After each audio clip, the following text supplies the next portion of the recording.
Our Casualty, and Other Stories. By George A. Birmingham. Our Casualty. There is not in the whole British Isles a more efficient military body than the Ballyhane Veterans Corps. The men look like soldiers when they have their grey uniforms on and their brassards on their sleeves. They talk like soldiers. They have the true military spirit.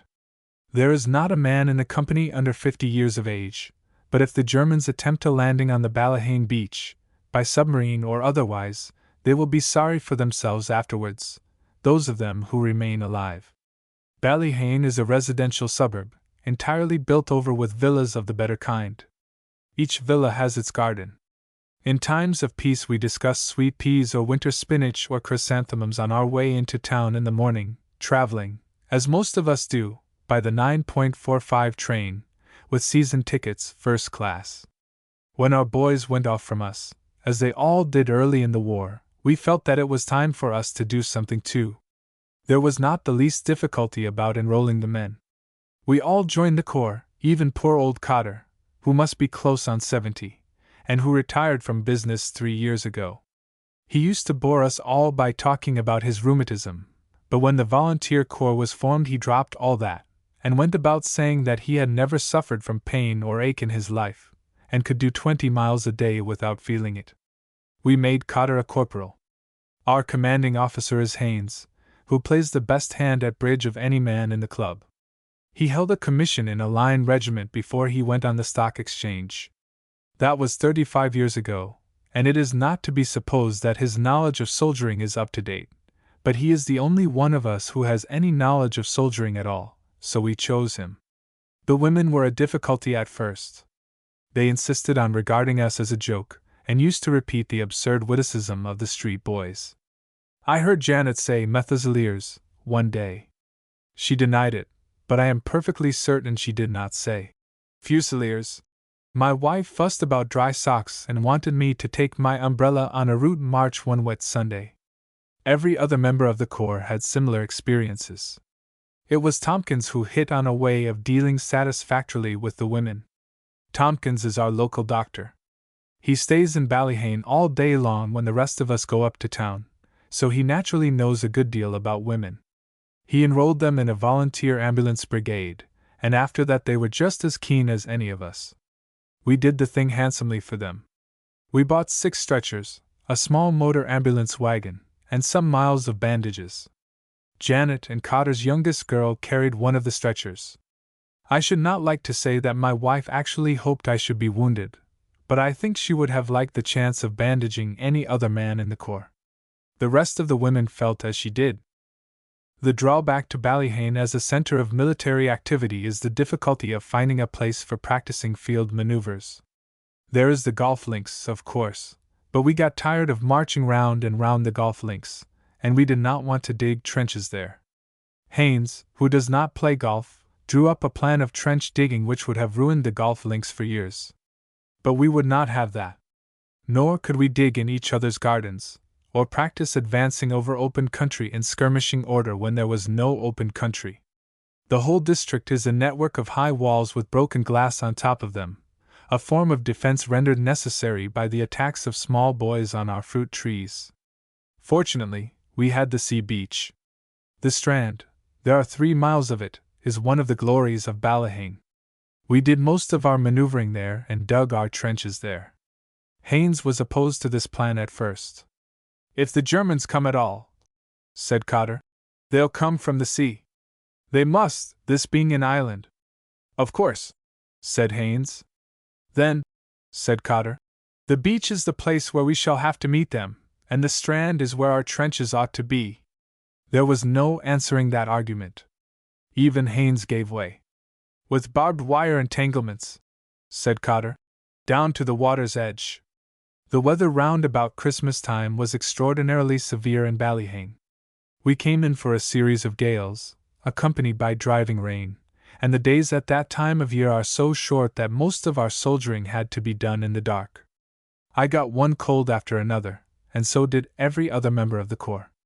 Poor old Cotter limped pitifully on parade, but he did not say a word about rheumatism. The spirit of the men was splendid, and not one of us showed a sign of shirking, though Haynes kept us at it with ferocity. Haynes varied the digging by making us practice a horrible maneuver called relieving trenches. This was always done in the middle of the night, between 12 and 1 o'clock. Part of the corps went out early, about 10:30 p.m., and manned the trenches. The rest of us marched forth at midnight and relieved them. The worst evening we had all winter was December 8th. It was blowing terrifically from the southeast. The sea was tumbling in on the beach in enormous waves, fringing the whole line of the shore with a broad stretch of white foam. The rain swept over the country pitilessly. I came out of town by the 5.10 train and called at the club on my way home. I found a notice posted up. Ballyhane Veterans Corps. Tonight, December the 8th, trenches will be relieved at 12 midnight. Number 1 and Number 2 platoons to parade at 10.30, march to north end of the Strand, and occupy trenches. That meant a 6-mile march for those platoons, 3 there and 3 back. Number 3 and Number 4 platoons to parade at 11 p.m., march to cliffs, descend rocks, and relieve trenches as soon as possible after midnight. I am in Number 3 platoon, and I confess I shuddered. The rocks at the north end of the beach are abominably slippery.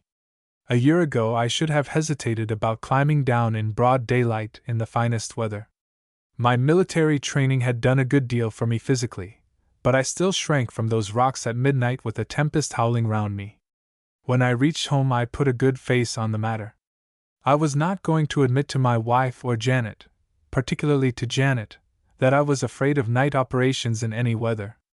"Please have my uniform left out for me," I said. "I shall put it on before dinner." "Surely," said my wife. "You're not going out tonight? I don't think you ought to." "Duty, my dear," I said. "Just fancy," said Janet, "if the Germans came and father wasn't there. We might be murdered in our beds." I am sometimes not quite sure whether Janet means to scoff or is in serious earnest on this occasion. I was inclined to think that she was poking fun at the Veterans Corps. I frowned at her. "You'll get dreadfully wet," said my wife. "Not the least harm in that," I said cheerily. "It'll give you another cold in your head," said Janet. This time she was certainly sneering. I frowned again. "Of course," said my wife, "it won't matter to you. You're so strong and healthy. Nothing does you any harm."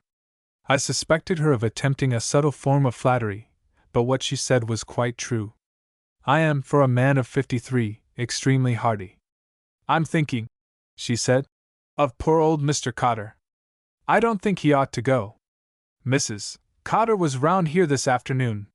She says he's suffering dreadfully from rheumatism, though he won't admit it, and if he goes out tonight, but he's so determined, poor old dear. And she simply can't stop him. Cotter," I said, "must stay at home." "But he won't," said my wife. "Military ardor is very strong in him," said Janet.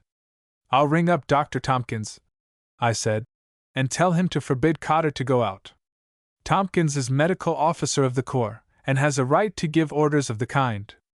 In fact, it's his duty to see that the company's not weakened by ill health." "I'm afraid," said my wife, "that Dr. Tompkins can do nothing. Mrs. Cotter was with him before she came here. The fact is that Mr. Cotter won't give in even to the doctor's orders." I rang up Tompkins and put the case very strongly to him. "It will simply kill Cotter," I said, "and we can't have that. He may not be of any very great military value, but he's a nice old boy, and we don't want to lose him." Tompkins agreed with me thoroughly. He said he'd been thinking the matter over since Mrs. Cotter called on him in the afternoon, and had hit upon a plan which would meet the case. "If only the CO will fall in with it," he added. Haynes is in some ways a difficult man. He likes to manage things his own way, and resents any suggestions made to him, particularly by men in the ranks. However, Cotter's life was at stake, so I undertook to tackle Haynes, even at the risk of being snubbed. Tompkins explained his plan to me. I rang up Haynes, and laid it before him. I put the matter very strongly to him. I even said that the War Office would probably deprive him of his command if it was discovered that he had been wasting the lives of his men unnecessarily. "The country needs us all," I said. Even Cotter.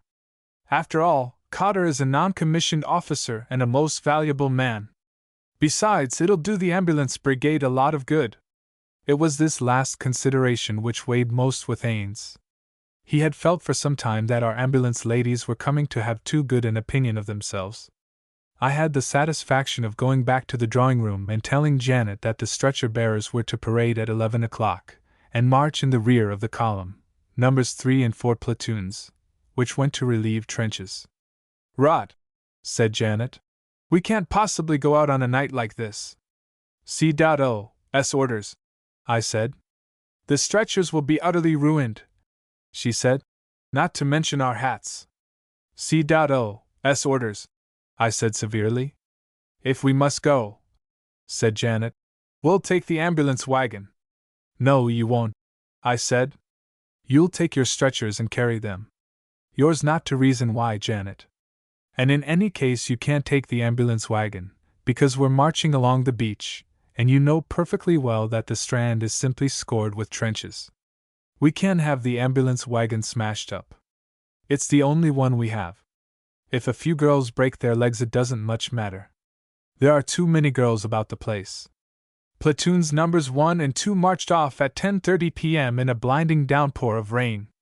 We watched them go from the porch of the golf pavilion, and promised to relieve them as quickly as we could. We paraded, according to orders, at 11 sharp, and I was glad to see that Janet and the other girls were wet and draggled long before we started. Haynes made us a short speech. He had to shout at the top of his voice because the storm was making a dreadful noise. But we heard what he said. The business of relieving trenches, he told us, would be carried out under strictly war conditions, precisely as if enemy submarines were shelling us from the sea. There would necessarily, supposing the submarines to be actually there, be casualties in our force. Haynes told off 4 men to act as casualties. The first on the list, this was the way Tompkins' plan worked out, was Corporal Cotter. Corporal Cotter, said Haynes, will drop out of the ranks as the column passes the 3rd bathing box, numbering from the south end of the beach, Mrs. Tompkins' bathing box, which is painted bright green. Haynes was, very properly, most particular about defining the bathing box exactly. Corporal Cotter and the other casualties, said Haynes, will take waterproof ground sheets with them, 2 waterproof ground sheets each, and keep as dry as possible. The stretcher bearers will follow the column at a distance of 200 paces to pick up the casualties, affording first aid on the spot, and on reaching the field hospital, will apply restoratives under the directions of the company's medical officer. For the purposes of these maneuvers, Corporal Cotter's house will be regarded as the field hospital. The other 3 casualties, all elderly and rather delicate men, were ordered to drop out of the ranks at places further along the beach. If it was Janet's luck to reach the furthest casualty, she would walk, carrying a stretcher, about 1.5 miles altogether. When she got home, she would be less inclined to sneer at people who catch cold in the service of their country. The night was extremely dark. I do not think I have ever experienced a darker night. We could hear the sea roaring on our left, and could see, when we looked back, a dim glow here and there from the windows of our houses, but it was quite impossible to see anything on the beach. I missed Cotter when we had been stumbling along for about 1/4 hour, and felt glad that he had done his share. In a minute or so, I hoped, he would be safe on a stretcher, and half an hour later would be drinking whiskey and water, hot. That, so Tompkins told me, was the restorative which was to be administered to all the casualties. We got through the business of relieving the trenches in the end, though we had a tough struggle. The great difficulty was to find them. If platoons numbers 1 and 2 could have shouted to us or flashed their electric torches, we should have got them much sooner than we did. But noise and light were strictly forbidden. They would, so Haynes said, attract the enemy's fire, and result in our being wiped out by shrapnel. I got separated at one time from the rest of my platoon, and walked into the sea twice. Afterwards I fell over the company sergeant major, who was sitting in a pool beside a rock. He said he had sprained his ankle. But that turned out not to be true. He had only twisted it a little, and was able to limp home. In civil life, our company sergeant major is one of the directors of the Corporate Banking Company Limited, and drives into town in his own motor. Then I came on Haynes, wandering by himself on a sandhill. He was swearing viciously. It was, indeed, the sound of his oaths which led me to him. They were not loud, but they were uttered with an intensity which gave them the power of piercing through the tumult of the storm. He and I and the company sergeant major stuck together, and at 1 a.m., we took the time from Haynes' luminous-faced wrist watch. We suddenly tumbled into the trench. We found the whole 4 platoons waiting for us, but they would not have waited much longer. The senior second lieutenant, a very well-known solicitor, had taken command of the company, assuming, as he said, that Haynes had become a casualty accidentally. His idea was to march the men home, and then send the ambulance brigade to search for Haynes, the company sergeant major, and me. "That's the sort of thing," he said, "an ambulance is for. The men in the fighting line can't be expected to do it." We marched home in pretty good order, considering that we were all very wet, greatly exhausted, and many of us bruised in various parts of our bodies. Our spirit was quite unbroken, and Haynes, writing up the official diary afterwards, said that our moral was excellent. He did us no more than bare justice. There was not a man among us, except perhaps the company sergeant major, whose ankle was swelling up, who would not have welcomed a German attack. We got back to the golf pavilion, and found the whole place in an uproar. Women, all of them very wet, were rushing about. Tompkins was giving confused and contradictory orders to the 12 stretcher-bearers, who looked cowed and miserable. Mrs. Cotter was sitting on the floor in a corner of the room crying bitterly. We got the explanation out of Tompkins at last. 3 of the casualties had, it appeared, been successfully picked up and carried home. The stretcher-bearers had somehow missed Cotter. Search parties had been sent out. Tompkins himself had felt his way round each of the 15 bathing boxes. The nursing section of the ambulance brigade had waved electric torches and stable lanterns up and down the beach from the edge of the sea to the sandhills. The stretcher-bearers, scourged by the remarks Tompkins made about their incompetence, had gone shouting through the storm until they were hoarse and utterly exhausted. Nothing had been seen or heard of Cotter. Haynes took charge of the situation at once. He formed up the 4 platoons, and marched us all back to the beach. There we assumed open order, and skirmished in a northerly direction. We were told to keep in touch with each other, and to leave no square yard of the sand unexamined. We were to go on skirmishing until we found Cotter, dead or alive. My own idea was that if we found anything it would be his corpse. I did my best to obey orders, but I almost immediately lost touch with everybody else. The other men, so I learned afterwards, had the same experience. However, I had the good luck to find Cotter. He came towards me, indeed he ran into me before I saw him. He was in charge of a policeman, who held him firmly but kindly by the arm. The moment Cotter saw me he burst out. "Tell this infernal fool that I'm not drunk," he said. "If you're acquainted with the gentleman," said the policeman, "it would be well for you to take him home to his bed. He's not in a fit state to be out by himself." I drove off the policeman with some difficulty, making myself personally responsible for Cotter's safety. Then I questioned the old gentleman. "What have you been doing?" I said. "Waiting for the ambulance. I'd be waiting still if that ass of a policeman hadn't insisted that I was drunk and dragged me away." "Good Lord," I said, "and they've been looking for you for hours." "I know that," said Cotter. "I saw their lights all over the place and heard them shouting." "Then why on earth didn't you shout back and let them know where you were?" "Casualties don't shout," said Cotter. "They can't. They're too weak." I groaned occasionally, but I suppose they didn't hear me. "And how long did you mean to lie out in this storm?" I said. "Till the stretcher-bearers found me," said Cotter. "Those were the C.O.'s orders. I do not know whether any medals will be given to volunteers after the war. Cotter certainly deserves one. I have never heard a finer story of devotion to duty than his. When I had got rid of the policeman, he actually wanted to go back and lie down again. To getting even. The battalion awaited its orders to embark for France. A feeling of expectation, a certain nervousness, a half-pleasurable excitement, prevailed in the officers' mess and among the men.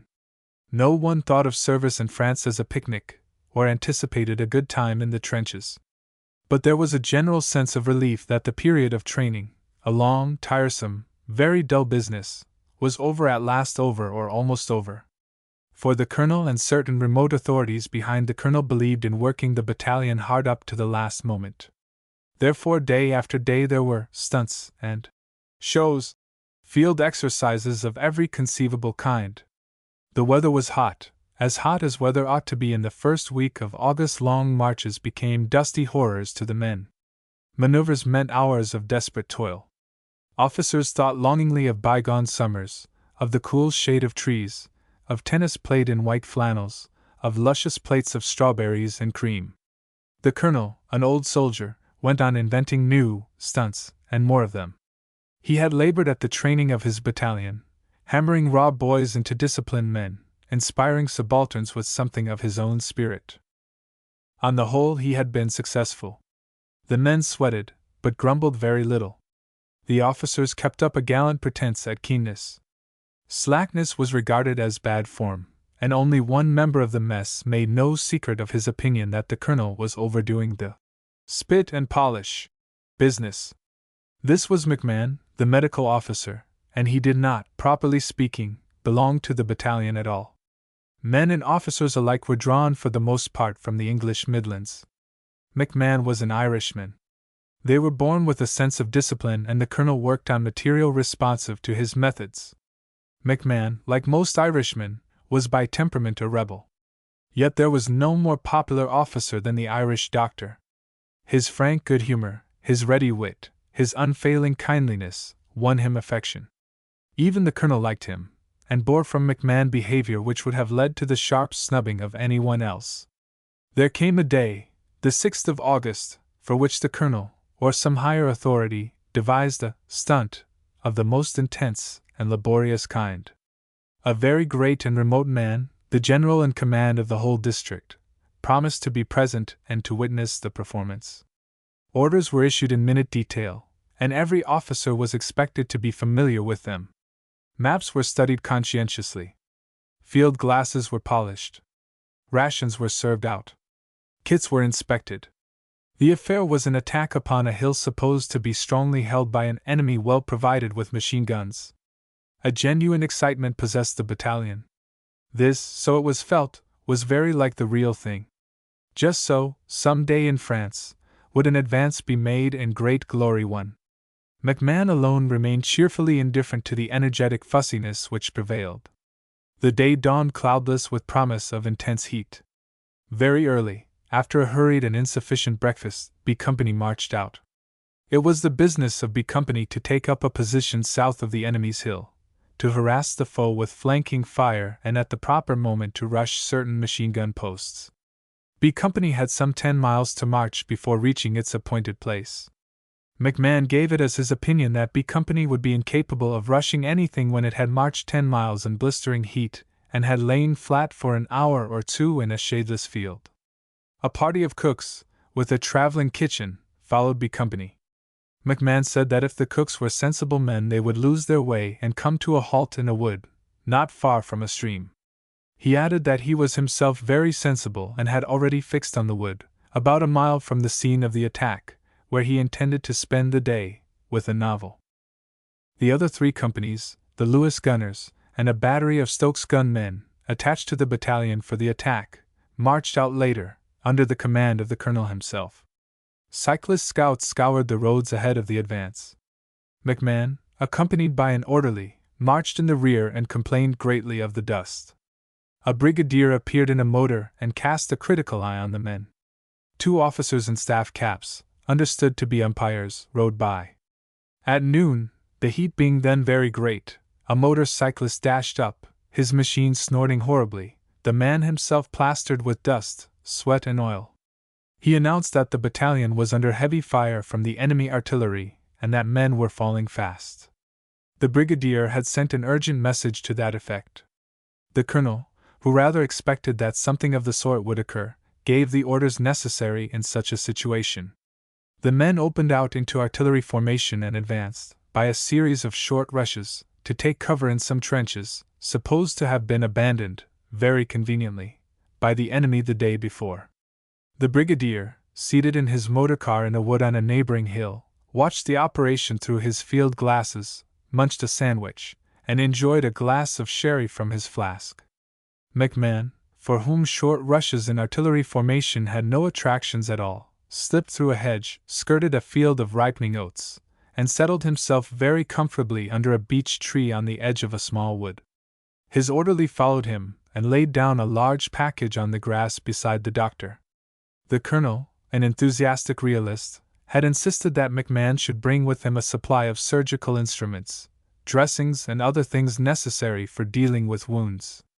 McMahon opened the package. He took out a novel, a tin of tobacco, a great many packages of cigarettes, 2 bottles of soda water, 2 lemons, and several parcels of food. "This," he said to the orderly, "is the advanced dressing station. When the casualties begin to arrive, we shall be ready for them." The brigadier sent another motorcyclist to say that the battalion would be wiped out if it stayed where it was.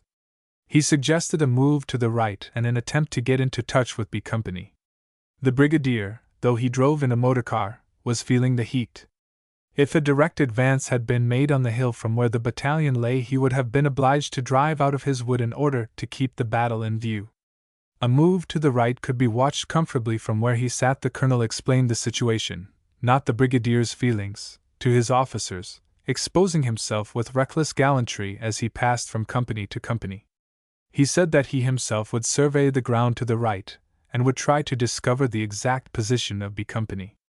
"I shall," he said to the adjutant, "climb a tree so as to get a good view." The adjutant remonstrated. He thought the colonel was too old a man for climbing trees. He recommended that a subaltern, a second lieutenant whom nobody would miss much if he fell, should be sent up the tree. The suggestion, as the adjutant might have guessed, made the colonel more determined and slightly exasperated him. He gave orders that the Stokes gunners should shell the enemy while he climbed the tree. The Stokes gunners did not want to shell anyone. Their weapons are awkward to handle and their ammunition very heavy. They were already as hot as any men ought to be. But they were well trained and highly disciplined.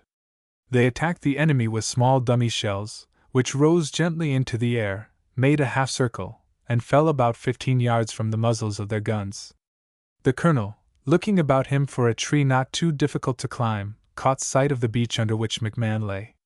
It seemed exactly the kind of tree he required. It was high. Its lower branches were close to the ground. It looked strong and sound. The colonel pushed his way through the hedge, avoided the oats, and approached the tree across a pasture field. He came on McMahon stretched flat on his back, a tumbler full of lemon squash beside him and his novel in his hand. The colonel was still irritated by the adjutant's suggestion that he was too old to climb trees. He was also beginning, now that he was near a tree, to wonder uneasily whether the adjutant had not been right. He saw an opportunity of expressing his feelings at the expense of McMahon. "What are you doing here?" he asked. McMahon, who had not seen the colonel approach, stood up hurriedly, upsetting his lemon squash, and saluting. "What the deuce are you doing here?" said the colonel. "You've no business to be idling, drinking and smoking under a tree, when the battalion is in action." "This is an advanced dressing station, sir," said McMahon. "I'm waiting for the casualties." "That's not your duty," said the colonel. "Your duty is to be with the men, in the firing line, ready to render first aid when required." "Beg pardon, sir," said McMahon, "but I don't think that you're quite right in saying." "Do you mean to tell me," said the colonel, "that it isn't the duty of a medical officer to accompany the men into the firing line?" McMahon saluted again. "According to the instructions issued by the RAMC, sir," he said, "my place is in the advanced dressing station when there's only one medical officer attached to the unit in action. If there is more than one, the position is, of course, quite different." The colonel, though a soldier of long experience, was not at all sure what instructions the RAMC authorities might have issued to their officers. And doctors are a powerful faction, given to standing together and defying anyone who attempts to interfere with them. Besides, no one, not even the strongest and healthiest of us, knows how soon he may find himself under the power of a doctor, seized with a pain or other form of discomfort which only a doctor can alleviate. It is never wise to push things to a quarrel with any member of the RAMC. The colonel turned away and, somewhat laboriously, climbed his tree. He was anxious, if possible, to make McMahon do a little work. It was annoying to think that this young man, horribly addicted to slacking, should be lying on his back in the shade. Yet he did not at once see his way to any plan for making McMahon run about in the heat. It was while he scanned the position of B Company through his field glasses that an idea suddenly occurred to him. He climbed down rapidly and found McMahon standing respectfully to attention at the foot of the tree. "You told me, I think," said the colonel, "that this is the advanced dressing station?" "Yes, sir." "And that you're prepared to deal with casualties?" "Yes, sir." "I shall send some casualties down to you," said the colonel. "Yes, sir, certainly." "I shall expect," said the colonel, "that each man shall be properly treated, exactly as if he were really wounded, bandaged up, you know, ready for the ambulance to take him to the casualty clearing station. And a proper record must be kept for each case. You must have a list made out for me, properly classified, with a note of the treatment adopted in each case and the nature of the injury, just as if you were going to send it to the medical officer at the casualty clearing station." "Yes, sir." "And it must be done properly," said the colonel. "No shirking. No shortcuts. I don't see why you shouldn't practice your job like the rest of us." He turned away with a smile, a grim but well-satisfied smile. He intended to keep McMahon busy, very busy indeed, for the rest of the day. McMahon lay down again after the colonel left him. But he did not attempt to read his novel. He saw through the colonel's plan. He was determined to defeat it if he could. He was enjoying a peaceful afternoon, and had no intention of exhausting himself bandaging up men who had nothing the matter with them, or compiling long lists of imaginary injuries. After 5 minutes' thought he hit upon a scheme. 10 minutes later the first casualty arrived. "Sent to the rear by the colonel, sir," said the man. "Orders are to report to you. Shrapnel wound in the left thigh, sir." "Left thigh?" said McMahon. "It was the left, the colonel said, sir." "All right," said McMahon. "Orderly!" The orderly, who had found a comfortable couch among some bracken, roused himself and stood to attention in front of McMahon. "Take this man round to the far side of the tree," said McMahon, "and let him lie down there flat on his back. You can give him a cigarette. He is to stay there until he gets orders to leave." The orderly saluted. The man grinned. He was quite ready to lie under the tree without attempting to move until someone ordered him to get up. In the course of the next 10 minutes 6 more casualties arrived. Their injuries were of several different kinds. One man reported that his thumb had been taken off by a machine gun bullet. Another said he had a scalp wound. A third had lost a whole leg severed at the thigh. A fourth had a fragment of shell in his stomach. A fifth was completely blinded. A sixth was suffering from gas poisoning. McMahon's treatment never varied. Each man was given a cigarette and led off by the orderly to lie down in the shade at the far side of the tree. McMahon kept quite cool, refreshed himself occasionally with a drink of lemon squash, and smoked his pipe. He began to admire the activity of the colonel's imagination. For 2 hours casualties poured in and every one had a different kind of wound. There was scarcely any part of the human body with which McMahon was not called upon to deal. And the colonel never once repeated himself. Before 4 o'clock about a third of the battalion and half of the officers were lying, very well content, in the shade under McMahon's care. Many of them were sound asleep. The orderly was a man with a sense of military propriety. He insisted on the casualties lying in straight rows, as neatly aligned as if they were on their feet at parade in the barrack square. At last the stream of wounded grew slacker and finally ceased to flow. Between 4:30 and 5 o'clock not a single man came to report himself wounded. McMahon, lighting a fresh pipe, congratulated himself. Either the colonel's knowledge of anatomy was exhausted and he was unable to think of any more wounds, or the battle was over, and there was no further excuse for inventing casualties. McMahon got up and stretched himself. He handed his novel, the 2 empty soda water bottles, and his tobacco tin to the orderly, and bade him pack them up. "No cigarettes left, I suppose?" he said. "No, sir, not one. In fact, sir, the last 20 men didn't get any. Weren't enough to go round them all, sir." "Ah," said McMahon, "it's been an expensive afternoon for me, but I don't grudge it. Those poor fellows wanted a smoke and a rest badly. Besides, I've had a very pleasant time, pleasant and peaceful." He strolled round to the far side of the tree and took a look at the men who lay stretched out. One of the officers, a boy of untiring energy, complained that he was bored. "I say, McMahon, can't I get up and go back to the mess? What's the good of my lying here all the afternoon?" "You'll lie there," said McMahon severely, "until you get orders to go. And it may be a long time before you do. In fact, you won't be able to stir till the Padre comes, and I haven't the least idea where he is. I doubt if he's out with us at all today." "What the dickens has the Padre got to do with it?" said the officer. "You'll find that out in time. For the present you've nothing to do but lie still. But hang it all, I say, McMahon, can't you finish off and let me go?" "Aye," said McMahon. "I've finished with you long ago. There's nothing more for me to do. The next man to take you in hand is the Padre." The orderly stood at his elbow while he spoke. He seemed a little nervous and agitated. "Beg pardon, sir," he said. "The colonel's just coming, sir. He and the general. He's drove up in the general's car, and I'm afraid they're both coming here, sir." McMahon turned. What the orderly said was perfectly true.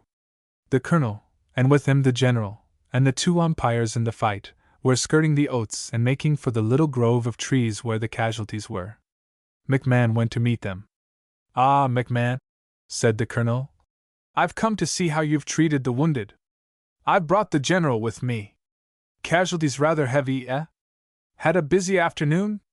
The colonel grinned. McMahon saluted respectfully. "Got your list made out?" said the colonel. "And your report on each case? Just hand them over to me, will you?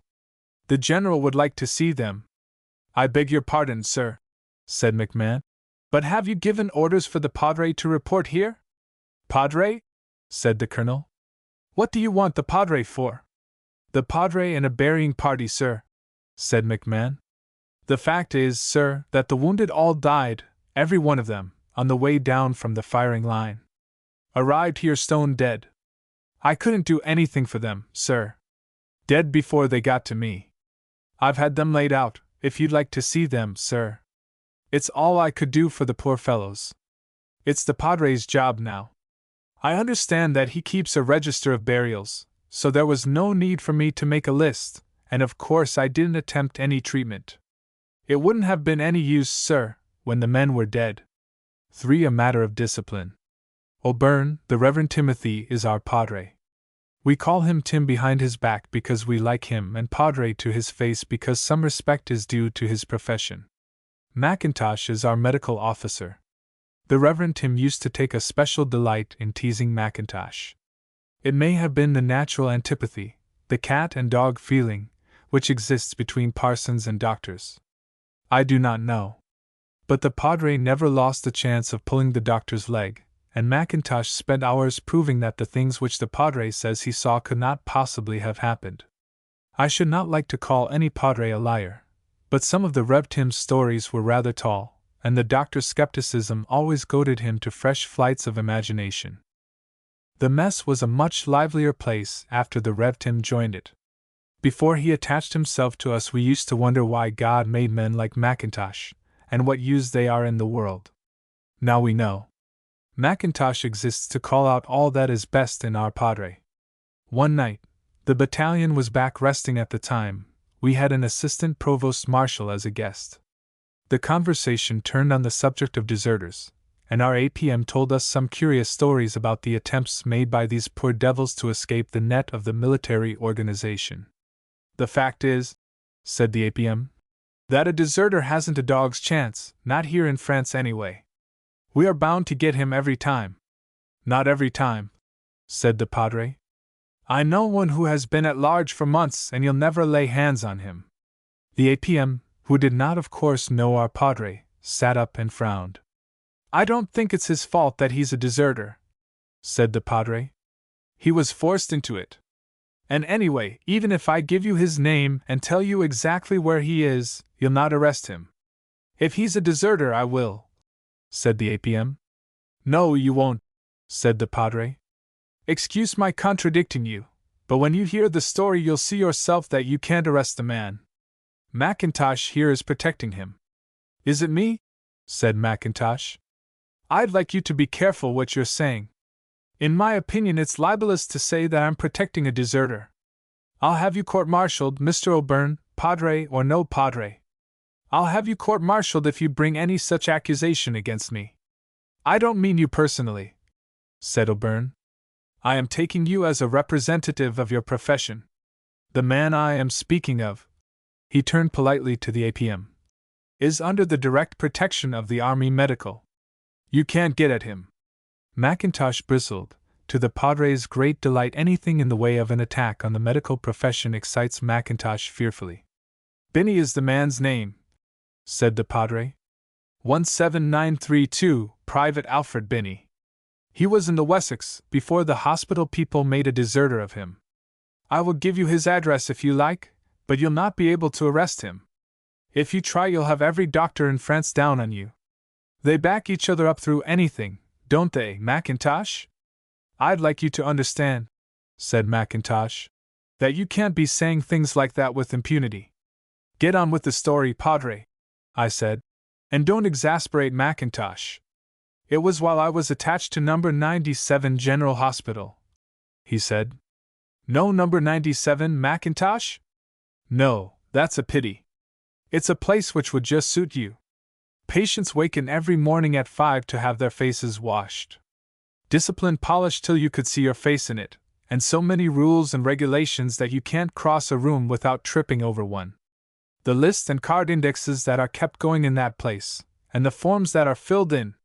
You'd glory in it, Mackintosh. But it didn't suit my temperament." "I believe you," said Mackintosh grimly. "It was while I was there," said the padre, "that Bimey came down the line and was admitted to the hospital with a cushy wound in the fleshy part of his arm. He'd have been well in 3 weeks and back with his battalion in a month, if it hadn't been for the doctors. It's entirely owing to them that he's a deserter now." "Malingered, I suppose," said Mackintosh. "Got back to England by shamming shell shock and was given his discharge.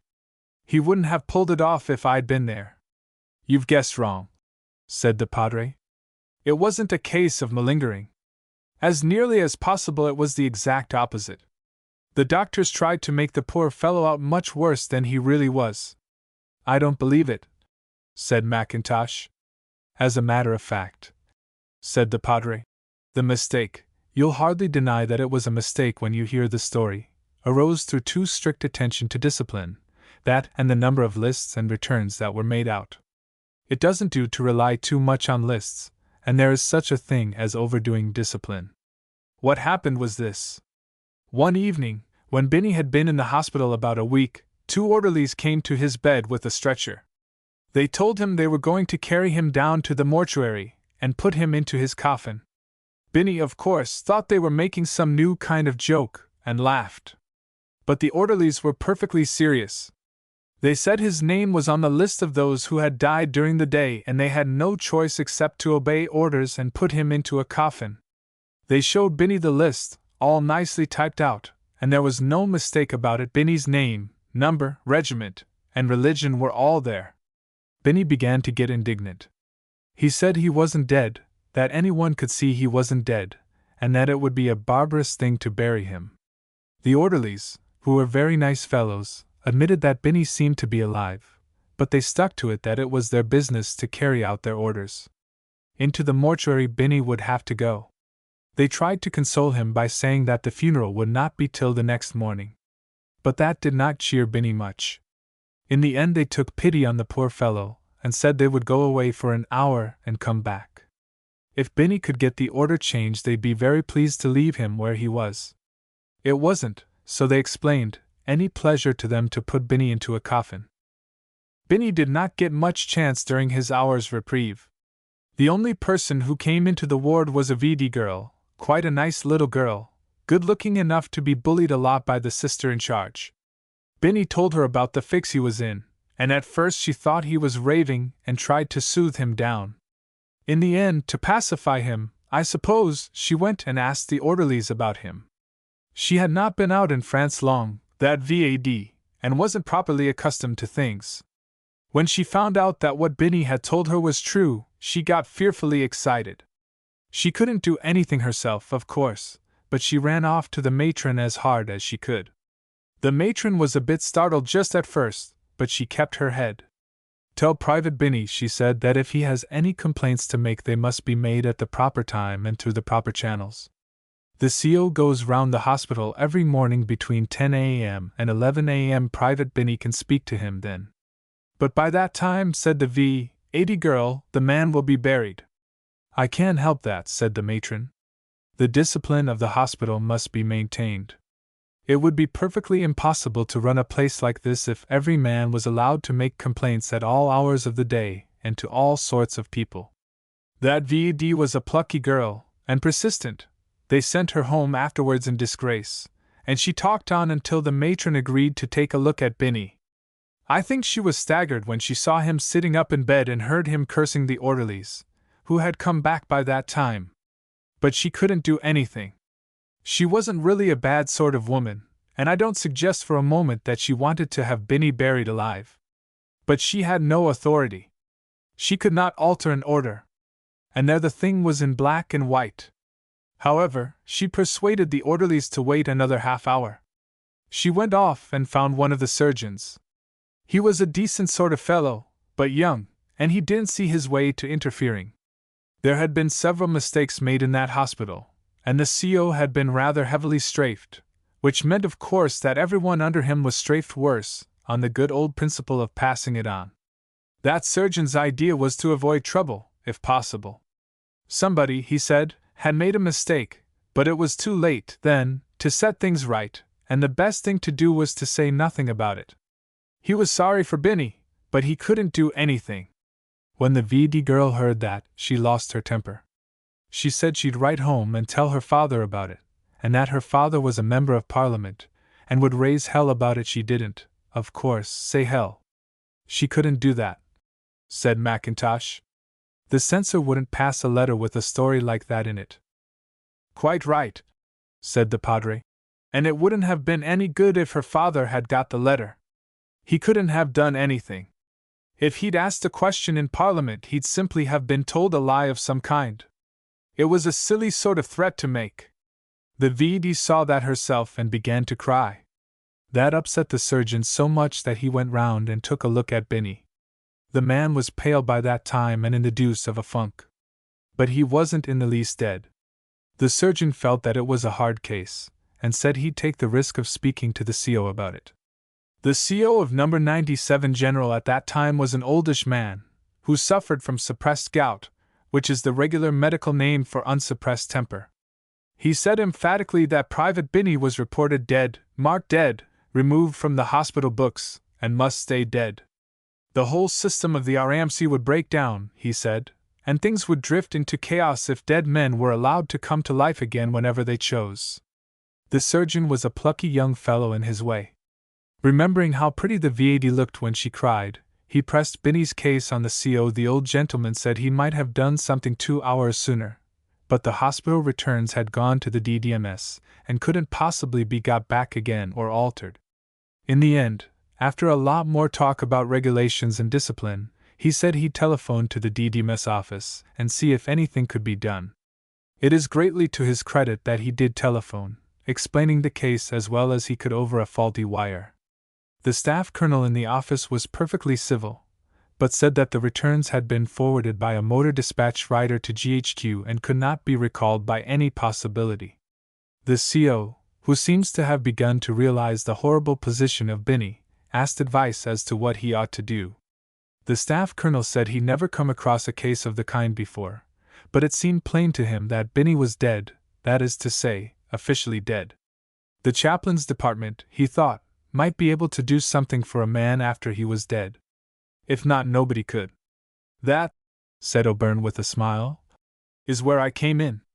The CO sent for me at once. I suppose, said Mackintosh, that you straightened the whole thing out without difficulty? Mackintosh is always irritated at a suggestion that anyone connected with the medical profession can possibly make a mistake. When irritated, he is apt to attempt a kind of heavy sarcasm which O'Byrne sucks in with obvious delight. No, said the Padre. I couldn't straighten it out. But I did the best I could. I went to see poor Binny. He was in the mortuary by that time. I found him sitting up in his coffin crying like a child. I comforted him as well as I could. Poor devil, said Mackintosh. Not that I believe a word of this story. It couldn't have happened. But you may as well go on and tell us what you did. Sang hymns to him, I suppose? Not at all, said the Padre. I got him something to eat and a couple of blankets. That mortuary is a cold place, and though you mightn't think it, a coffin is draughty. Next morning I buried him. God bless me, said the APM explosively. Do you mean to say you buried a man you knew to be alive?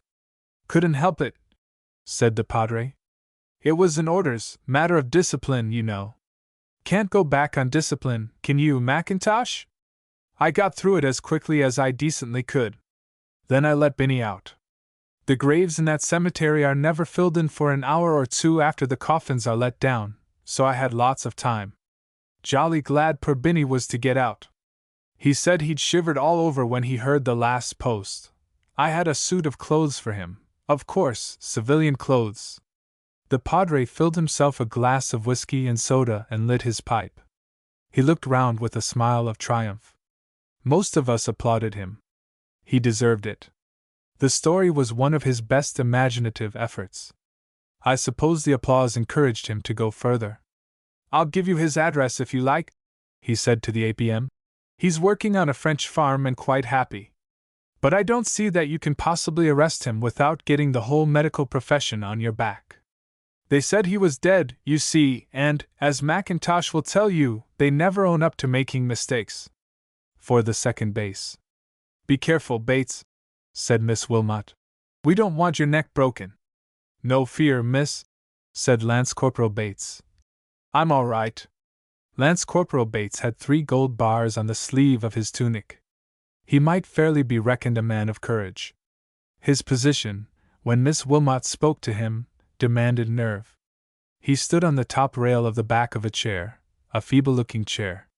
The chair was placed on a table which was inclined to wobble, because one of its legs was half an inch shorter than the other 3. Sergeant O'Rourke, leaning on the table, rested most of his weight on the seat of the chair, thereby balancing Bates and preventing an upset. Miss Wilmot sat on the corner of the table, so that it wobbled very little.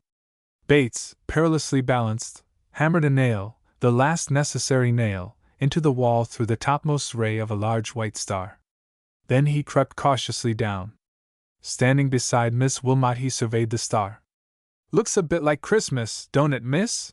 He said. The glitters on it, said Sergeant O'Rourke, is the beautifulest that ever was seen. The diamonds on the king's crown wouldn't be finer. The star hung on the wall of the canteen opposite the counter. It was made of cotton wool pasted on cardboard. The wool had been supplied by a sympathetic nurse from a neighboring hospital. It was looted from the medical stores. The frosting, which excited Sergeant O'Rourke's admiration, was done with sugar. It was Miss Nellie Davis, youngest and merriest of Miss Wilmot's helpers, who suggested the sugar, when the powdered glass ordered from England failed to arrive. There can't be any harm in using it, she said. What we're getting now isn't sugar at all, it is fine gravel. A stone of it wouldn't sweeten a single urn of tea. Miss Wilmot took the sugar from her stores as she accepted the looted cotton wool, without troubling to search for excuse or justification. She was a lady of strong will. When she made up her mind that the Christmas decorations of her canteen were to be the best in France, she was not likely to stick at trifling breaches of regulations. She looked round her with an expression of justifiable satisfaction. The long hut which served as a canteen looked wonderfully gay. Underneath the white star ran an inscription done in large letters made of ivy leaves. Miss Wilmot, in the course of 2 years' service in the canteen of a base camp, had gained some knowledge of the soldier's heart. Her inscription was calculated to make an immediate appeal. "A Merry Christmas," it ran, "and the next in Blighty." The walls of the hut were hung round with festoons of colored paper. Other festoons, red, blue, and green, stretched across the room from wall to wall under the low ceiling. Chinese lanterns, swinging on wires, threatened the head of anyone more than 6 feet in height.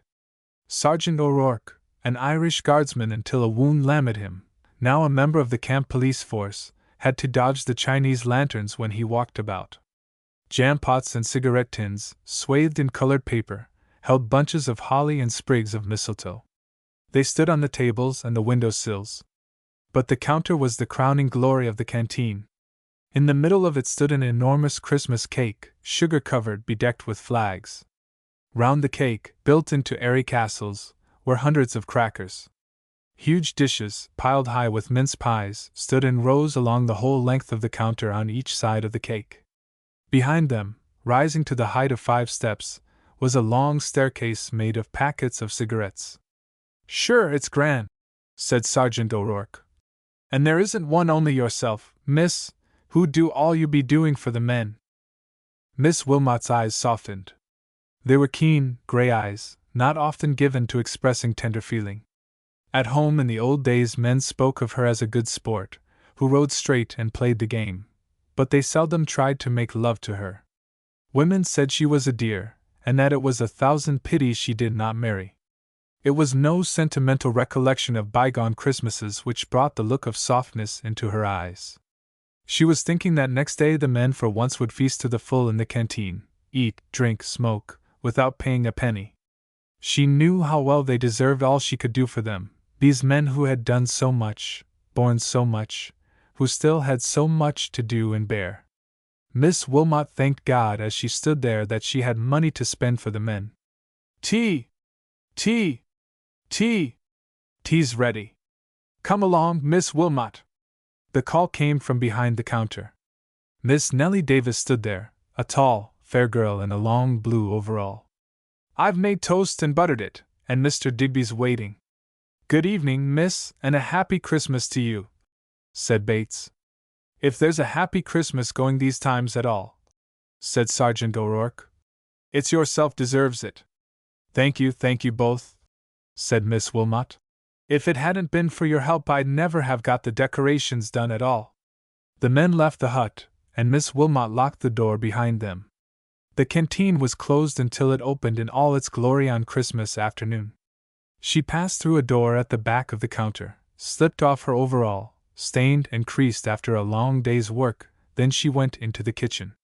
Miss Nellie Davis was bending over a packing case which stood in the middle of the kitchen floor.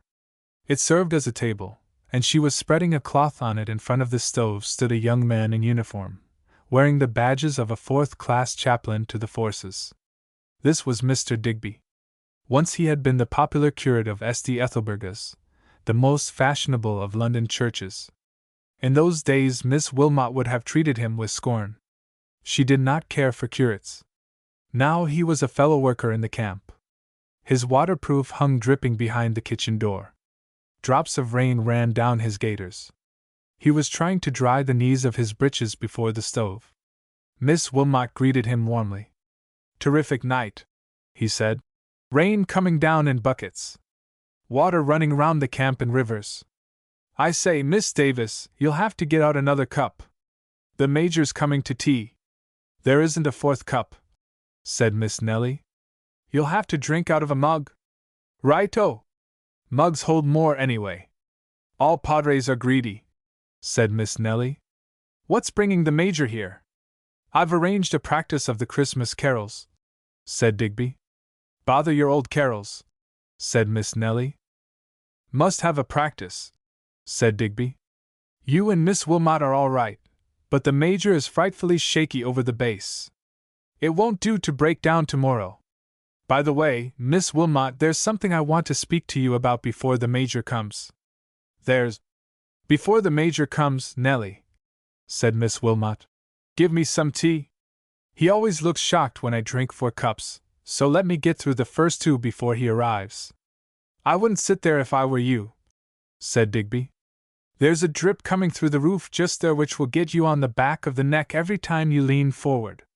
Miss Wilmot shifted the biscuit tin. It was not easy to find a spot to put it. The roof of the kitchen leaked badly in several places. Look here, Miss Wilmot, said Digby. I wonder if you could do anything about this. I've just been round to the guard-room. There's a poor devil there. Language! Language! Said Miss Nellie. She was on her knees beside the stove rescuing her plate of toast from danger. Drops of water were falling on it from the knees of Digby's breeches every time he moved.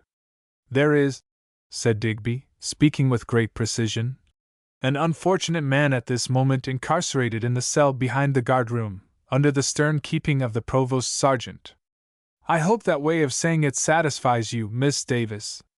For goodness sake, don't talk camp shop, said Miss Davis. Let's have our tea in peace. Drink, I suppose, said Miss Wilmot. Why will they do it, just at Christmas, too? This isn't a drunk, said Digby. The wretched devil has been sent down here under arrest from number 73 hospital. He's to be court-martialed. He's only a boy, and a decent-looking boy, too. I hate to think of his being shut up in that cell all by himself at Christmas with nobody to do anything for him. What can we do? Said Miss Wilmot. I can't do anything, of course, said Digby, but I thought you might. I don't see what I can do. Well, try, said Digby. If you'd seen the poor fellow, but you'll do something for him, won't you? Digby had a fine faith in Miss Wilmot's power to do something, under any circumstances. Experience strengthened his faith instead of shattering it. Had not Miss Wilmot on one occasion faced and routed a medical board which tried to seize the men's recreation room for its own purposes? And in the whole hierarchy of the army there is no power more unassailable than that of a medical board. Had she not obtained leave for a man that he might go to see his dying mother, at a time when all leave was officially closed, pushing the application through office after office, till it reached, "Noted and forwarded for your information, please," the remote general in command of lines of communication? Had she not bent to her will 2 generals, several colonels, and once even a sergeant major? A padre 4th class, though he had once been curate of St. Ethelburga's, was a feeble person. But Miss Wilmot got things done, leveled entanglements of barbed red tape, captured the trenches of official persons by virtue of a quiet persistence, and there is no denying it, because the things she wanted done were generally good things. The Major opened the door of the kitchen. He stood for a moment on the threshold, the water dripping from his cap and running down his coat, great drops of it hanging from his white mustache. He was nearer 60 than 50 years of age. The beginning of the war found him settled very comfortably in a pleasant Worcestershire village. He had a house sufficiently large, a garden in which he grew wonderful vegetables, and a small circle of friends who liked a game of bridge in the evenings. From these surroundings he had been dug out and sent to command a base camp in France. He was a professional soldier, trained in the school of the old army, but he had enough wisdom to realize that our new citizen soldiers require special treatment, and enough human sympathy to be keenly interested in the welfare of the men. He grudged neither time nor trouble in any matter which concerned the good of the camp. He had very early come to regard Miss Wilmot as a valuable fellow worker. "Padre," he said, "I put it to you as a Christian man, is this an evening on which anyone ought to be asked to practice Christmas carols?" "Hear, hear," said Miss Nellie. "We've only had one practice, sir," said Digby, "and I've put up notices all over the camp that the carols will be sung tomorrow evening. It's awfully good of you to come." "And of me," said Miss Nellie. "You're here, in any case," said Digby. "The men are tremendously pleased, sir," he added, "that you're going to sing. They appreciate it." "They won't appreciate it nearly so much when they hear me," said the Major. "I haven't sung a part for, I suppose, 20 years. Christmas carols have been sung, and we may suppose practiced beforehand, in odd places, amid curious surroundings. But it is doubtful whether even the records of missionaries in heathen lands tell of a choir practice so unconventional as that held on Christmas Eve in the kitchen of Miss Wilmot's canteen. The rain beat a tattoo on the corrugated iron roof. It dripped into a dozen pools on the soaking floor. It fell in drops which hissed on to the top of the stove. There was no musical instrument of any kind. The tea tray was cleared away and laid in a corner. The Major, white-haired, lean-faced, smiling, sat on the packing case in the middle of the room. Miss Wilmot sat on her biscuit tin near the stove. Miss Nellie perched, with dangling feet, on a corner of the sink in which cups and dishes were washed. Digby, choir master and conductor, stood in front of the stove. "Now then," he said, "we'll begin with Noel. Major, here's your note, lie." He boomed out a low note. "Got it?" "Lie," growled the Major. "Miss Wilmot, alto," said Digby. "Lie, that's right." "Miss Davis, a third higher, lie. My tenor is F. Here's the chord. La la la la, now 1 2 3. The first Noel the angels did say." The rain hammered on the roof. The Major plodded conscientiously at his bass. Miss Nellie sang a shrill treble. Digby gave the high tenor notes in shameless shouts. "Good King Wenceslas" followed, and "God rest you merry, gentlemen." Then the Major declared that he could sing no more. "I wish you'd get another bass, Padre," he said. "I'm not trying to back out, but I'm no good by myself. If I'd somebody to help me, a second bass." "There's nobody," said Digby. "I've scoured the whole camp looking for a man." "If only Tommy were here," said Miss Nellie. "Tommy has a splendid voice. And I don't see why he mightn't be here instead of stuck in that silly old hospital. He's quite well. He told me so yesterday. A bullet through the calf of the leg is nothing. Major, couldn't you get them to send Tommy over to the camp just for tomorrow?" The Major shook his head. He had every sympathy with Miss Nellie. He knew all about Tommy. So did Miss Wilmot. So did Digby. Miss Nellie made no secret of the fact that she was engaged to be married to Tommy Collins.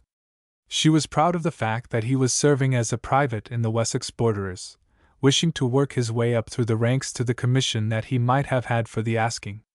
No Wessex man ever entered the canteen without being asked if he knew Private 7432 Collins, of the 8th Battalion. Every one, even the Sergeant Major, had to listen to scraps read out from Tommy's letters, written in trenches or in billets. When Tommy was reported wounded, Miss Wilmot had a bad day of it with an almost hysterical Nellie Davis. When the wound turned out to be nothing worse than a hole in the calf of the leg, made by a machine gun bullet, Miss Nellie cried from sheer relief. When, by the greatest good luck in the world, Private 7432 Collins was sent down to 73 General Hospital, no more than a mile distant from the camp, Miss Nellie went wild with joy. "Can't be done," said the Major. "If it were any other hospital, but the people in number 73 don't like me." The Major was a stickler for extreme accuracy in the filling in of all official papers. The staff of number 73 hospital cured its patients of their wounds, but sometimes turned them loose afterwards, insufficiently, occasionally even wrongly, described and classified. The Major invariably called attention to these mistakes. The Major, though particular on some points, was a kindly man. He did not want to speak evil of the hospital authorities. He was also a little tired of hearing about Tommy Collins. He changed the subject abruptly. "By the way, Miss Wilmot," he said, "it's all right about the men's Christmas dinner. I spent an hour this morning strafing everybody in the cookhouse. I told them they must try to make the Yorkshire pudding. Heaven knows what it will be like. If they'll only follow the receipt I gave them," said Miss Wilmot. "If," said Digby. "But those cooks are rotters." "Anyhow," said the Major, "there'll be a decent dinner. Roast beef, plum pudding, oranges, and then all the things you have for them in the canteen. They'll not do badly, not at all badly." He rubbed his hands together and smiled with benevolent satisfaction. He had arranged to eat his own Christmas dinner at the unholy hour of 3 in the afternoon. He meant to see that all went well at the men's dinner, and that their tea was sufficient. He meant to look in for an hour at the canteen festivities. He had promised to sing Christmas carols. From 3 to 4 was the only time left at which he could dine. But that thought did not spoil his satisfaction. Digby saw, or thought he saw, his opportunity. "There's one poor fellow in the guardroom, sir," he said. "Will he get any Christmas dinner?" He winked at Miss Wilmot as he spoke. This was the time for her to back up his charitable appeal. "Ah," said the Major, "I'm afraid I can't do much for him. It's a serious charge, a case of a field general court-martial. I'm afraid there's no doubt about the facts. I'm sorry for him. He's quite young, but it's a disgraceful thing for any man to do." The Major's face hardened. For many offenses and most offenders he had some sympathy, but a man who sinned against the code of military honor had little pity to expect from the Major. Miss Wilmot looked up. "Is it very bad?" she asked. "One of those cases of self-wounding," said the Major. "Shot himself in the leg with his own rifle. There are cases of this kind, a few of them. Some wretch, driven half frantic by terror, worn out with hardships, hopeless of any end of his sufferings, seeks this way out. He gains a week of rest and security in a hospital ward. Then he faces the stern judgment of a court-martial, and pays the penalty." "Poor fellow!" said Miss Wilmot. "Poor boy! What he must have gone through before he did that!" "He went through no more than any other man went through," said the Major. "But they stuck it and he shirked. There are men enough who deserve our pity, Miss Wilmot. We can't afford to waste sympathy on cowards." Miss Wilmot was of another mind. For her there was a law higher even than the Major's lofty code of chivalry and honor. She had pity to spare for cowards.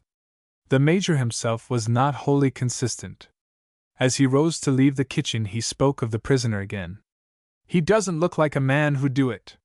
He looks like a gentleman. That makes it worse, of course, much worse. All the same, he doesn't look it."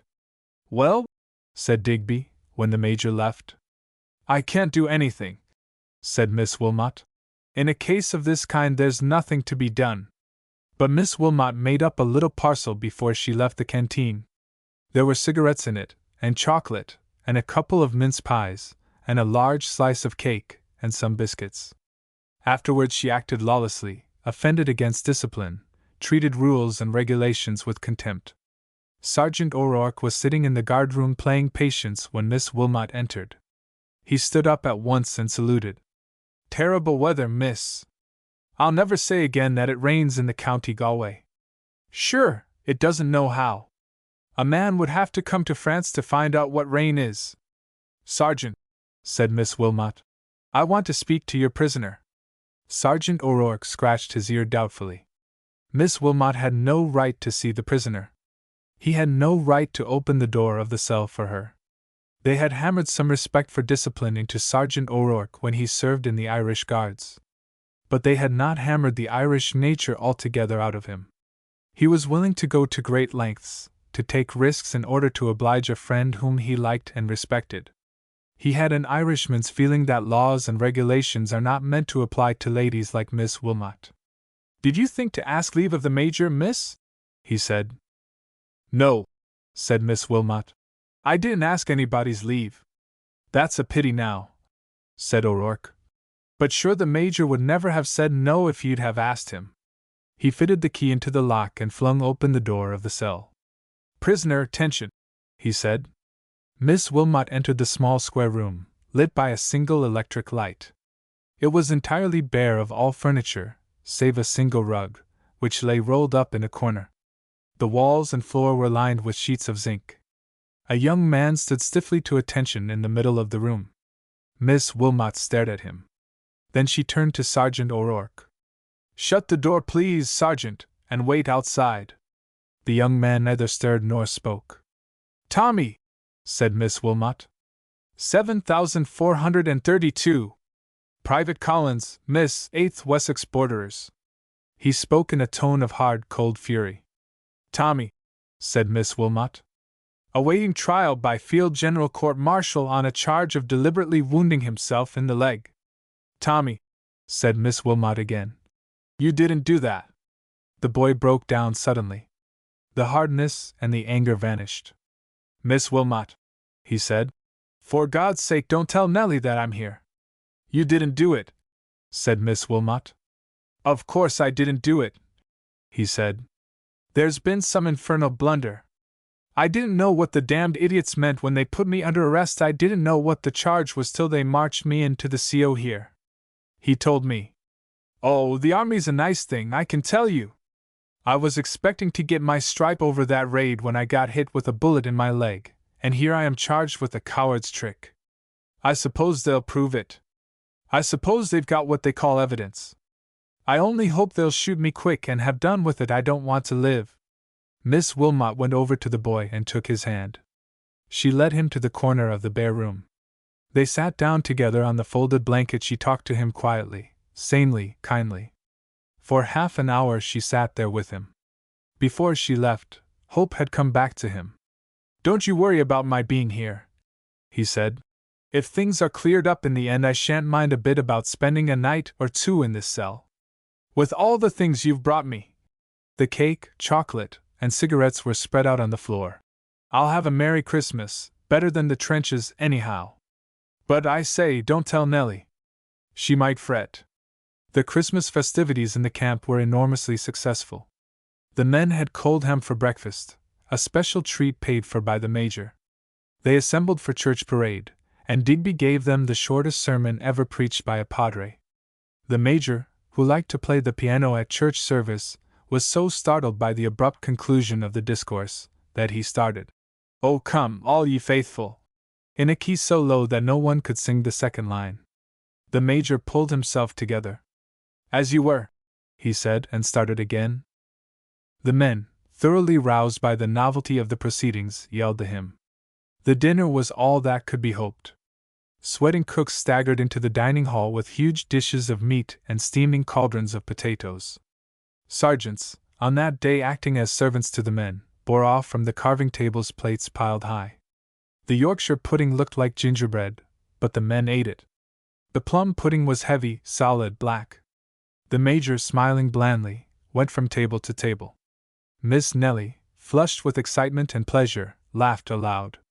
Only Miss Wilmot looked on with grave eyes, somewhat sad. She was thinking of Tommy Collins in his cell, with the weight of an intolerable accusation hanging over him. Later on, not even Miss Wilmot had time to be thoughtful. There was a pause in the festivities for an hour or two after dinner. The men smoked, slept, or kicked at a football with spasmodic fits of energy. Then the canteen was opened. Miss Wilmot's great cake was cut. The men passed in a long file in front of the counter. Miss Wilmot handed each man a slice of cake. Other ladies gave crackers and mince pies. Digby, garrulous and friendly, distributed cigarettes. The Major stood at the far end of the room under the glistening white star. He was waiting for the moment to arrive at which he should make his speech, a speech sure to be received with genuine applause, for it was to be in praise of Miss Wilmot. The Major did that kind of thing well. He had the proper touch, could catch the note appropriate for votes of thanks. He knew his talent, and that Christmas Day he meant to do his best. An orderly entered the canteen, looked round it, caught sight of the Major. He pushed his way through a crowd of laughing men who munched cake, smoked furiously, and decked each other's heads with paper caps from crackers. He reached the Major at last, and handed him a note. The Major read it and swore. Then he began to push his way towards the counter. The orderly followed him. "Gangway," he called. "Gangway, men! Make way for the Major!" Way was made at last. The Major seized Digby by the arm. "It's a damned nuisance," he said. "I beg pardon, Padre, an infernal nuisance. I've got to go to the orderly room. Those fellows in number 3 hospital are ringing me up. Why couldn't they keep quiet on Christmas Day? I must go, though, and I may be kept. You'll have to make the speech and thank Miss Wilmot." Digby escaped making the speech in the end. Just as the distribution of cakes and mince pies had finished, when Digby was searching frantically for an opening sentence, the Major returned. He made 2 speeches. One was in a low voice across the counter to Miss Wilmot. The other was to the men. It was all about Miss Wilmot. It was beautifully phrased. But she did not hear a word of it. She was scarcely aware of the men's cheers, though the paper festoons swayed to and fro, and the Chinese lanterns shook with the violence of the shouting. For the Major had said this to her. "It's all right about that boy in the guardroom, the prisoner you know, who was to have been court-martialed. Some blatant idiot of an orderly sergeant mixed up two sets of papers, and put the wrong man under arrest. They're sending over the right man now. I told Sergeant O'Rourke to bring that poor boy straight here from the guardroom. Keep a bit of cake for him." It was while the men were cheering the Major's other speech that Tommy Collins, guided by Sergeant O'Rourke, entered the canteen. Miss Nellie saw him at once. She stretched herself across the counter to grasp his hands, upsetting the few remaining mince pies, and scattering crackers right and left. If the counter had not been so broad and high, she would in all probability have kissed him. "Oh, Tommy," she said, "and I'd given up all hope of seeing you. This is just a perfect Christmas box. How did you get here?" Tommy Collins looked appealingly to Miss Wilmot. His eyes begged her as plainly as if words had crossed his lips not to tell the story of his arrest. "Now you are here," said Miss Nellie, "you must help us with the carols. The Major's a perfect darling, but he can't sing bass for nuts. You'll do it, won't you? I'm singing, and so is Miss Wilmot. Be her right." Mrs. Jocelyn was generally considered a clever woman. Her husband respected her intellect. He was, and still is, professor of psychology in one of our younger universities, so he could give an expert's opinion on any question of mental capacity. Her son said she was clever. There were two young Jocelyns, Ned, a barrister, and Tom, a junior master in a public school. Ned used to give me his opinion of his mother very often. "The mater is extraordinarily clear-headed," he would say. "If you want to see your way through a muddle, just you talk it over with her. It's an awful pity she—" Then Ned would shrug his shoulders. He was a loyal son, and he never said in plain words what the pity was. Tom spoke in the same way. "Dad's all right," he used to say. "European reputation and all that, but the mater has the brains of our family. If only she wouldn't." I agreed with both of them. Mrs. Jocelyn was one of the cleverest women I ever met, but well, on one subject she was an intolerable bore. That subject was woman's suffrage. She could not keep off it for very long, and once she started there was no stopping her. All her friends suffered. It cannot be said that she argued. She demanded, aggressively insisted on sex equality, on justice and right for women, right in every sphere of life, political right, social right, economic right, all kinds of other right. This, of course, was in the old days before the war. Since August 1914, most things have changed. Professor Jocelyn, indeed, still lectures on psychology, half-heartedly now, to a rapidly dwindling class of young women. But Ned Jocelyn's name is painted in black letters on a brown wooden cross at the head of a grave, one of a long row of graves, in a French cemetery. Tom is trying to learn to walk without crutches in the grounds of an English hospital. Mrs. Jocelyn is out in France, working in a canteen, working very hard. It is only occasionally now that she demands a right. But when she does, she demands it, so I understand, with all her old ferocious determination to get it. This is the story of how she once demanded and took a right. It was nearly midday, and the camp lay under a blazing Sunday. It was early in July, when all England and all France were throbbing with hope, pride and terror as the news of the big push came in day by day. There was little calm, and few hearts at ease in those days, but number 50 convalescent camp looked peaceful enough. It is miles from the firing line. No shells ever burst over it or near it. Only occasionally can the distant rumble of the guns be heard. A spell of dry weather had cracked the clay of the paths which divided it into rectangles. The grass was burnt and brown. The flower beds, in spite of diligent watering, looked parched. The great white tents, marquees guyed up with many ropes, shone with a blinding glare. In the strips of shade made by the fly-sheets of the tents, men lay in little groups. Their tunics were unbuttoned or cast aside. They smoked and chatted, speaking slowly and briefly. Oftener they slept. Only in one corner of the camp was there any sign of activity. Near the main entrance is the orderly room. Inside, a sweating adjutant toiled at a mass of papers on the desk before him. From time to time a sergeant entered the room, saluted, spoke sharply, received his orders, saluted, and went out again. From the clerk's room next door came the sound of voices, the ceaseless clicking of a typewriter, and the frequent clamorous summons of a telephone bell. Outside, orderlies hurried, stepping quickly in one direction or another, to the quartermaster's stores, to the kitchen, to the wash-houses, to 20 other points in the great camp to which orders must go, and from which messages must return. The bugler stood in the veranda outside the orderly room, ready to blow his calls or strike the hours with a hammer on a suspended length of railway line. At the entrance gate, standing sharply to attention as a guardsman should, even under a blazing sun, was Private Malley, of the Irish Guards, wounded long ago, now wearing the brassard of the military police.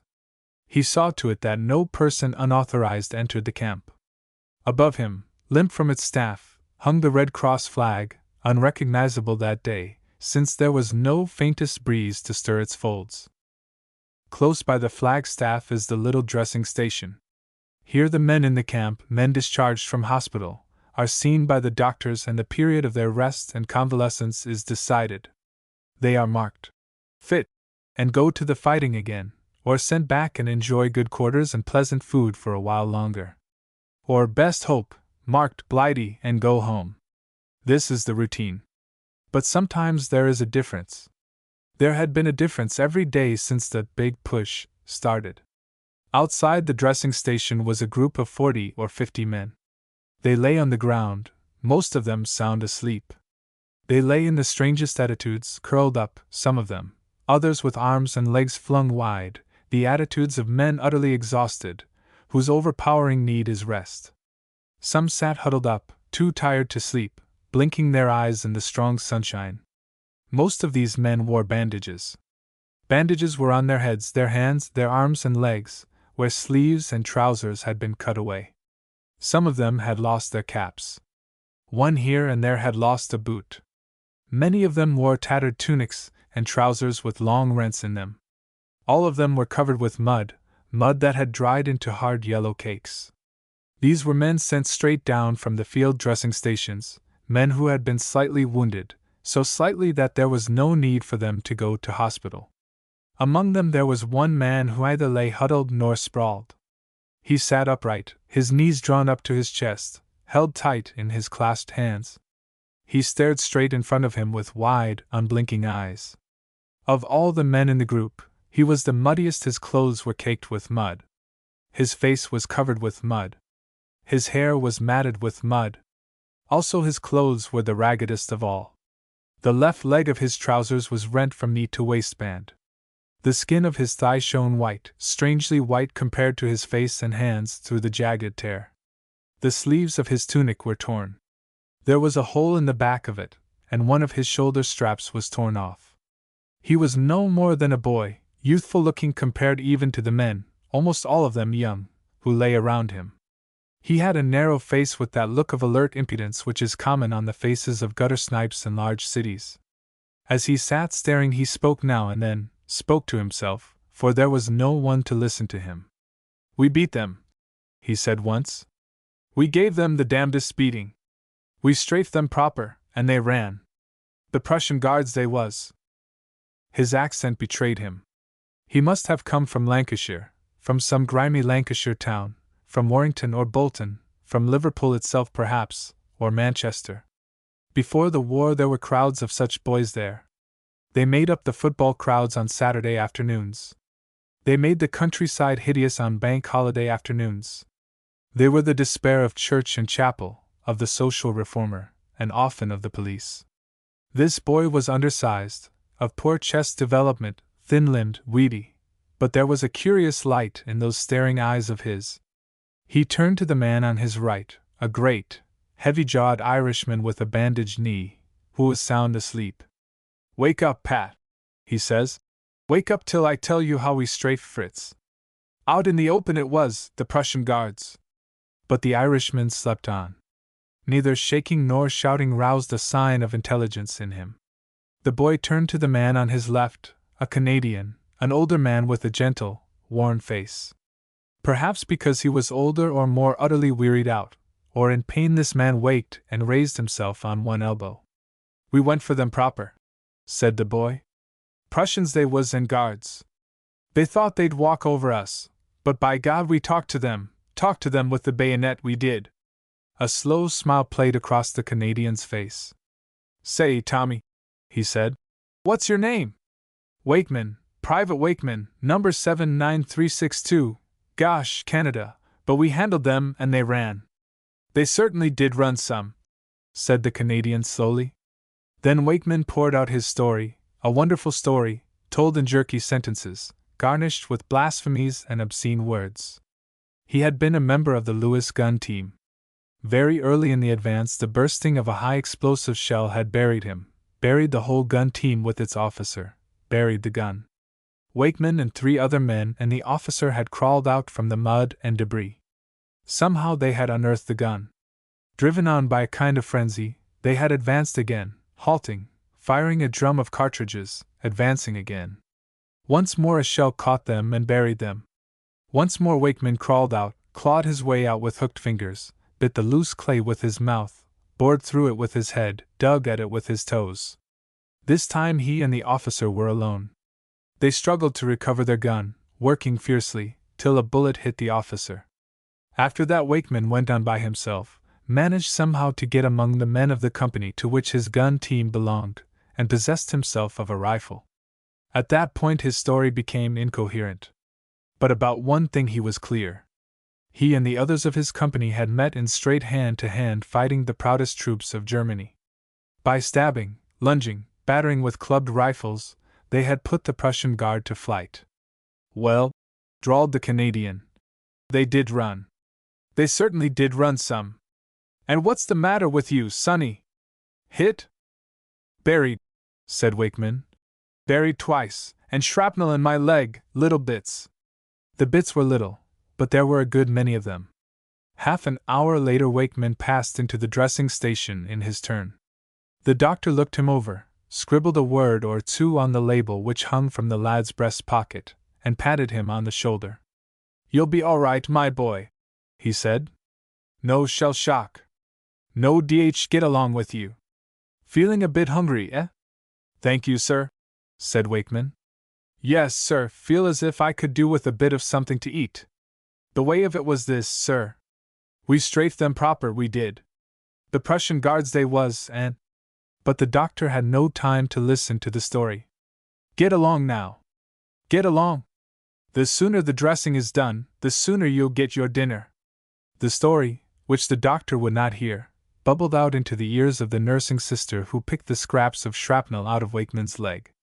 They were tiny fragments, most of them, but there were a great many, and it took the nurse 20 minutes to get through her job. The story was told twice over in jerks and snatches, just as it had been told to the Canadian, only the obscene words were unuttered and the oaths, when they slipped out now and then, were followed by apologies. Every soldier, even a Lancashire gutter snipe, has in him this curious instinct. His talk is commonly full of blasphemies and obscenities, devoid of all sense or meaning, efforts at futile emphasis, apparently necessary and inevitable. But if there is a woman within earshot, no such words pass his lips. A girl might sit all day among these men, and if they knew she was there, her ears would never be sullied with the sound of a foul word. Released at last from the dressing station, Wakeman and 5 or 6 others were taken to the bathhouse. The corporal who led the way, the bath orderly who provided soap and towels, and the wounded Irishman who was given the bath next to Wakeman's, all heard scraps of the story, learnt the essential fact that Wakeman and his pals had strafed the Prussian guard. It was the Irishman who reduced the excited boy to silence for a few minutes. "What do you want to be talking that way for?" he said. "Didn't we all give them hell? Didn't I bring back 3 prisoners myself? 3? It's 5 I would have had, only for a stray shell that bursted alongside of the communication trench and lifted 2 of them off me. Bad luck to that same shell, for a bit of it took me under the knee. But what matter? Only, mind this, what you did to the Prussian guard wasn't in it with what that shell did to them two Boches. You'd have been sorry for the blighters, so you would, if so be you could have found a bit of either of them big enough to be sorry for. Wakeman had no reply to make to that. It is not possible with a bayonet, or even with a Lewis gun, to cause the total disappearance of an enemy's body. After his bath, with a clean shirt on him and a clean pair of socks, Wakeman dined. There is no lack of good food in No. 50 convalescent camp, and men recovering from wounds often have healthy appetites. But Wakeman ate, gorged himself, to the astonishment even of the kitchen orderlies. Plateful after plateful of stewed meat and potatoes, steaming and savory, disappeared. Yet there was no sign about the boy of the lassitude of repletion. His eyes remained bright and glanced rapidly here and there. His body was still alert, the movements of his hands quick and decisive. After dinner rest, Wakeman found himself with other newcomers in a tent in the corner of the camp. The Irishman was there, still lamenting in picturesque phrases the loss of his two prisoners. And the biggest of them, a fine figure of a man he was, had the beautifulest helmet on him that ever was seen, worth 20 francs it was, any day, and me without a penny in my pocket. But where was it after the shell bursted? Tell me that if you can. The Canadian was there, patiently ready to listen to any story, having apparently no story of his own to tell. Wakeman began again. It was the Prussian guard, he said, and we gave them proper hell, we did, out in the open. No blasted machine guns. Just them and us with the bayonet. And he talked in vain. In the tent were beds, real beds with mattresses of woven wire, and palliasses stuffed with straw. Stretched flat on his back, the Irishman snored. His head pillowed on his folded arm, the Canadian slept peacefully, a quiet smile, like a child's, on his face. Wakeman looked at them and snorted with contempt. For him no sleep was possible. He pulled a bench to the door of the tent, and sat in the sunshine. He found the lid of a cigarette tin and set to work to scrape the mud off his clothes and boots. But the work wearied him. With a piece of string he laced up the long rent in his trousers, cutting holes in the material with the blade of a knife. Then, still obstinately disinclined for sleep, he went out to explore the camp. At one end of the camp is a hut, a long, low building. It is one of those canteens and recreation huts, which, working through various organizations, the public at home provides for the men in France. They are familiar enough to everyone in France, and the men know that there is a welcome for them however often they pass the doors. In this hut Mrs. Jocelyn works all day long, and every day. Sometimes she cooks, making vast puddings, stewing cauldrons full of prunes or figs. Sometimes she stands behind the counter serving bowls of tea, coffee, cocoa, lemonade, to thirsty men.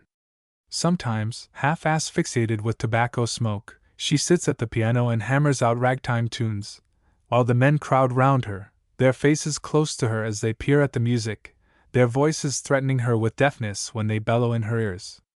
Sometimes she sits for an hour beside some dull-eyed victim of shell shock, patiently trying to coax or trick him back to some interest in life again, giving him, literally, her own vitality, until, virtue gone out of her, she must seek fresh strength for herself in the less exhausting toil of a scullery maid. Thus she pays to man the debt she owes to God for the cross over the grave of one son dead, and the unconquerable spirit of the other crippled. It was a slack hour when Private Wakeman, in his grotesquely tattered clothes, limped through the door. Only a few men were in the hut, writing or playing draughts. A boy at the piano was laboriously beating out a discordant version of Tennessee. Mrs. Jocelyn sat on a packing case, a block of paper on her knee, writing a letter to a man who had left the camp to go up the line again. Another woman, a fellow worker, was arranging plates of cakes and biscuits on the counter, piling bowls ready to hand for the crowd of men who would come later, clamoring for tea. Private Wakeman stood in the middle of the hut and looked around him. He sought companionship, longed to find someone to whom he could tell his story and make his boast about the Prussian Guard. His eyes wandered from one to another of the men who were writing or playing games. He found little encouragement. It seemed impossible to join himself to any one of them. He looked at the lady busy with the bowls and plates. His eyes rested at last on a great dish of stewed figs which stood on the counter. He had eaten an incredible quantity of food in the dining hall 2 hours before: soup, beef, potatoes, cabbage, pudding, cheese. But he had not eaten stewed figs. His whole boy's nature rose in him in one fierce longing for stewed figs, he remembered. Before he went into the attack he had possessed half a franc and 2 sous. He thrust his hand into his one trouser pocket. It was empty. He tore at the string with which he had laced up the slit in his trousers. On that side there was not a pocket left. It and all it ever contained were gone. He fumbled in the pockets of his tunic, found 3 mangled cigarettes, the stump of a pencil, a letter from his mother, and, at last, 2 English penny stamps, survivals of days which seemed years ago, when he had been in camp in England. His eyes were fixed on the stewed figs. The longing in him grew fiercer, intolerable. He approached the counter slowly. He laid on it the 2 stamps, dirty almost beyond recognition. He smoothed them out carefully. "Lady," he said, "I haven't got no money but—" The worker laid down her bowls, looked at the 2 stamps, and then at the boy. She was a woman of experience and discernment. She saw the muddy, tattered clothes. She read the look of desire in the eyes. She understood. "What do you want?" she said. "Stewed fruit, lady, and custard." She turned from the boy to Mrs. Jocelyn. "It's clean against all rules," she said. "I know I oughtn't to, but I must. I simply must give this boy something." Mrs. Jocelyn looked up from her writing. She saw all that the other had seen. She had talked with many men. One glance was enough for her. She knew what the boy had been through. With swift intuition she guessed at what he felt and how he yearned. She saw the name of his regiment on his one remaining shoulder strap. It was her dead boy's regiment, and every man in it was dear to her. Already the other lady was at work, putting a spoonful of stewed figs on a soup plate. Mrs. Jocelyn seized her by the arm and dragged her roughly back from the counter. "Don't dare to do it," she said. "It's my right. No one else has so good a right to do it as I have." So Private Wakeman sat down to a plate piled with stewed figs, swamped with a yellowish liquid called custard in canteens in France. Beside him were jam tarts and great slabs of cake. From a mouth never empty, though he swallowed fast, came in short gushes the story of the strafing of the Prussian Guard, told at last to ears which drank in greedily every word of it. So Mrs. Jocelyn claimed and took at last her dearest right. 6 journeys end. I had a long journey before me, and I looked forward to it with dread. It is my habit when forced to travel in France, the part of France chiefly affected by the war, to resign myself to a period of misery. I relapse into a condition of sulky torpor. Railway transport offices may amuse themselves by putting me into wrong trains. Officers in command of trains may detach the carriage in which I am and leave it for hours in a siding. My luggage may be, and generally is, hopelessly lost. I may arrive at my destination faint for want of food. But I bear all these things without protest or complaint. This is not because I am particularly virtuous or self-trained to turn the other cheek to the smiter. I am morally feeble, deficient in power of self-defense, a lover of peace with discomfort, rather than honorable strife. I felt no small joy when I discovered that Thompson was to be my traveling companion on this particular journey. I had traveled with Thompson before. I knew that he always secured food, that he never lost his luggage, that he had an instinct for recognizing the right train when he saw it, and that he had a healthy disregard for the dignity of the official persons who clog the feet of wayfarers in France. We met at the station. Thompson's breezy good humor gave me fresh confidence at once. He looked energetic, hopeful, and charged with vitality. "Come along," he said. "We'll report to the RTO at once and get it over." In France, under existing conditions, the traveler reports to the railway transport officer when he starts his journey, when he finishes it, and at all intervening opportunities. An RTO must lead a harassed and distressful life. He sees to it that the traveler has a fair share of life's trouble. This particular RTO began by trying to get us into a wrong train. I suppose that was the line of least resistance for him. It was easier to put us into the first train that came along. We should have been off his hands, and another R.T.O station somewhere else would have had the job of getting us switched back onto our proper track again. The first man, and this was all he cared for, would have been rid of us. Thompson was equal to the situation. He talked vigorously to that RTO. Thompson holds no very exalted rank in the army. I often wonder he is not tried by court-martial for the things he says. But the RTO, so far from resenting Thompson's remarks, offered us a sort of apology. "I've been on duty 10 hours, he said, "and there's a whole battery of artillery lost somewhere along the line. It never was my fault, but every general in the whole army has been ringing me up about it. The telephone bell hasn't stopped all day. Damn! There it is again." It was loud, angry, and horribly persistent. Even Thompson felt sorry for the RTO. "Never mind," he said. "You'll get your military cross all right in the end. All you fellows do. Now buck up a bit and find our train for us. It's X we want to get to." I mention this incident to show the kind of man Thompson is and his way of dealing with difficulties. Under his care I felt that I should travel safely and get to X in the end. Comfort was not to be expected, but Thompson did all that could be done to mitigate our misery. We made our start from a platform blocked with piles of officers' luggage and crowded with confused and anxious men. Subalterns in charge of drafts asked other subalterns what they ought to do and received counter-inquiries by way of reply. Sergeants stormed blasphemously at men who had disappeared in search of tea. Staff officers, red-tabbed and glorious, tried to preserve an appearance of dignity, while their own servants, staggering under the weight of kit bags, bumped into them. Hilarious men, going home on leave, shouted sudden snatches of song. A decrepit Frenchman, patient in the performance of duty, blew feeble blasts on a small horn. Thompson, alert and competent, found a compartment. He put me in, and then he bundled in my valise. After that he found his own luggage, an enormous kit bag, 2 sacks, a camp bedstead, a hammock chair, and a number of small parcels. "Get them in somehow," he said. "We'll settle down afterwards." Thompson did the settling afterwards. He so arranged our belongings that we each had a seat. The door by which anyone else might have to get in at another station was hopelessly blocked. The small parcels were put on the rack above our heads. Thompson gave me a list of their contents, as he put them in their places. They contained bread, butter, meat, biscuits, cheese, a bottle of wine, and a flask of brandy. "We're here till 2 o'clock tomorrow morning, till 2 o'clock at best. We must have something to eat." A selfish traveler, I am profoundly selfish, would have been content to keep that compartment secure from intrusion. We had completely barricaded the door, and no one could have got in if we had chosen to defend our position. But Thompson was not selfish.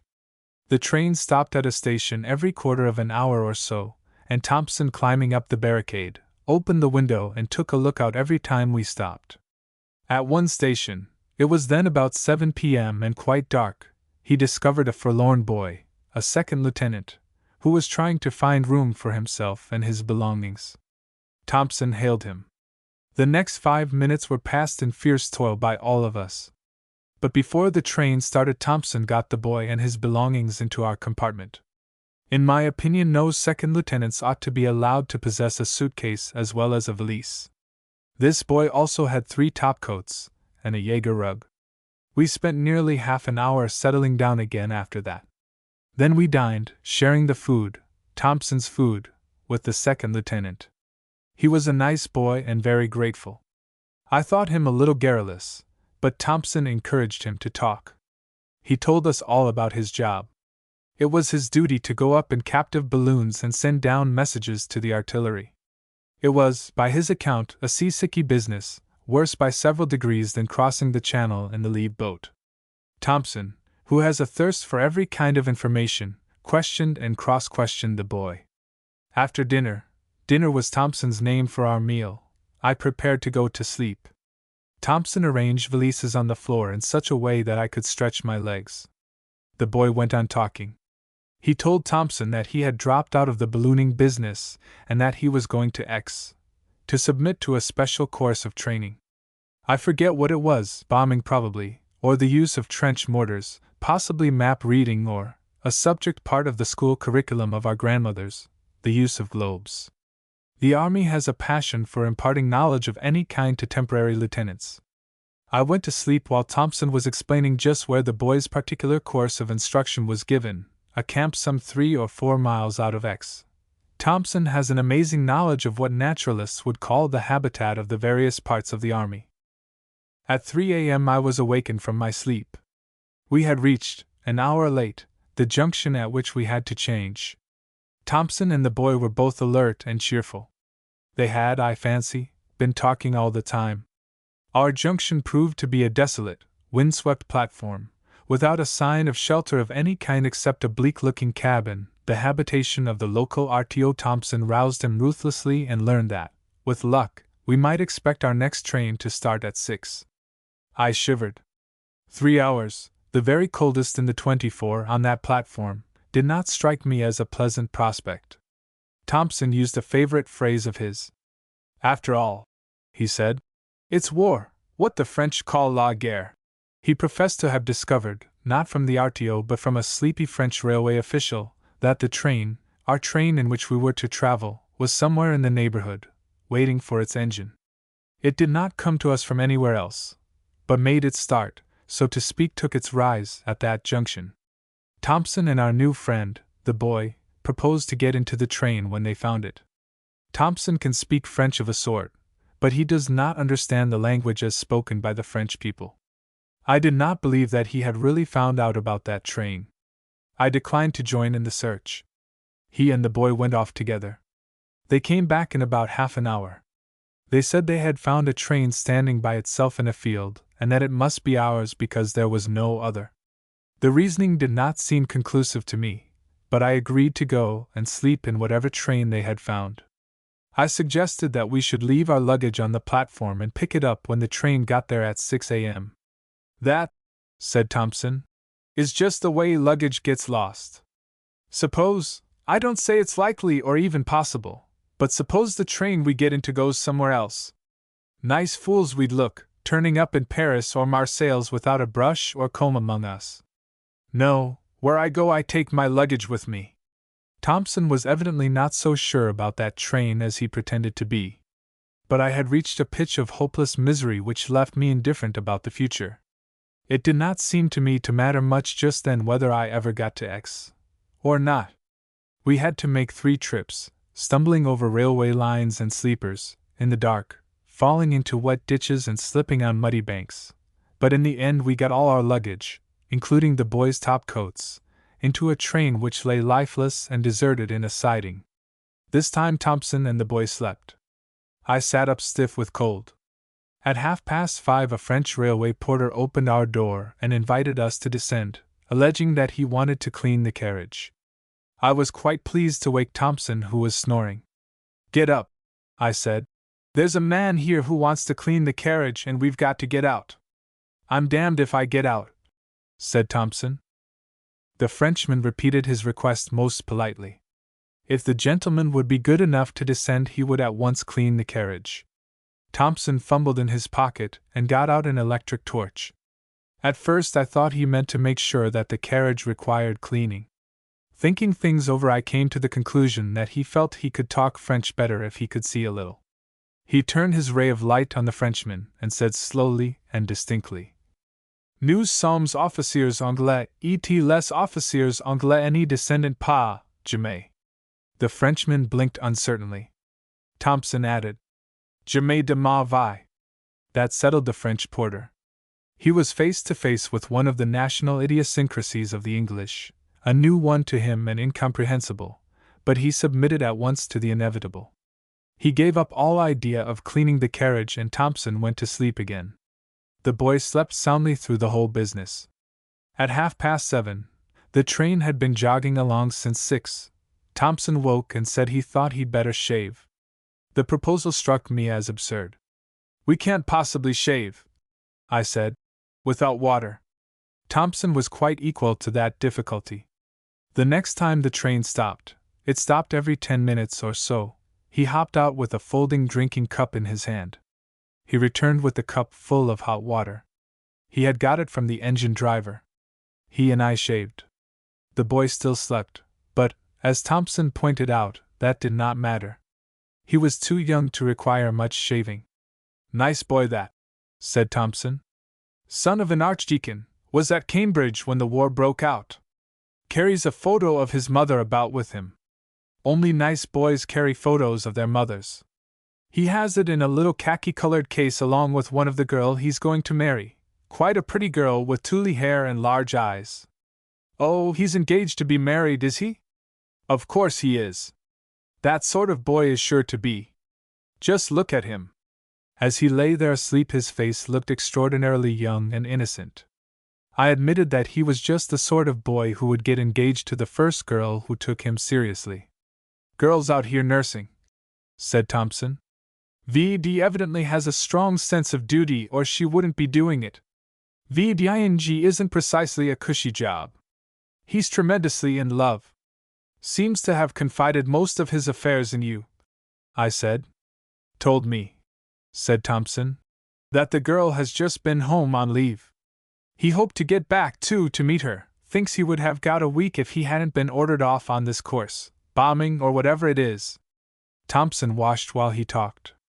It could scarcely be called a real wash, but he soaped his face, most of his neck and his ears with his shaving brush, and then dipped his handkerchief in the drinking cup and wiped the soap off. He was certainly cleaner afterwards, but I felt that what was left of the water would not clean me.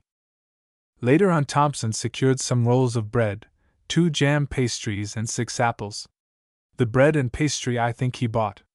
The apples I am nearly sure he looted.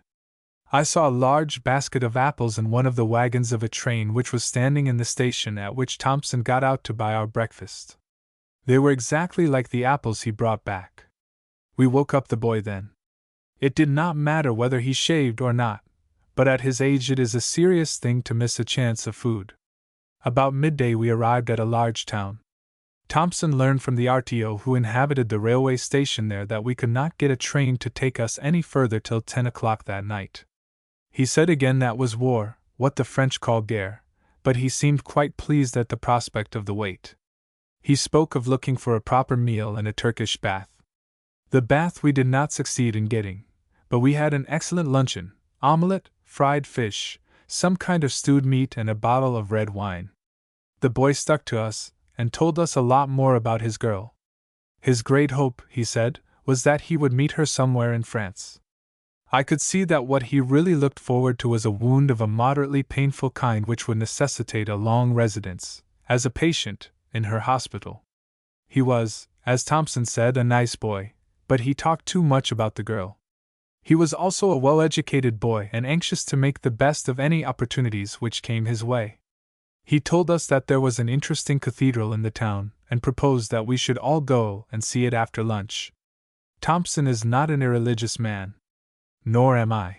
We both go to church regularly, though not to excess, but we do not either of us care for spending weekday afternoons in a cathedral. Thompson still hankered after a Turkish bath. I had a plan for getting a bedroom somewhere and going to sleep. We sent the boy off to the cathedral by himself. The Turkish bath, as I said, was unobtainable. We walked through most of the streets of that town looking for it. Then Thompson proposed that we should have afternoon tea. That we got in a small room above a pastry cook's shop. The girl who served us brought us tea and a large assortment of sticky pastry. Thompson hates sticky pastry. There is only one kind of cake made in France which he will eat. I knew what it was, for I had often had tea with Thompson before. I should have recognized one if I had seen it, but I could not remember the French name for it. Thompson insisted on describing its appearance to the girl. He gave his description in English, and the girl looked puzzled. I tried to translate what he said into French, and she looked still more puzzled. Then from the far corner of the room came a pleasant voice. "I think brioche is the word you want."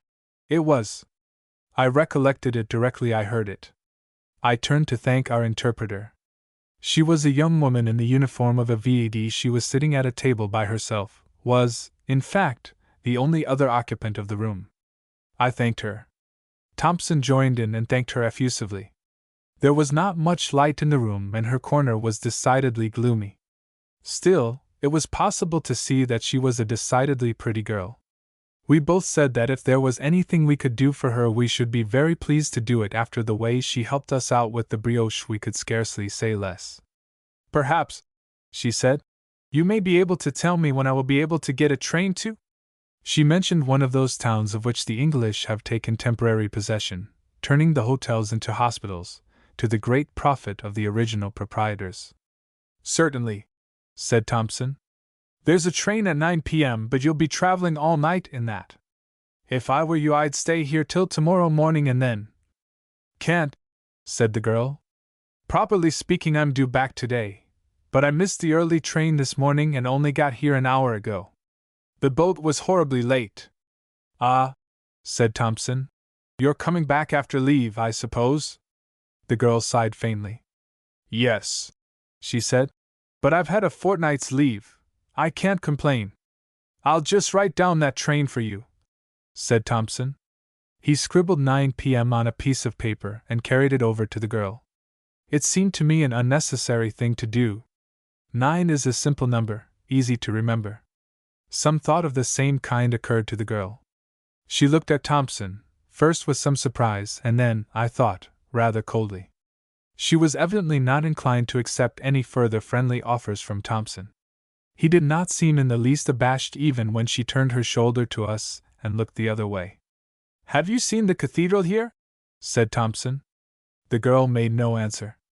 "I really think," said Thompson, "that you ought to pay a visit to the cathedral. You'll like it, you really will. And you've got hours before you. I don't see how you can fill in the time if you don't go to the cathedral." "Thank you," said the girl without turning round. "I'm not going there," said Thompson, "or I'd offer to show you the way. But you can't miss it. You can see the spire from the window. It's the finest specimen of early Gothic in the north of France. The glass is superb. There's an altar-piece by Raphael or Botticelli, I forget which. The screen is late Italian Renaissance, and there's a tomb in the west transept which is supposed to be that of the Venerable Bede." The girl got up and walked out of the room. I was not surprised. "Thompson," I said, "what do you mean by behaving like a cad? Anyone could see that she is a nice girl, a lady, not that sort at all." Thompson grinned. "And as for that rigmarole of yours about the cathedral, what the devil do you know about Italian Renaissance, or Botticelli or early Gothic? I never heard such rot in my life. As a matter of fact, I've always heard that the glass in this cathedral is poor." "All the same," said Thompson, "if she goes there she'll be pleased. She'll find something she'll like a great deal better than stained glass. As for the Venerable Bede," I said, "he was buried in Oxford if he was buried anywhere, and I don't know that he was. He might have been cremated, or minced up by high explosives so that they couldn't bury him." "I thought I recognized her," said Thompson. "I went over to her table and had a good look to make sure." "Don't pretend you know her," I said. "She certainly didn't know you. I looked at her photograph 5 times at least last night while you were asleep." I thought this over for a minute. Then I said, "You don't mean to tell me that she's the girl that boy is engaged to be married to?" "The exact same girl," said Thompson. "I couldn't be mistaken." I meditated on the situation. "I hope," I said, "that he won't have left the cathedral before she gets there." "No fear," said Thompson. "He's a most conscientious boy. Having started out to do that cathedral, he'll look at every stone of it before he leaves. He'll be there for hours yet. What I'm afraid of is that she won't go there." "She started in the right direction," I said. "I saw her out of the window." "I did my best anyhow," said Thompson. "I told her I wasn't going there. She didn't like me. I could see that. If I'd let her think I was going to the cathedral, she'd have marched straight off to the station and sat in the ladies' waiting room till her train started." The girl, it appeared, did visit the cathedral, and the boy was there. He was waiting for us on the platform at the railway station at 9:30. He talked half the night to Thompson about his wonderful stroke of luck. Just as I dropped off to sleep, I heard Thompson quoting Shakespeare. It was, to the best of my belief, the only time in his life that Thompson ever did quote Shakespeare. He said, 7. His girl. There were 30 or 40 officers in the lounge of the hotel, all condemned, as I was, to spend the greater part of the day there. Some men have better luck. It was the 4th time I had been held up in this wretched place on my way back to France after leave. Dragged out of our beds at an unreasonable hour, crammed into a train at Victoria, rushed down to an embarkation port as if the fate of the Empire depended on our getting there without a minute's delay, we find, when we get out of the train, that the steamer will not start for 3 hours, 4 hours, on this occasion 6 hours. We are compelled to sit about in an hotel, desolate and disgusted, when we might have been comfortable in London. I looked round to see if there were anyone I wanted to talk to. There were. I had seen them at Victoria, 3 or 4 men whom I knew slightly, but I had no particular wish to spend hours with any one of them. I had just decided to go out for a walk by myself when I felt a slap on my shoulder. I turned and saw Daintree. I was uncommonly glad to see him. Daintree and I were friends before the war, and I have always found him an amusing companion. He greeted me heartily. "Great luck," he said, "running into you like this. I don't see a single other man I know in the whole crowd. And anyway, I particularly wanted to talk to you. I've got a story to tell you." We secured a corner and 2 comfortable chairs. I lit a pipe and waited. Daintree is a wonderful man for picking up stories. The most unusual things happen to him, and he gets mixed up in far more adventures than anyone else I know. And he likes telling stories. Usually, the men who have stories to tell will not talk, and the men who like talking have nothing interesting to tell. Daintree is exceptional. "What is it this time?" I asked. "What journalists call a sob story, or is it meant to be humorous?" "I should call it a kind of joke," said Daintree. "But my wife says it's the most pathetic thing she's ever heard. It makes her cry even to think of it. You can take it either way. I'll be interested to see how you do take it. I was thinking of writing it to you, for your information and necessary action, please. My wife wanted me to, but it's too long for a letter. Besides, I don't see what you or anyone else could possibly do in the matter. You may give advice, that's what my wife expects of you, but there's really no advice to give. However, you can tell me how it strikes you. That's what I want to know, whether you agree with my wife or with me. You know Simcox, don't you, or do you? I forget." "Simcox?" I said. "Is that a tall, cadaverous man in the Wessex? Rather mournful looking?" "That's the man. Came home from a remote corner of the Argentine, or somewhere like that, early in the war, and got a commission. He's a captain now. I met him," I said, "down Albert Way, shortly before the push last year. I can't say I knew him. He seemed to me rather a difficult kind of man to know." "So my wife says," said Daintree. "He's older than most of us, for one thing, and has spent 20 years all by himself herding sheep or branding bullocks, or whatever it is they do out in those places. Naturally, he'd rather lost touch with life at home and found it difficult to fit himself in, especially with a lot of boys straight from the varsities or school. They were mostly boys in his battalion. Anyhow, he seems to have been a bit morose, but he did his job all right in the regiment, and was recommended for the MC. He got knocked out in the Somme push and jolly nearly lost a leg. They saved it in the end and sent him down to my place to convalesce. Daintree owns a very nice place in the Midlands. In the old days it was one of the pleasantest houses I know to stay in. Daintree himself was a capital host, and his wife is a charming woman. The house is a convalescent home for officers now, and Mrs. Daintree, with the help of 3 nurses, runs it. Daintree pretends to regard this as a grievance, and says it was all his wife's doing, though he was just as keen on the place as she was. "Damned nuisance," he said, "finding the place full of boys rioting when I get home on leave. And it's full up now, 12 of them, no less. There's hardly a spot in the house I can call my own, and they've spoiled the little lake I made at the bottom of the lawn. That young ass Pat Singleton started what he called boat races on it." "Oh, Pat Singleton's there?" I said. "I knew he'd been wounded, but I didn't hear he'd been sent to your place." Pat Singleton's always everywhere, said Daintree. I've never come across a place where he wasn't, and he's a devil for mischief. Remind me afterwards to tell you about the trick he played on the principal nurse, a Scotch woman with a perfectly terrific sense of her own dignity. Daintree chuckled. If you'd rather tell me that story, I said, instead of the one about Simcox, I'd just as soon have it. In fact, I'd prefer it. Sob stories are always trying. But I'm not sure that the Simcox one is a sob story, though there's a certain amount of slosh in it. Anyhow, I've got to tell it to you, for my wife says you're the only man she knows who can advise what ought to be done. All right, I said, but Pat Singleton's escapades always amuse me. I'd like to hear about his making an apple pie bed for that nurse. Daintree chuckled again, and I gathered from the expression of his face that the nurse had endured something worse than an apple pie bed. Or about the boat races, I said.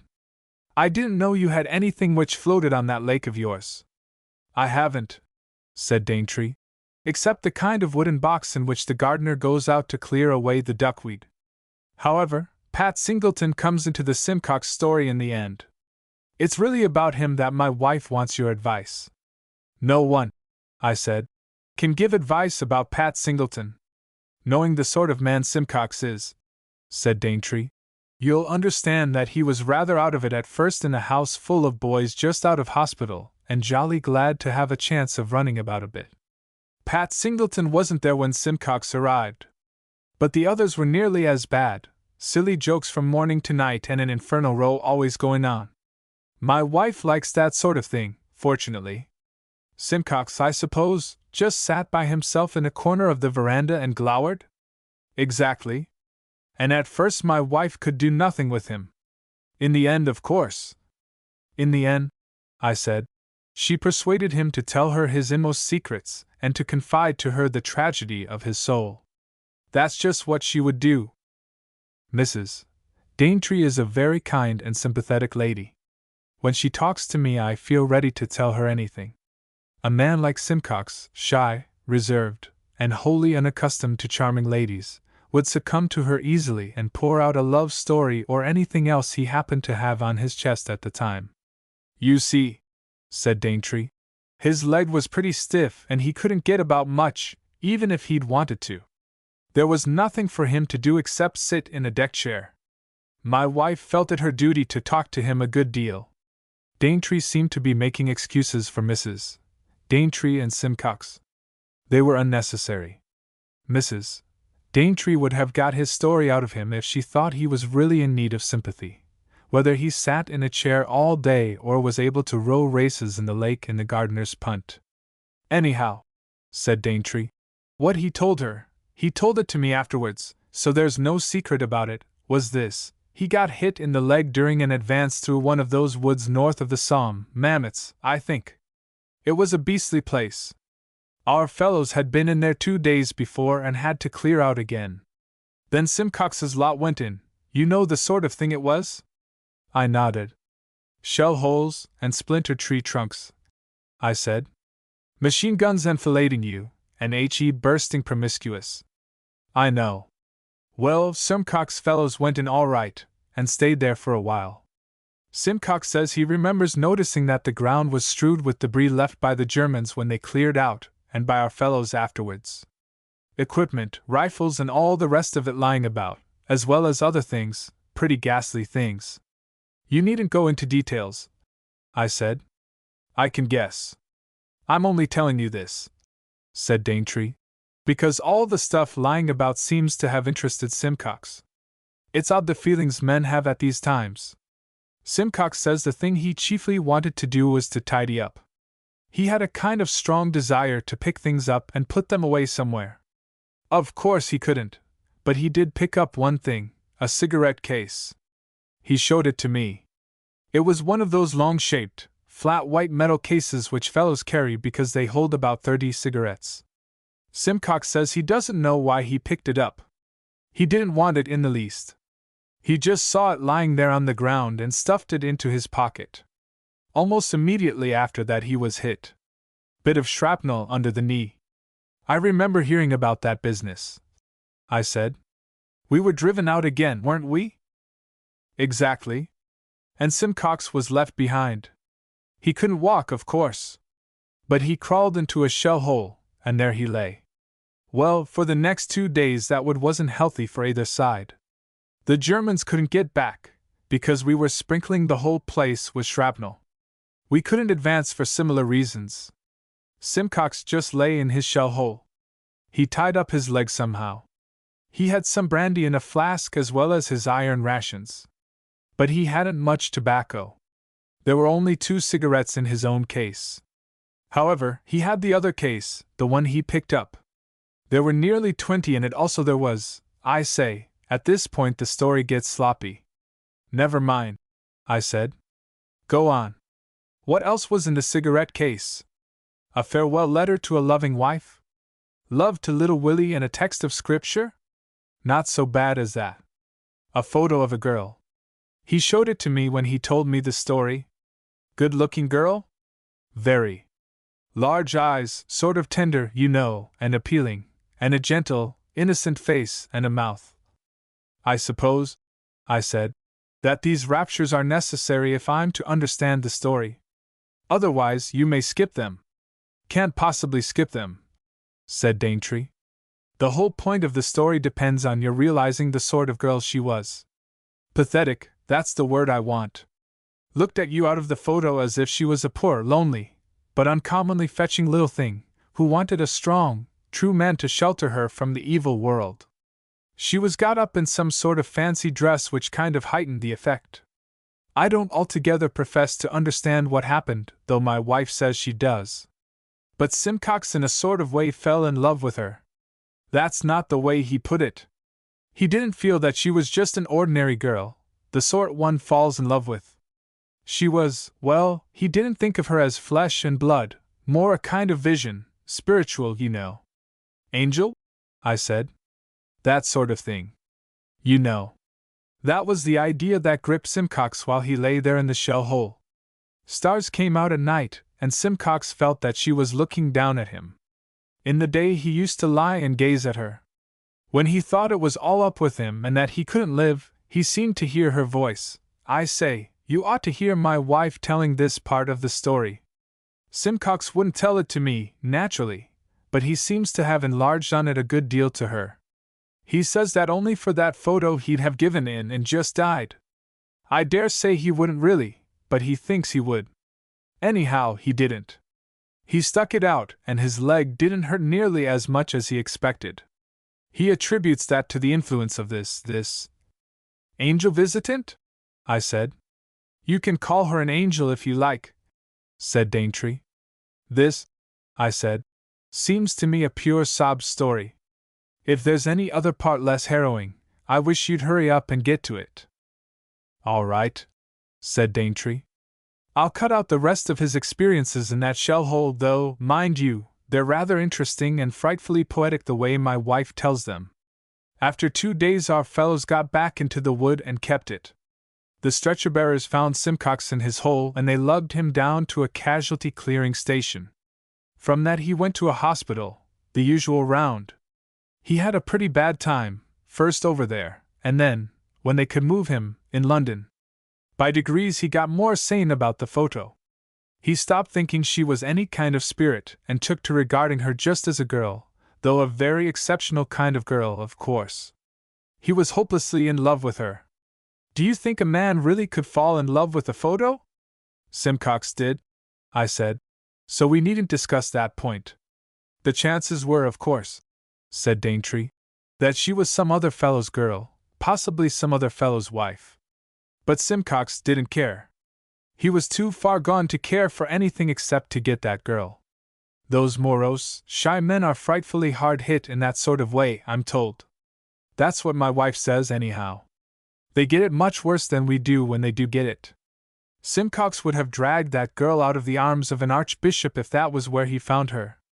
Of course he couldn't go hunting her over England while he was in hospital with a bad leg. But he made up his mind to find out who she was and where she lived as soon as he was well enough to go about. He'd very little to go on, practically nothing. The photo had been cut down so as to fit into the cigarette case, so that there wasn't even a photographer's name on it. He might have advertised, I said. There are papers which go in for that sort of thing, publish rows of reproductions of photographs found on the battlefield, with requests for identification. My wife thought of that, said Daintree. But Simcox didn't seem to take to the idea. He said the photo was too sacred a thing to be reproduced in a paper. My own idea is that he was afraid of any kind of publicity. You see, the other fellow might turn up, the fellow who really had a right to the girl.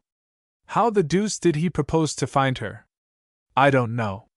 He told my wife some rotten yarn about instinct guiding him to her, said he felt sure that the strength of his great love would somehow lead him to her side. He didn't say that to me, couldn't you know? But it's wonderful what a fellow will say to a woman, if she's sympathetic, and my wife is. Still, even so, he must be more or less mad to think a thing like that. Mad about the girl. He's sane enough in every other way. He can't be so mad as that, I said. Just fancy going out into a field, I suppose that's the way you do it, and hanging about until your great love set you strolling off either to the right or to the left. No man, however mad, could expect to come on a girl that way, no one particular girl, I mean. Of course you'd meet several girls whichever way you went. Couldn't help it. The world's full of girls. I don't know what he meant, said Daintree, but my wife sympathized with him, and seemed to think he'd pull it off in the end.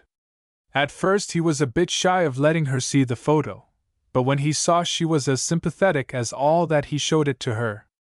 Well, the moment she saw it, she felt that she knew the face. That was a stroke of luck for Simcox.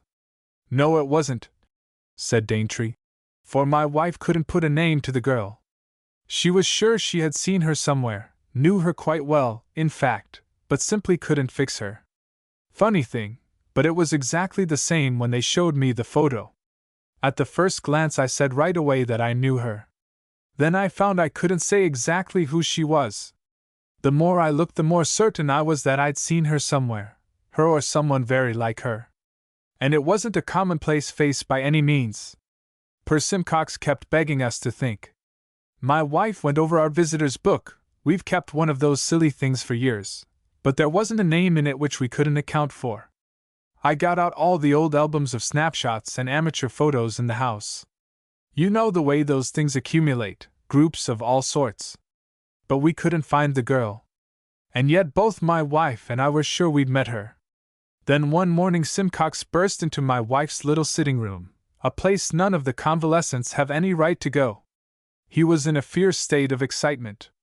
Said that an officer who'd arrived the night before was exactly like the photo and that the girl must be his sister or cousin, or something. The only officer who came that night was, you'd never guess, Pat Singleton. Pat, I said, though a young devil, is cheerful, and I never saw him anything but self-confident. I can't imagine a girl such as you described bearing the faintest resemblance to that boy. You said that she was a kind of die-away, pathetic, appealing angel. Now, Pat. I know, said Daintree. All the same, the likeness was there. The moment I looked at the photo with Pat in my mind, I knew why I thought I recognized it. My wife said the same thing. But Pat Singleton hasn't any sisters, I said. No, he hasn't. He hasn't even a first cousin anything like the age of the girl in the photo. I knew all the Singletons well, have for years. But Simcox insisted his girl must be some relation of Pat's, and in the end I promised to ask the boy. In the first place, if she was a relation, it seemed an impudent sort of thing to do, and if she wasn't, Pat would be sure to make up some infernal story about me and a girl and tell it all over the place. However, my wife egged me on, and poor Simcox was so frightfully keen that I promised. Well, I sent for Pat Singleton next morning. He was a little subdued at first, as much subdued as I've ever seen him. He thought I was going to rag him about the spoof he'd played off on the nurse. He did that before he was 12 hours in the house. Remind me to tell you about it afterwards. I don't wonder he looked piano. She'd been going for him herself, and that woman is a real terror. However, he cheered up the moment I showed him the photo of the girl. He asked me first of all where the devil I'd got it. Said he'd lost it somewhere before he was wounded. Oh, it was his, then? I said. Yes, said Daintree, grinning. It was his. He was particularly anxious to know how I came by it. I didn't tell him, of course. Couldn't give Simcox away, you know. Then Pat began to cheek me. Asked if I'd fallen in love with the girl and what my wife would say when he told her. Said he carried the photo about with him and showed it to fellows just to watch them falling in love with her. It seems that 9 men out of 10 admired her greatly. He asked me if I didn't think she was the prettiest girl I'd ever seen, and that I wasn't the first man by any means who wanted her name and address. He grinned in a most offensive way and said that he never gave away that girl's name to anyone, that I ought to know better than to go running after a nice, innocent little thing like that who wouldn't know how to take care of herself. I wasn't going to stand much of that sort of talk from Pat Singleton. I told him straight that if he didn't tell me that girl's name, and where she lived, I'd make things hot for him. I threatened to report the little game he'd had with the nurse, and that if I did he'd be court-martialed. I don't know whether a man could be court-martialed for cheeking a nurse, but the threat had a good effect on Pat. He really was a bit afraid of that woman. I don't wonder, though it's the first time I've ever known him afraid of anyone. Daintree paused and chuckled horribly. Well, I said, who was the girl? Haven't you tumbled to it yet? Said Daintree. No, do I know her? I can't say you exactly know her, said Daintree. You know him. It was a photo of Pat himself dressed up as the Sleeping Beauty, or Fatima, or some such person in a pantomime they did down at the base last Christmas when he was there. The young devil carried the thing about with him so as to play off his silly spoof on every fellow he met. I must say he made a damned pretty girl. Good Lord, I said. And how did Simcox take it? Simcox hasn't been told yet, said Daintree. That's just what my wife wants your advice about. You see, it's an awkward situation. Very, I said. If we tell him, said Daintree, he'll probably try to kill Pat Singleton, and that would lead to a lot of trouble. On the other hand, if we don't tell him, he'll spend the rest of his life roaming about the world looking for a girl who doesn't exist, and never did. It seems a pity to let that happen. My idea, I said, would be to get another girl, not necessarily like the photo, but the same type, appealing and pathetic and all that. He'd probably take to her after a time. I suggested that, said Daintree, but my wife simply won't hear of it. She says the story as it stands is a great romance and that it would be utterly spoiled if Simcox switched off after another girl. I can't see that, can you? In a case like this, I said, when the original girl wasn't a girl at all. Exactly, said Daintree. But when I say that my wife brings up the angel in the shell hole part of the story and says that a great romance is its own reward. I don't know what to advise, I said. I didn't think you would, said Daintree, though my wife insisted that you'd be able to suggest something. But you can tell me what you think of the story. That's what I really want to get out of you. Is it a sob story or just a rather unusual spoof? That, I said, depends entirely whether you look at it from Simcox's point of view or Pat Singleton's. 8 Sir Galahad. The order, long expected and eagerly desired, came at last. The battalion moved out from dusty and crowded barracks to a camp in the wilderness. Lieutenant Dalton, a cheerful boy who had been taught Holy Scripture in his childhood, wrote to his mother that the new camp was somewhere in the wilderness beyond Jordan, between the river of Egypt and the Great Sea. This description of the situation was so entirely inaccurate that the censor allowed it to pass without complaint. Old Mrs. Dalton told her friends that her son was living under the shadow of Mount Sinai. He was, in fact, nowhere near either Jordan or Sinai. He was some miles east of the Suez Canal. For a week or so officers and men rejoiced in their new quarters. There was plenty of elbow room, no more of the overcrowding they had suffered since they landed. They had, indeed, miles of totally unoccupied desert at their disposal. Each tent might have stood in its own private grounds, 3 acres or so in extent, if that had not been felt by the colonel to be an inconvenient arrangement. There was also, and this particularly pleased the battalion, the prospect of a fight with the Turks. Everyone believed when the move was made that a battle was imminent, and the battalion, which had no experience of fighting, was most anxious to show what it could do. After a while, the enthusiasm for the new camp began to fade. The Turks did not put in an appearance, and life was as peaceful as it had been in the English camp where the battalion was trained. The situation of the camp, though roomy, was not exciting. Both officers and men began to find existence exceedingly dull. Lieutenant Dalton, who at this time wrote long letters to his mother, told her that he understood at last why the children of Israel were so desperately anxious to get back to Egypt, and were inclined to rag Moses about the want of melons and cucumbers. At the end of the month, the whole battalion was bored to exasperation. The desert which stretched in front of the camp was intolerably flat. The sun rose with pitiless regularity, shone with a steady glare for a great many hours, and then set. That was all that ever happened. The coming of a cloud into the sky would have been greeted with cheers. No cloud appeared. A sandstorm, however disagreeable, would have been welcomed as a change. The sand stayed quietly where it was. The men tried football, and gave it up because of the blistering heat. They played house until even the excitement of that mild gamble exhausted itself. No other form of amusement suggested itself. There was not even any work to do. Had the battalion belonged to the brigade of guards, it would no doubt have gone on doing barrack square drill every day and all day long until the men learned to move like parts of a machine. But this was a territorial battalion, and the colonel held reasonable views about modern warfare. The value of drill, a mechanical business, was in his opinion easily exaggerated. Had the battalion belonged to an Irish regiment, there would probably have been several interesting fights, and some means of obtaining whiskey would have been devised. In such ways the men would have escaped the curse of monotony, and the officers would have been kept busy in the orderly room.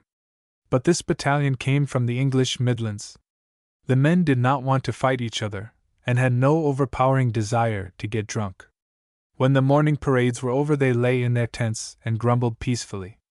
Under such circumstances, tempers often wear thin, and a habit of bickering takes possession of a mess. It is greatly to the credit of everyone concerned that there was no sign of bad temper among the officers of the battalion. The colonel lived a good deal by himself in his tent, but was always quietly good-humored. Lieutenant Dalton, an incurably merry boy, kept the other subalterns cheerful. Only Captain Maitland was inclined to complain a little, and he had a special grievance, an excuse which justified a certain amount of grumbling. He slept badly at night, and liked to read a book of some sort after he went to bed. The mess had originally possessed an excellent supply of books, some 100 volumes of the most varied kinds supplied by the camp's Libraries Association at home. Unfortunately, almost all the books were left behind when the move was made. Only 3 volumes were to be found in the new camp, 1 novel, a treatise on the culture of apple trees, and Mallory's Morte d'Arthur. Captain Maitland blamed the chaplain for the loss. "You ought to have looked after those books, Padre," he said. "It's a Padre's business to look after books." The Rev. John Hattingly, C.F., was a gentle little man, liked by the officers because he was entirely unassuming, and popular with the men because he was always ready to help them. He accepted the whole blame for the loss of the books without an attempt to defend himself. "I'm awfully sorry, Maitland," he said. "I ought to have seen to those books. I did look after the prayer books. They're here all right, at least most of them are." "Prayer books," said Maitland. "If they were even whole prayer books! But those little yellow tracts of yours! They haven't even got the 39 articles in them. If they were pukka prayer books, I'd borrow one and try to read it. I expect there are lots of interesting things in the small print parts of the prayer book, the parts you Padres never read out. But what's the good of the books you have? Nothing in them but what we all know off by heart." Hattingly sighed. He was painfully conscious of the shortcomings of the field service books supplied for the use of the troops. Dalton came to his defense. "Don't strafe the Padre," he said. "He brought along a church, an entire church. Is there another Padre in the whole army who could have got a church to a place like this?" Dalton's almost incredible statement was literally true. Hattingly had succeeded, contrary to all regulations, in bringing with him from England a corrugated iron church. It was quite a small one, it folded up and could be packed flat. When unpacked and erected, it was undeniably a church. It had a large cross at one end of it outside. Inside it was furnished with an altar, complete with cross and candlesticks, a collapsible harmonium and a number of benches. Chaplains have certainly no right to load up troopships with churches, but Hattingly had somehow got his to Egypt. By what blandishments the transport officer had been induced to drag the thing out into the desert beyond the canal no one knew. Hattingly was one of those uncomplainingly meek men who never stand up for themselves. It is a curious fact, but it is a fact, that a really helpless person gets things done for him which the most aggressive and masterful men cannot accomplish. The success in life of women of the clinging kind is an illustration of this law. Hattingly smiled with joy at the mention of his church. It stood, securely bolted together, a little outside the camp. No one, the cross being disproportionately large, could possibly mistake it for anything but a church. In front of it was a notice board, a nice black notice board with a suggestion of Gothic architecture about it. On the board, in bright white letters, was a list of services and the name of the church, St. John in the Wilderness. Originally, before the move into the desert, it had been simply St. John the Evangelist, but Hattingly felt that the new circumstances demanded a change of dedication. Everyone, from the colonel down to the humblest private, was secretly proud of the church. The possession of such a thing gave a certain distinction to the battalion. Hattingly was a good deal chaffed about it, but the building was in a fair way to become a regimental mascot. "I'm not strafing the Padre," said Captain Maitland, "but I wish we had a few of the books we left behind." "To listen to you talking," said Dalton, "anyone would think you were some kind of literary swell, Hall Caine and Wordsworth rolled into one, whereas we all know that the only thing you take an interest in is horses." Captain Maitland was very far from being a literary swell or claiming any such title. The books he really liked, the only books he read when he had a free choice, were sporting stories with a strong racing and betting interest. But in camp in the wilderness no sporting stories were obtainable. The one novel which remained to the mess dealt with the sex problem, a subject originally profoundly uninteresting to Maitland, who had a healthy mind. He read it, however, as a remedy for insomnia. It proved effective. A couple of chapters sent him to sleep every night, so the book lasted a good while.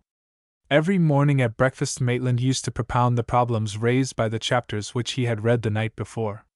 The mess got into the way of holding informal debates on the divorce laws. When he finished the book, Maitland declared that he intended to devote himself to eugenics and the more enlightened kind of social reform as soon as the war was over. "I never thought of it before," he said, "but I can see now that the future of the empire really depends on the proper legislation for child welfare, on antenatal clinic, and the abolition of the old empiric methods of marriage." "Wait till after I'm married before you begin," said Dalton. Hattingly was a little pained. He said things about the sanctity of marriage and the family as a divine institution. No one else took Maitland seriously. It was felt that when the war came to an end, if it ever did, he would go back to horse racing and leave the scientific aspects of marriage in decent obscurity. When he had finished the novel, he took the book on apple trees to bed with him. He became, after a short time, interested in that subject. He announced that when the war was over he intended to buy a small place in Devonshire and go in for orchards. "Apple growing," he said, "is just exactly the peaceable, shady kind of life a man wants after being stuck down in a desert like this." "With your taste for the turf," said Dalton, "you'll get into a shady kind of life all right, whether you plant apple trees or not." Dalton was an irreverent boy. Hattingly was greatly pleased at the thought of Maitland sitting innocently under an apple tree. The turn of Mallory came next. Maitland left it for the last because the print was very small and the only light in his tent was a feeble candle. When he got fairly started in the book he became profoundly interested, and the other members of the mess were treated at breakfast time to a good deal of information about medieval warfare. "As far as I can make out," Maitland said, "every officer in those days was knighted as soon as he got his commission." "Jolly good idea," said Dalton. "I should buck about like anything if they made me a KCB." You wouldn't have been an officer or a knight, said Maitland. You'd have been the court fool. You've no idea whatever of chivalry. Like most simple men who read very little, Maitland took the books he did read seriously, and was greatly influenced by them. The apple tree treatise made him want to be a gardener. A slow and careful study of Malory filled him with a profound admiration for medieval romance. The reason modern war is such a sordid business, he said, is that we've lost the idea of chivalry. Chivalry is all very well, said Dalton, if there's anyone to chival about. I haven't read much about those old knights of yours, Maitland, but so far as I can make out from what you tell us, they were always coming across damsels, fair, distressed, and otherwise fetching. Now, I haven't seen a damsel since I left England. How the deuce can I be chivalrous? I defy anyone, even that Lancelot Blighter of yours, to go into raptures about the old hag you turned out of the camp yesterday for selling rotten dates to the men. Dalton was not the only member of the mess who made jokes about the Knights of King Arthur's Fellowship. But Maitland went on reading out selected passages from Malory, and there is no doubt that everyone, even Dalton, became interested. Haddingly, the padre, made no attempt to conceal the fact that he was profoundly influenced. He had always been proud of his church, but had hitherto been content to use it in the normal way for parade services on Sunday morning. The services were undeniably popular. The men enjoyed singing hymns, and they listened patiently to the sermons because they liked Haddingly. The officers, who also liked Haddingly, attended the Sunday morning services with great regularity. Dalton, though he preferred playing ragtime on the piano, accompanied the hymns on the harmonium. Haddingly was greatly moved by Maitland's account of the medieval spirit. He took to spending half an hour in the church every morning before breakfast. Nobody knew what he did there. The officers, through feelings of delicacy, never asked him questions about these new devotions. The men, who were getting to know and like Haddingly better and better as time went on, regarded his daily visits to the church as proof that their padre was one who knew his job and did it thoroughly. One morning, the mess had then been discussing medieval chivalry for about a fortnight. Maitland read out a passage from Malory about a visit paid by Sir Galahad to a lonely chapel among the mountains, where he found nobody at all, for all was desolate. Haddingly had just spent his lonely half-hour in the church of St. John in the wilderness. He sighed. He found nobody there in the mornings, and could not help wishing that the battalion contained a Galahad. Dalton felt that something must be done to preserve the credit of the mess and the dignity of English manhood. He felt sure that sentiment about desolate chapels was an unwholesome thing. He scoffed. All very well for Gallipat, he said. But Galahad, said Maitland. Galahad, or Gallipat, or Gollywog, said Dalton. If a man has a silly name like that, it doesn't matter how you spell it. The point is that it would be simply ridiculous to attempt that sort of thing now. Suppose, for instance, I put it to you, Padre. Suppose you saw Maitland mounted on one of the transport GGs trotting up to that tin cathedral of yours, on a weekday, mind. I'm not talking about Sundays. Suppose he got down and went inside all by himself, what would you think, Padre? There's only one thing you could think, that Maitland had been drinking. Sir Galahad, said Maitland, went in to say his prayers. He was on his way to a battle. They didn't have to wait months and months for a battle in those days.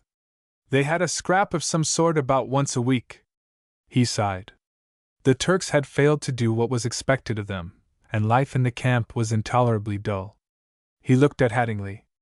It was plainly a padre's duty to support a spiritual and romantic view of life against the profane jibes of Dalton. Haddingly spoke judicially. The general tone of society in those days, he said, seems to have been very different from what it is now. Men had much less difficulty in giving expression to their emotions. No doubt we still feel much as they did, but Haddingly became aware that no one was listening to him. The attention of everyone at the table was attracted by something else. The men sat stiffly, listening intently. Haddingly heard a faint, distant humming sound. It grew louder. Jiminy! Said Dalton. An aeroplane! The breakfast table was laid in the open air outside the mess tent. The men rose from their seats, and stared in the direction of the coming sound. It was the first time that an aeroplane had approached the camp in the desert. Its coming was an intensely exciting event, an unmistakable evidence of activity somewhere, surely a sign that activity everywhere might be expected. The sound increased in volume. The machine appeared, a distant speck in the clear sky. It grew rapidly larger, flying fast. It was seen to be a biplane. It passed directly over the camp, flying so low that the head of the pilot was plainly visible. In a few minutes it passed from sight. The hum of its engines grew fainter. But till the sound became inaudible no one spoke. Then a babble of inquiry and speculation broke out. Where was the thing going? What was it doing? What did its sudden swift voyage mean? For the rest of the day the camp was less sleepy than usual. Men everywhere discussed the aeroplane. Dalton was not the only one who envied the members of the Flying Corps. It seemed a very desirable thing to be able to rush through the air over unknown deserts, to have the chance of seeing strange and thrilling things, Arab encampments, green oases, mirages, caravans and camels, to drop bombs perhaps on Syrian fortresses, to estimate the numbers of Turkish columns on the march, to reckon their strength in artillery, to take desperate risks, to swerve and dart amid clouds of bursting shrapnel. How much more gloriously exciting such a life than that of men baking slowly in the monotony of a desert camp. Maitland, stimulated by his reading to an unnatural effort of imagination, recognized in the men of the Flying Corps the true successors of Mallory's adventurous knight-errants. For them war still contained romance. Chivalry was still possible. Hattingly caught the thought and expanded it. Knights of old had this wonderful spirit, because to them the forests through which they roamed were unknown wastes, where all strange things might be expected. Then when all the land became familiar, mapped, intersected with roads, covered thick with towns, sailors inherited the spirit of romance. Afterwards all the seas were charted, policed, and ships went to and fro on ocean highways. The romance of adventure was lost to seamen, lost to the world, until the airman came and found it again by venturing on new ways. In the evening the aeroplane returned. Once more its engines were heard. Once more it appeared, a speck, a shape, a recognizable thing. But this time it did not pass away.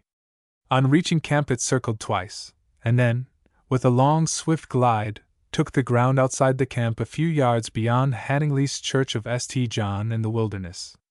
The pilot stepped out of the machine. "Good man," said Dalton. "Friendly of him dropping in on us like this. Must want a drink after that fly. 8 hours at least. I'll go and bring him along to the mess. Hope he'll tell us what he's been doing. Wonder if the Turks potted at him." The pilot left his machine. He walked stiffly, like a man with cramped limbs, towards the camp. "Something wrong with the engine, perhaps," said Dalton. "Or he's short of petrol. I'll fetch him along. A whiskey and soda in a big tumbler is the thing for him. I dare say he'll stay for dinner." He started and walked quickly towards the machine. The airman, approaching the camp, reached the church. Instead of passing it he stopped, opened the door, and went in. Dalton paused and looked back. "Must have mistaken your tin cathedral for the mess, Padre," he said. "I'll run on and fetch him out."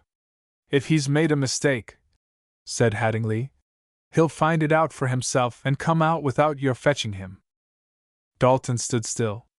His eyes were on the door of the church. Maitland and Hattingly were gazing at it too. The other officers, gathered in a group outside the mess tent, stood in silence, staring at the church. It seemed as if hours passed.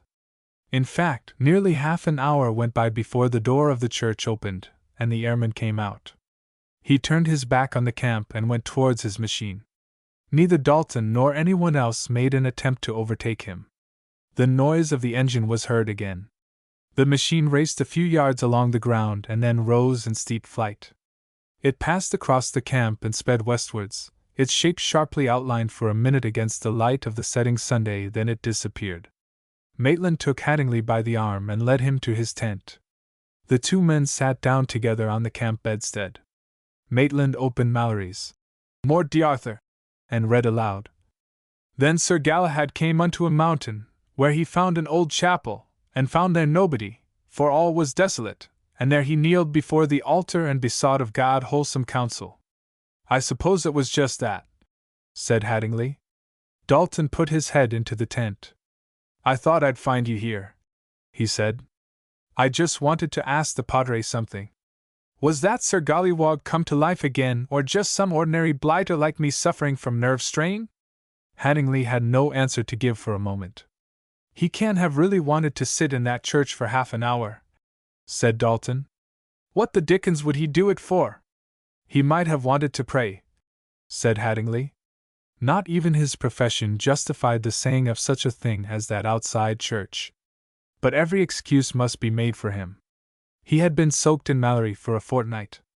Deserts, even when there are camps in them, are queer places, liable to upset men's minds, and the conduct of the airman was certainly peculiar. Of course, if you put it that way, said Dalton, I've nothing more to say. All the same, he might have come into the mess for a drink.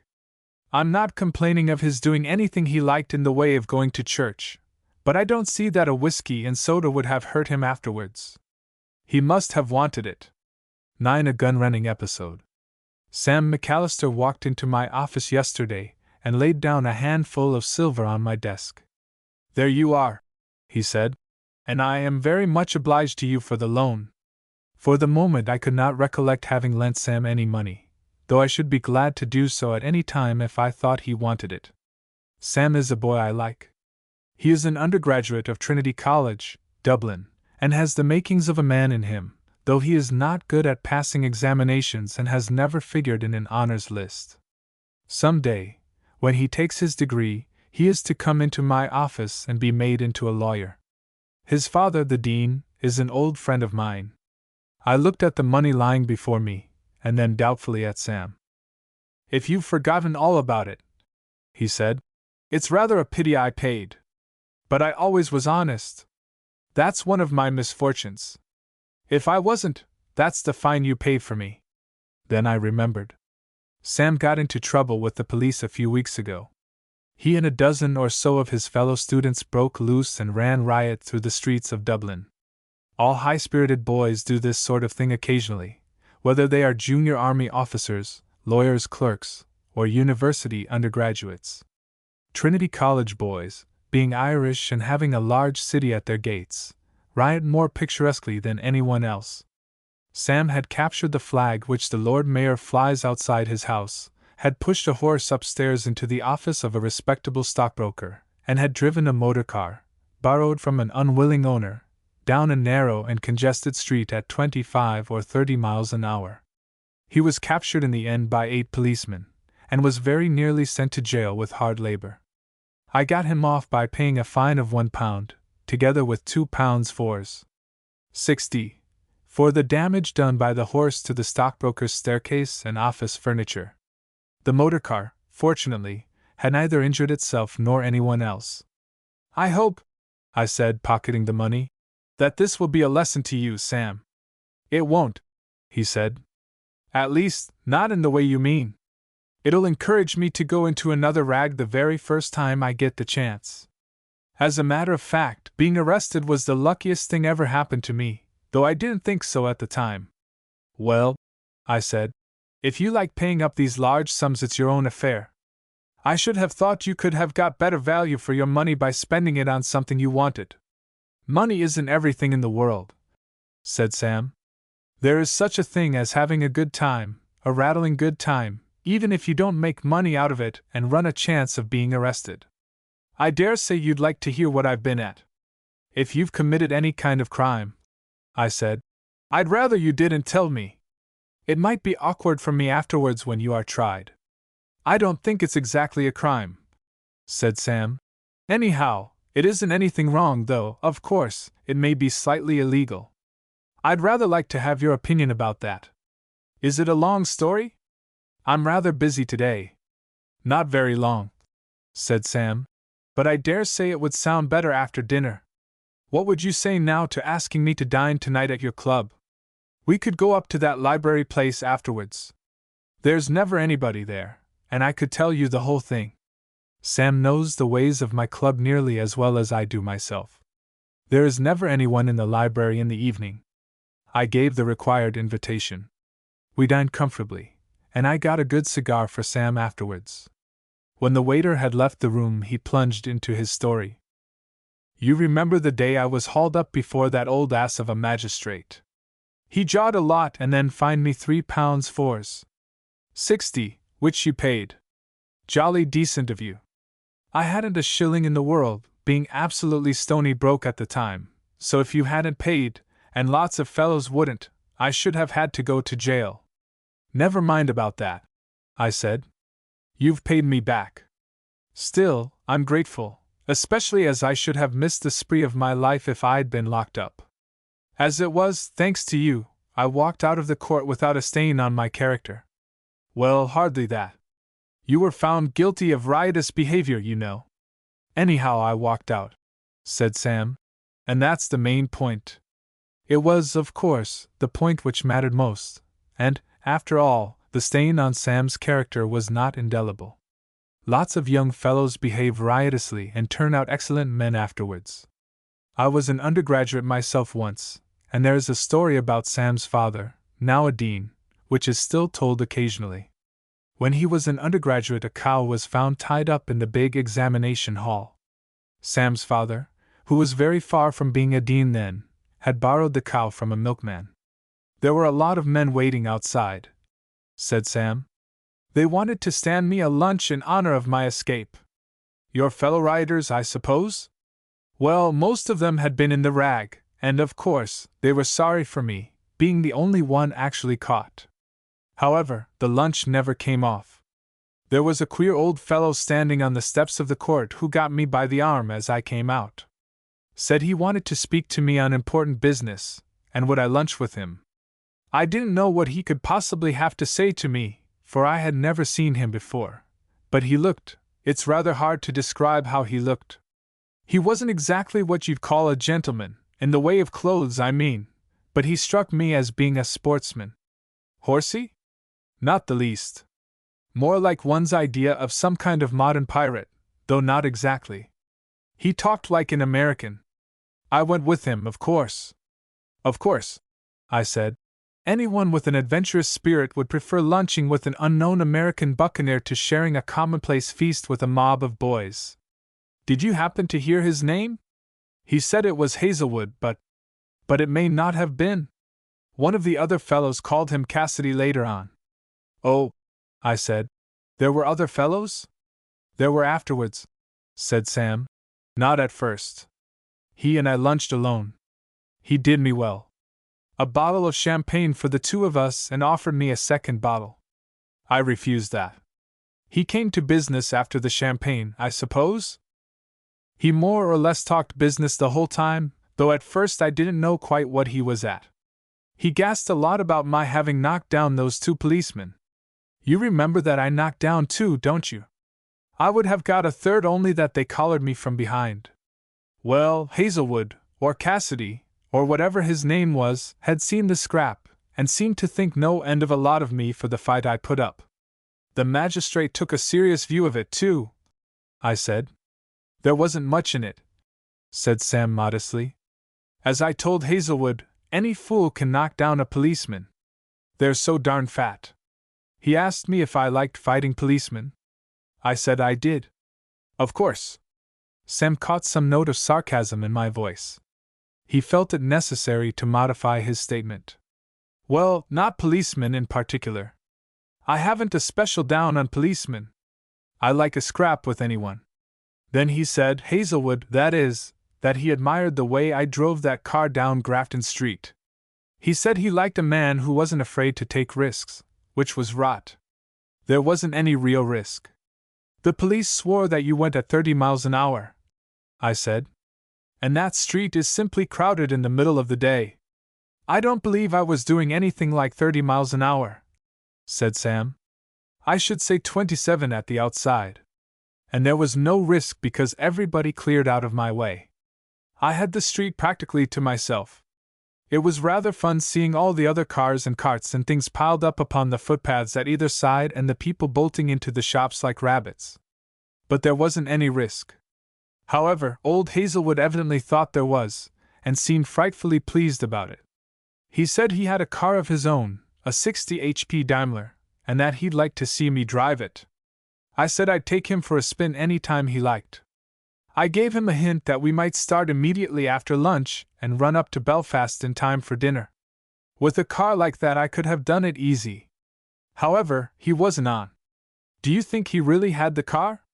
Oh, he had her all right. I drove her afterwards. Great Scott, such a drive. The next thing he said was that he believed I was a pretty good man in a boat. I said I knew something about boats, though not much. Modesty is one of Sam's virtues. He is, I believe, an excellent hand in a small yacht, and does a good deal of racing. I asked him what put it into his head that I could sail a boat, and he said O'Mara told him. O'Mara is a man I sail with occasionally, and I thought it nice of him to mention my name to this old boy. I can hoist a spinnaker all right and shift a jib, but I'm no good at navigation. Always did hate sums and always will. I told him that, and he said he could do the navigation himself. All he wanted was a good amateur crew for a 30-ton yawl with a motor auxiliary. He had 4 men, and he asked me to make a 5th. I said I'd go like a shot. Strictly speaking, I ought to have been attending lectures, but what good are lectures? Very little, I said. In fact, hardly any. I wasn't going to lose a cruise for the sake of any amount of lectures, said Sam, particularly with the chance of a tour on that 60 HP car thrown in. Sam paused at this point. It seemed to me that he wanted encouragement. You'd have been a fool if you had, I said. Up to that time, said Sam thoughtfully, I hadn't tumbled to what he was at. I give you my word of honor I hadn't the dimmest idea that he was after anything in particular. I thought he was simply a good old sport with lots of money, which he knew how to spend in sensible ways. The criminal part of the business was mentioned later on, I suppose? I don't know that there's anything criminal about it, said Sam. I'm jolly well sure it wasn't wrong, under the circumstances. But it may have been criminal. That's just what I want you to tell me. I'll give you my opinion, I said, when I hear what it was. Gun running, said Sam. Gun running has for some time been a popular sport in Ireland, and I find it very difficult to say whether it is against the law or not. The government goes in for trying to stop it, which looks as if a gunrunner might be prosecuted when caught. On the other hand, the government never prosecutes gunrunners, even those who openly boast of their exploits, and that looks as if it were quite a legal amusement. I promised Sam that I would consider the point, and I asked him to tell me exactly what he did. Well, he said, when I heard it was gun running I simply jumped at the chance. Any fellow would. I said I'd start right away, if he liked. As a matter of fact, we didn't start for nearly a fortnight. The boat turned out to be the Pigeon. You know the Pigeon, don't you? I did not. I am not a sailor, and except that I cannot help seeing paragraphs about Shamrock IV. In the daily papers I do not think I know the name of a single yacht. Well, said Sam, she's O'Mara's boat. I've sailed in her sometimes in cruiser races. She's slow and never does any good, but she's a fine sea boat. My idea was that Hazelwood had hired her, and I didn't find out till after we had started that O'Mara was on board.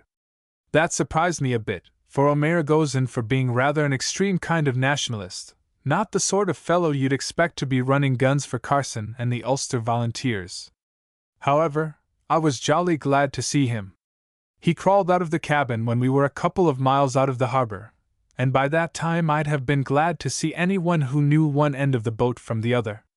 Old Hazelwood was all right, but the other 3 men were simply rotters, the sort of fellows who'd be just as likely as not to take a pull on a topsail halyard when told to slack away the lee runner. I was just making up my mind to work the boat single-handed when O'Mara turned up. There was a middling fresh breeze from the west, and we were going south on a reach. I didn't get much chance of a talk with O'Mara because he was in one watch and I in the other. Had to be, of course, on account of being the only 2 who knew anything about working the boat. I did notice, though, that when he spoke to Hazelwood he called him Cassidy. However, that was no business of mine. We sailed pretty nearly due south that day and the next after that. Then we hove to. Where? I asked. Asked me another, said Sam. I told you I couldn't navigate. I hadn't an idea within 100 miles where we were. What's more, I didn't care. I was having a splendid time, and had succeeded in knocking some sort of sense into the other fellow in my watch. Hazelwood steered, and barring that he was seasick for 8 hours, my man turned out to be a decent sort, and fairly intelligent. He said his name was Temple, but Hazelwood called him O'Reilly as often as not. You seem to have gone in for a nice variety of names, I said. What did you call yourself? I stuck to my own name, of course. I wasn't doing anything to be ashamed of. If we'd been caught and the thing had turned out to be a crime, I don't know whether it was or not, but if it was, I suppose I should have paid your fine, I said. Thanks, said Sam. Thanks, awfully. I rather expected you would whenever I thought about that part of it, but I very seldom did.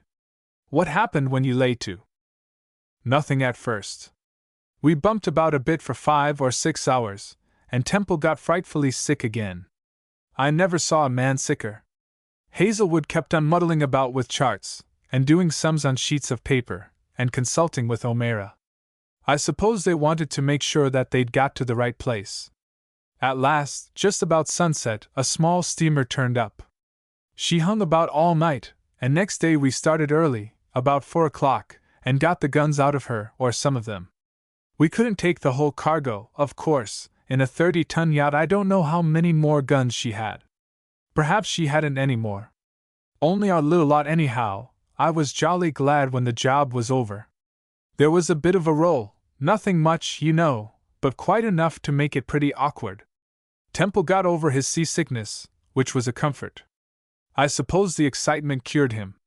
The way we worked was this, but I dare say you wouldn't understand even if I told you. Is it very technical? I mean, must you use many sea words? Must, said Sam. We were at sea, you know. Well, I said, perhaps you'd better leave that part out. Tell me what you did with the guns when you'd got them. Right. It was there the fun really came in. Not that I'm complaining about the other part. It was sport all right, but the funny part, the part you'll like, came later. What about another cigar? I rang the bell, and got 2 more cigars for Sam. We had rather a tiresome passage home, he said. It kept on falling calm, and O'Mara's motor isn't very powerful. It took us a clear week to work our way up to the County Down coast. It was there we landed, in a poky little harbor. We went in at night, and had to wait for a full tide to get in at all. We got the sails of the boat outside, and just strolled in, so to speak, with the wretched little engine doing about half it could. Hazelwood told me that he expected 4 motor cars to meet us, and that I was to take one of them, and drive like hell into County Armagh. There I was to call at a house belonging to O'Mara, and hand over my share of the guns. He said he hoped I knew my way about those parts, because it would be awkward for me trying to work with road maps when I ought to drive fast. I said I knew that country like the palm of my hand. The governor's parish is up there, you know. Sam certainly ought to know County Down. He was brought up there, and must have walked, cycled, and driven over most of the roads. The only thing I didn't know, said Sam, was O'Mara's house. I'd never heard of his having a house in that part of the country. However, he said he'd only taken it lately, and that when I got over the border into Armagh there'd be a man waiting to show me where to go. He told me the road I was to take and I knew every turn of the way, so I felt pretty sure of getting there. It was about 2 in the morning when we got alongside the pier. The 4 motors were there all right, but there wasn't a soul about except the men in charge of them. We got out the guns. They were done up in small bundles and the cartridges in handy little cases, but it took us till 4:30 o'clock to get them ashore. By that time there were a few people knocking about, but they didn't seem to want to interfere with us. In fact, some of them came and helped us to pack the stuff into the cars. They were perfectly friendly. That doesn't surprise me in the least, I said. The people up there are nearly all Protestants.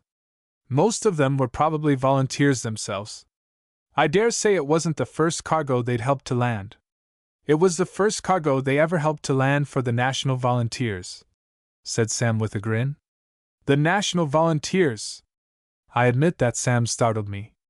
I do not suppose that he has any political convictions. At the age of 20, a man has a few prejudices but no convictions. If he is a young fellow who goes in for being intellectual, they are prejudices against the party his father belonged to. If, and this is Sam's case, he is a healthy-minded young man, who enjoys sport, he takes over his father's opinions as they stand, and regards everybody who does not accept them as an irredeemable blackguard. The dean is a very strong loyalist. He is the chaplain of an Orange Lodge, and has told me more than once that he hopes to march to battle at the head of his regiment of volunteers. Smuggling arms for the Nationalists, I said.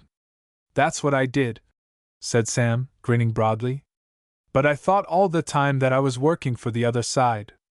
I didn't know the Nationalists went in for guns, thought they only talked. In fact, to tell you the truth, I forgot all about them. Otherwise I wouldn't have done it, at least I mightn't. But I had a great time. Of course, I said. I don't mind. So far as I am concerned personally, I'd rather neither side had any guns. But if your father finds out, Sam, there'll be a frightful row. He'll disown you. The governor knows all about it, said Sam, and he doesn't mind one bit. Just wait till you hear the end of the story. You'll be as surprised as I was. I certainly shall, I said, if the story ends in your father's approving of your smuggling guns for rebels. He'd call them rebels, you know.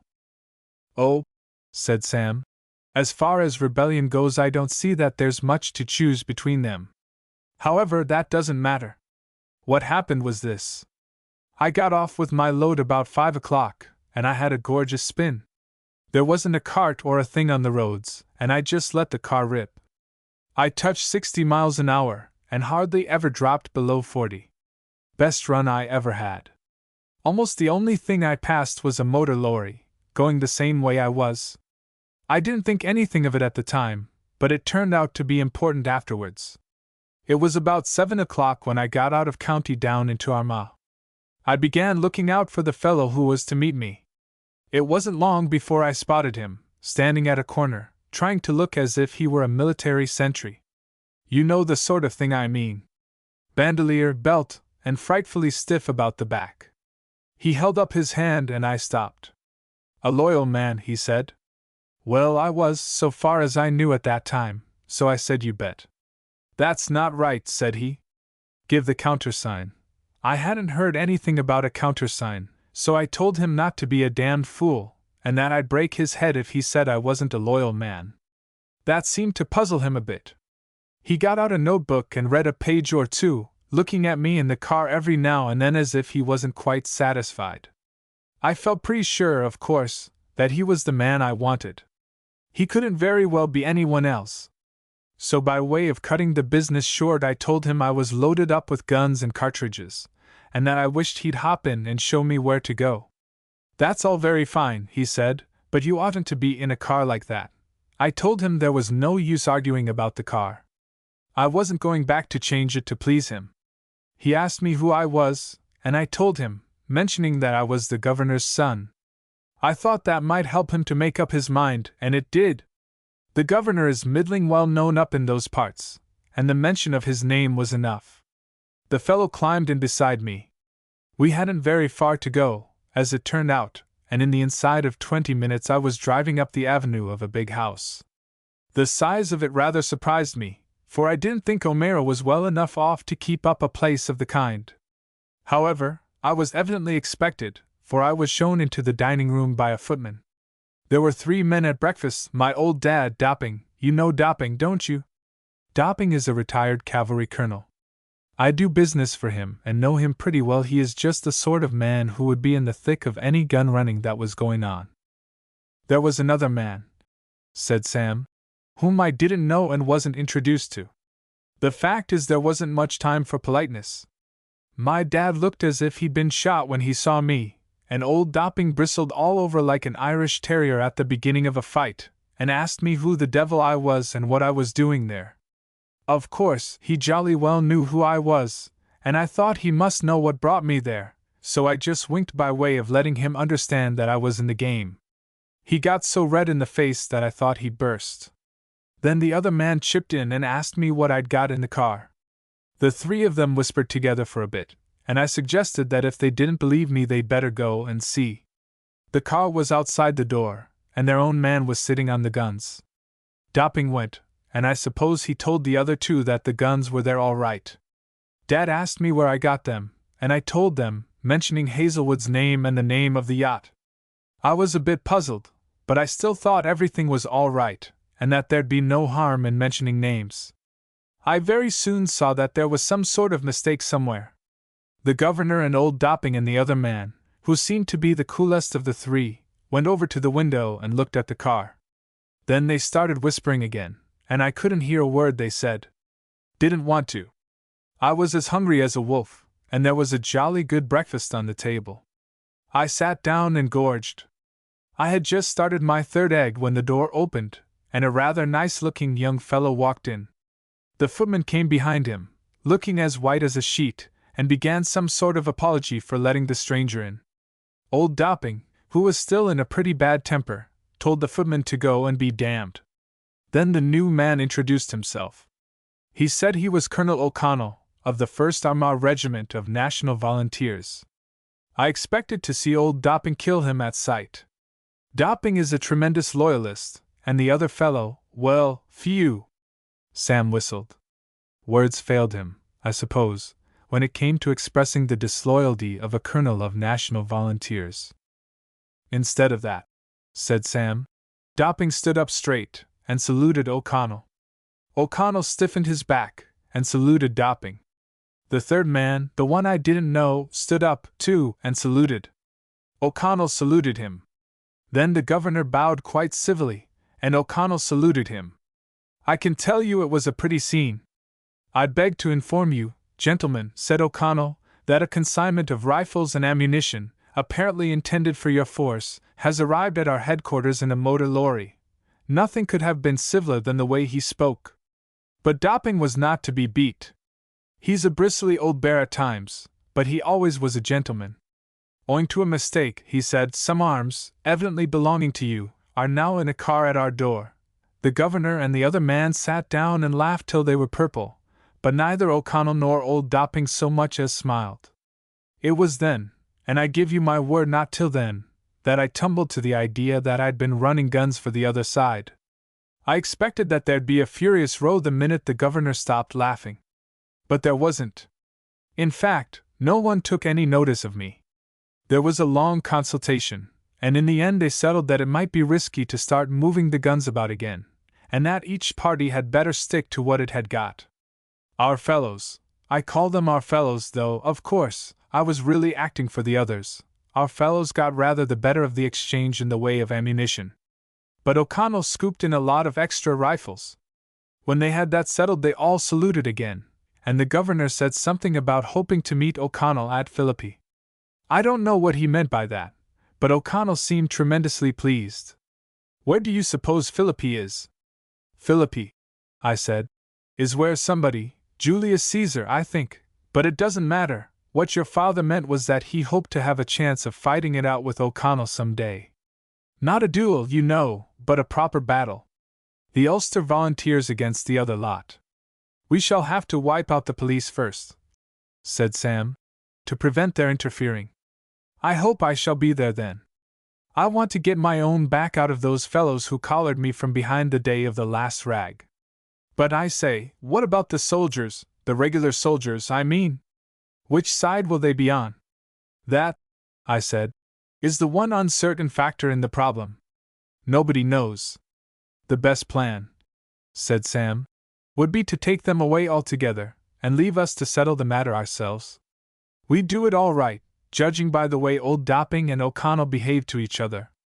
Out of the mouths of babes and sucklings. I should never have suspected Sam of profound political wisdom. But it is quite possible that his suggestion would meet the case better than any other. Ex-Ireland forever. Aye. Lord Dunseverick picked his way delicately among the pools and tough cobblestones. He was a very well-dressed young man, and he seemed out of place amid the miry traffic of the Belfast quays. A casual observer would have put him down as a fashionable nincompoop, one of those young men whose very appearance is supposed to move the British worker to outbursts of socialistic fury. The casual observer would, in this case, have been mistaken. Lord Dunseverick, in spite of his well-fitting clothes, his delicately colored tie, and his general air of sleek well-being, was at that moment, it was the month of May, 1914, something of a hero with the Belfast working man. And the Belfast working man, as everybody knows, is more bitterly contemptuous of the idle rich, especially of the idle rich with titles, than any other working man. The Belfast working man had just then worked himself up to a degree of martial ardor, unprecedented even in Ulster, in his opposition to Home Rule. Lord Dunseverick was one of the generals of the Ulster Volunteer Force. He had made several speeches which moved Belfast to wild delight, and sober-minded men elsewhere to dubious shaking of the head. Enthusiasm in a cause is a fine thing, especially in the young, but when Lord Dunseverick's enthusiasm led him to say that he would welcome the German Emperor at the head of his legions as the deliverer of Ulster from the tyranny of a Parliament in Dublin, why then the rank and file of the volunteer army cheered, and other people wondered whether it were quite wise to say such things. Yet Lord Dunseverick, when not actually engaged in making a speech, was a pleasant and agreeable young man with a keen sense of humor. He even, and this is a rare quality in men, saw the humorous side of his own speeches. The trouble was that he never saw it till after he had made them. A heavy motor lorry came thundering along the quay. Lord Dunseverick dodged it, and escaped with his life. He was splashed from head to foot with mud. He looked at his neat boots and well-fashioned grey trousers. The black slime lay thick on them. He wiped a spot of mud off his cheek and rubbed some wet coal dust into his collar. Then he lit a cigarette and smiled. He stepped into the porch of a reeking public house and found himself beside a grizzled man, who looked like a sailor. Lord Dunseverick turned to him. "Can you tell me," he said, "where Mr. McMunn's office is?" "Is it coal you're wanting?" asked the sailor. It is thus that questions are often met in Belfast with counter-questions. Belfast is a city of business men, and it is not the habit of business men to give away anything, even information, without getting something in return. The counter-question may draw some valuable matter by way of answer from the original questioner. In this case the counter-question was a reasonable one. McMunn, of McMunn Brothers, Limited, was a coal merchant. Lord Dunseverick, though a peer, belonged to the north of Ireland. He understood Belfast. "What I want," he said, "is to see Mr. Andrew McMunn." "I've business with Andrew McMunn myself," said the sailor, "and I'm going that way." "Good. Then we'll go together." "My name," said the sailor, "is Ginty. If you're intimate with Andrew McMunn you'll likely have heard of me." "I haven't. But that's no reason why you shouldn't show me the way." "It's no that far," said Ginty. They walked together, sometimes side by side, sometimes driven apart by a string of carts. "If it had been Jimmy McMunn you wanted to see," said Ginty, "you might have had further to go. Some says Jimmy's in the one place, and more is of opinion that he's in the other. But I've no doubt in my own mind about where Andrew will go when his time comes." "You know him pretty well, then?" I do. It would be queer if I didn't, seeing that I've sailed his ships this 10 year. Andrew McMunn will go to heaven." "Ah," said Lord Dunseverick. "He's a good man, then?" "I'll no go so far as to say precisely that," said Ginty. "But he's a man who never touches a drop of whiskey nor smokes a pipe of tobacco. It'll be very hard on him if he doesna go to heaven after all he's missed in this world. But you'll find out what kind of man he is if you go in through the door forninst you. It's his office, thon one with the brass plate on the door. My business will keep till you're done with him." Lord Dunseverick pushed open one of a pair of swinging doors, and found himself in a narrow passage. On his right was a ground-glass window bearing the word "Inquiries." He tapped at it. For a minute or two there was no response. Lord Dunseverick brushed some of the mud, now partially dry, off his trousers, and lit a fresh cigarette. The ground-glass window was opened, and a red-haired clerk looked out. "I want to see Mr. McMunn." said Lord Dunseverick. Mr. Andrew McMunn. The clerk put his head and shoulders out through the window, and surveyed Lord Dunseverick suspiciously. Very well-dressed young men, with pale lavender ties and pearl tie-pins, Lord Dunseverick had both, are not often seen in Belfast quayside offices. If you want to see Mr. McMunn, said the clerk, and I'm no saying you will, mind that, you'd better take yon cigarette out of your mouth. There's no smoking allowed here. Lord Dunseverick took his cigarette out of his mouth, but he did not throw it away. He held it between his fingers. Just tell Mr. McMunn, he said, that Lord Dunseverick is here. The clerk's manner altered suddenly. He drew himself up, squared his shoulders, and saluted. The discovery that a stranger is a man of high rank often produces this kind of effect on men of strong democratic principles of the kind held by clerks in all business communities, quite as firmly in Belfast as elsewhere. But it would have been a mistake to suppose that Mr. McMunn's junior clerk was a mere worshipper of title. His salute was not the tribute of a snob to the representative of an aristocratic class. It was the respect due by a soldier, drilled and disciplined, to his superior officer. It was also the expression of a young man's sincere hero worship. The red-haired clerk was a volunteer, duly enrolled, one of the signatories of the famous Ulster Covenant. Lord Dunseverick had made speeches which moved his soul to actual rapture. Come inside, my lord, he said. I'll inform Mr. McMunn at once. Lord Dunseverick passed through a door which was held open for him. He entered a large office, very grimy, which is the proper condition of a place where documents concerning coal are dealt with. 6 other clerks were at work there. When Lord Dunseverick entered, all 6 of them stood up and saluted. They, too, so it appeared, were members of the volunteer force. The red-haired junior clerk crossed the room towards a door marked Private. Then he paused, and turned to Lord Dunseverick. Might I be so bold as to ask a question? He said. A dozen if you like, said Lord Dunseverick. What about the rifles? It's only them we're wanting now. We're drilled and we're ready, but where's the rifles? You shall have them, said Lord Dunseverick. The clerks in Mr. McMunn's office were accustomed to behave with decorum. No more than a low murmur of approval greeted Lord Dunseverick's words, but the men looked as if they wished to cheer vehemently. The red-haired boy tapped at the door which was marked Private. A minute later he invited Lord Dunseverick to pass through it. Andrew McMunn is a hard-faced, grizzled little man, with keen blue eyes. He can, when he chooses, talk excellent English. He prefers, when dealing with strangers, to speak with a strong Belfast accent, and to use, if possible, north of Ireland words and phrases. This is his way of asserting independence of character. He admires independence. His office is a singularly unattractive room. He writes at a large table, and has a fireproof safe at his elbow. There are 3 wooden chairs ranged against the wall opposite the writing table.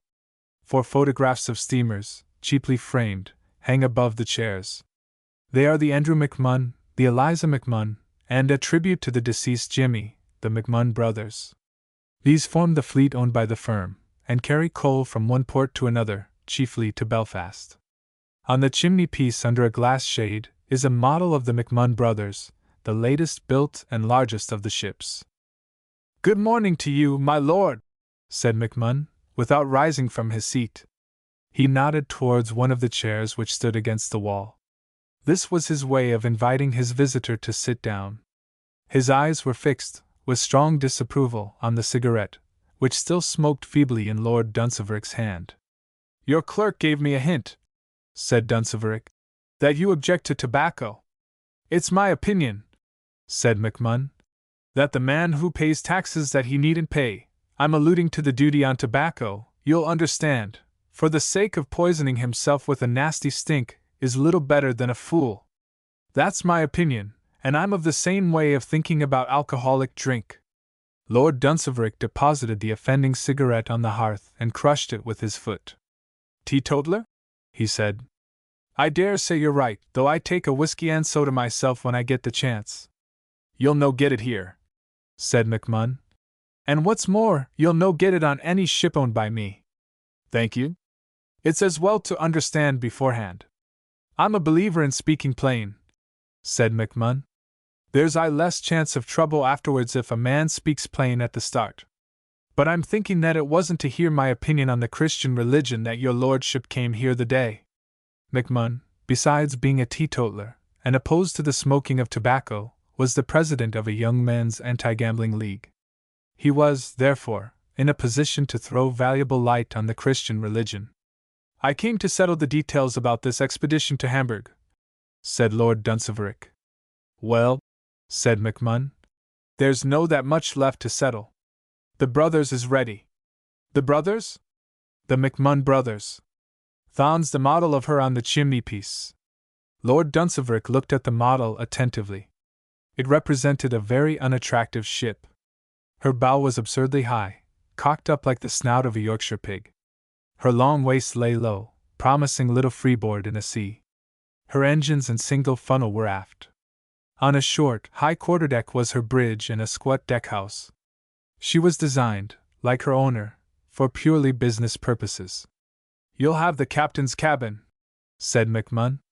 Him and me will sleep in the saloon. Oh, you're coming too? I am. Have you any objection? None whatever. I'm delighted. We'll have a jolly time. I'll have you remember, said McMunn, that it's not pleasuring we're out for. It's serious business. Smuggling rifles in the teeth of a royal proclamation is. When I understand, said McMunn. And you understand, where's the use of saying what we're going for? I'm taking risks enough anyway, without unnecessary talking. You never know who's listening to you. About paying for our cargo. Is that all arranged? They'll be paid in bills on a Hamburg bank, said McMunn. Won't they expect cash? I should have thought that in transactions of this kind. You're not a businessman, my lord, but I'd have you know that a bill with the name of McMunn to it is the same as cash in any port in Europe. Well, that's your part of the affair. I am leaving that to you. You may leave it. What I say I'll do. But there's one thing that I'm no quite easy in my mind about. If you're thinking about the landing of the guns, I'm no asking what arrangements you've made about that. The fewer there is that knows what's being done in a business of this kind, the better for all concerned. What's bothering me is this. There's a man called Edelstein. Who's he? I never heard of him before. He's the Baron von Edelstein, if that's any help to you. It isn't. He's not the man we're buying the stuff from. He is not. Nor he wasn't mentioned from first to last till the letter I got the day. He turned to the safe beside him and drew out a bundle of papers held together by an elastic band. That's the whole of the correspondence, he said, and there's the last of it. He handed a letter to Lord Dunseverick, who read it through carefully. This Baron, he said, whoever he is, intends to pay his respects to us before we leave Hamburg. Very civil of him. It's a civility we could do without. When I'm doing business, I'd rather do it with businessmen, and a baron, you'll understand, is no just. I'm a baron myself, said Lord Dunseverick. Aye, you are. McMunn said no more. He left it to be understood that his opinion of barons in general was not improved by his acquaintance with Lord Dunseverick. I don't think we need bother about von Edelstein anyway, said Lord Dunseverick. What harm can he do us? I'm no precisely bothering about him, said McMunn, but I'd be easier in my mind if I knew what he wanted with us. We sail tonight anyway, said Lord Dunseverick. Aye, we do. I tell Ginty. He's the captain of the McMunn brothers, and a good man. I've met him. In fact, if you've met Ginty, you've met a man who knows his business, though I wish he'd give over drinking whiskey. However, he's a strong Protestant and a sound man, and you can't expect perfection. Capital, said Lord Dunseverick. It's a great comfort to be sure of one's men. I wish I was as sure of every one as I am of Ginty, said McMunn. I'm no saying that your lordship's not sound. The speech you made last night at Ballymena was good enough, and I'm with you in every word of it, but— Oh, speeches, said Lord Dunseverick. He was uneasily conscious that he had allowed himself to be carried away by the excitement of the occasion when speaking at Ballymena. It was right and proper to threaten armed resistance to Home Rule. It was another thing to offer a warm welcome to the German Emperor if he chose to land in Ulster. The cold emphasis with which MacMahon expressed agreement with every word of the speech made Lord Dunseverick vaguely uneasy. "Aye," said MacMahon, "your speeches are well enough, and I don't say, mind you, that you're not a sound man, but I'd be better pleased if you were more serious. You're too fond of joking, in my opinion." "Good heavens!" said Lord Dunseverick. "I haven't ventured on the ghost of a joke since I came into your office." He looked round him as he spoke, and fixed his eyes at last on the fireproof safe. "Nobody could. It's no what you've said, it's your lordship's appearance. But it's too late to alter that, I'm thinking." "Not at all," said Lord Dunseverick. "I'll join you this evening in a suit of yellow oilskins, the stickiest kind, and a blue fisherman's jersey, and a pair of sea boots. I'll have—" "You will," said MacMahon. "And you'll look like a play actor. It's just what I'm complaining of." 2. The MacMahon brothers lay, with steam up, at a single anchor a mile below the Hamburg quays. The yellow, turbid waters of the Elbe swept past her sides. Below her stretched the long waterway which leads to the North Sea. The lights of the buoys which marked the channel twinkled dimly in the gloom of the summer evening. Shafts of brighter light swept across and across the water from occulting beacons set at long intervals among buoys. Above the steamer lay a large Norwegian bark waiting for her pilot to take her down on the ebb tide. Below the MacMahon brothers was an ocean-going tramp steamer. One of her crew sat on the forecastle playing the Swanee River on a melodeon. MacMahon, Ginty, and Lord Dunseverick were together in the cabin of the MacMahon brothers. MacMahon, dressed precisely as he always dressed in his office, sat bolt upright on the cabin sofa. In front of him on the table were some papers, which he turned over and looked at from time to time. Beside him was Ginty in his shirt sleeves, with his peaked cap pushed far back on his head. He sat with his elbows on the table. His chin, thrust forward, rested on his knuckles. He stared fixedly at the paneling on the opposite wall of the cabin. Lord Dunseverick, who had a side of the table to himself, leaned far back. His legs were stretched out straight in front of him.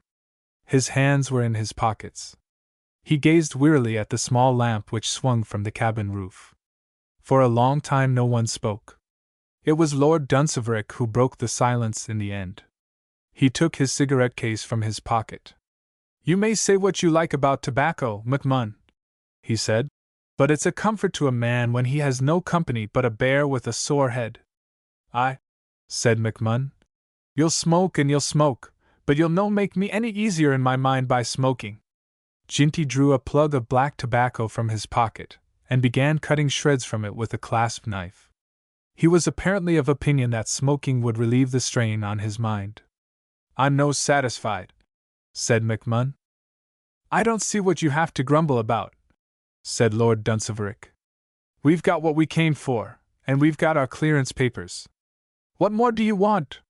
You expected trouble about those papers, and there wasn't any. You ought to be pleased." "There you have it," said MacMahon. "According to all the laws of nature there ought to have been trouble. With a cargo like ours there ought to have been a lot of trouble. Instead of that the papers are handed over to us without a question." "It's peculiar," said Ginty. "It's very peculiar, and that's a fact." "Then there's the matter of those extra cases," said MacMahon. "How many cases is there in the hold, Ginty?" 172. "And the contract was for 150. What's in the odd 22? Tell me that." "Pianos," said Lord Dunseverick. "Look at your clearance papers. Nature of cargo, pianos."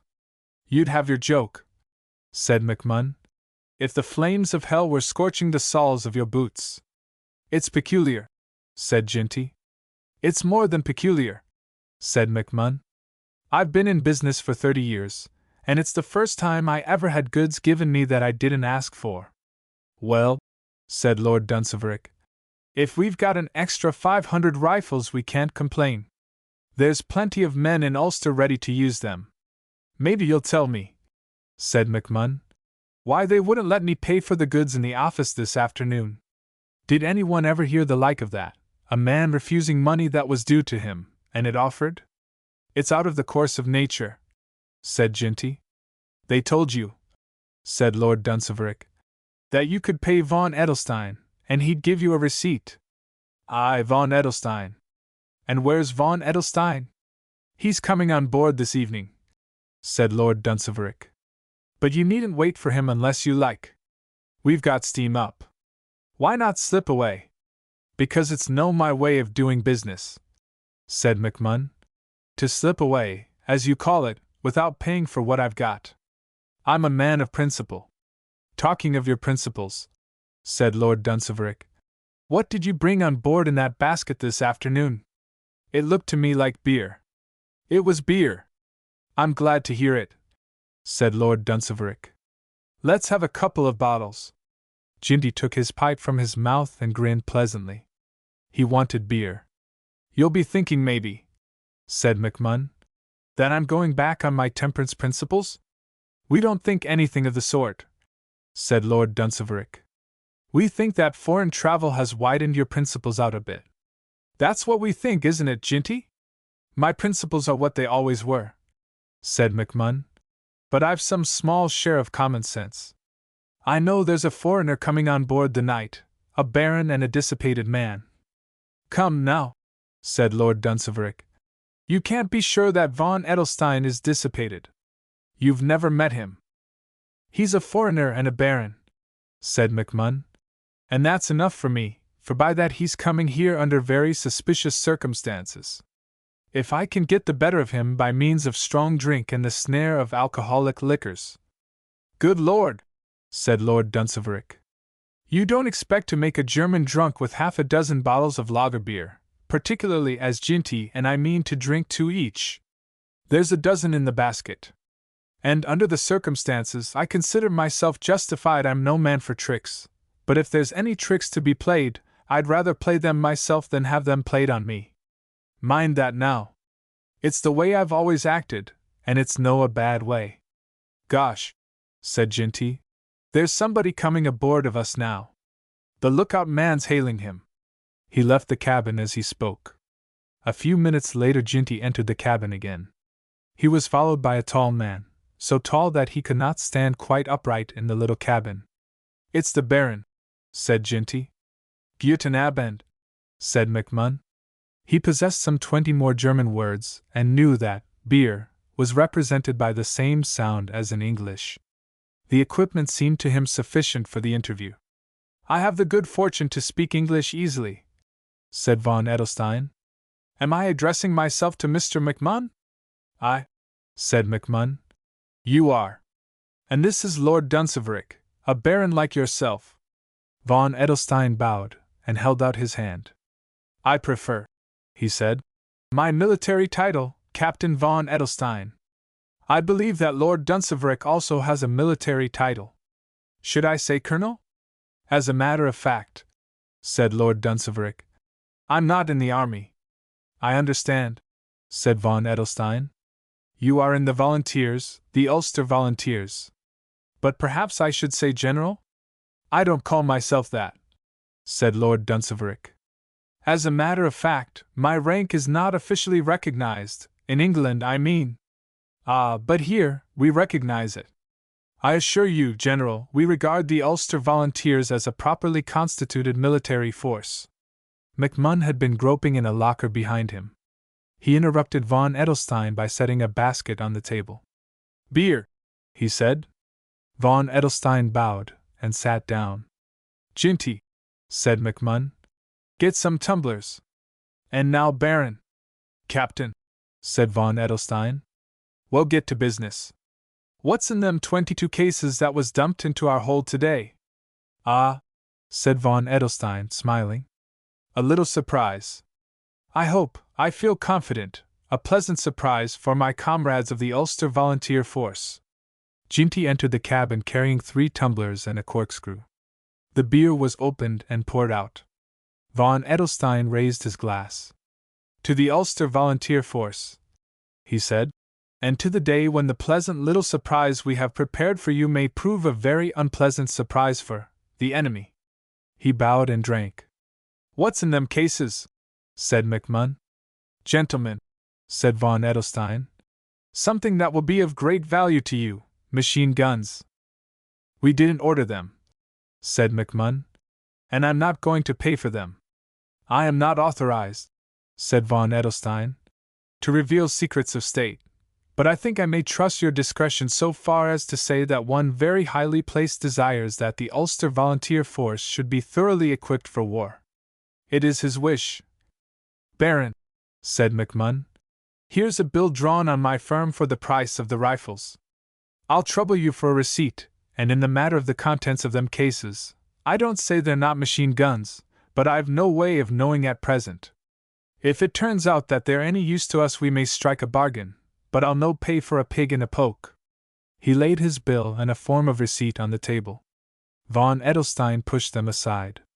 "Gentlemen," he said, "between comrades in arms there is no question of payment. It is the wish of one who is very highly placed at your army.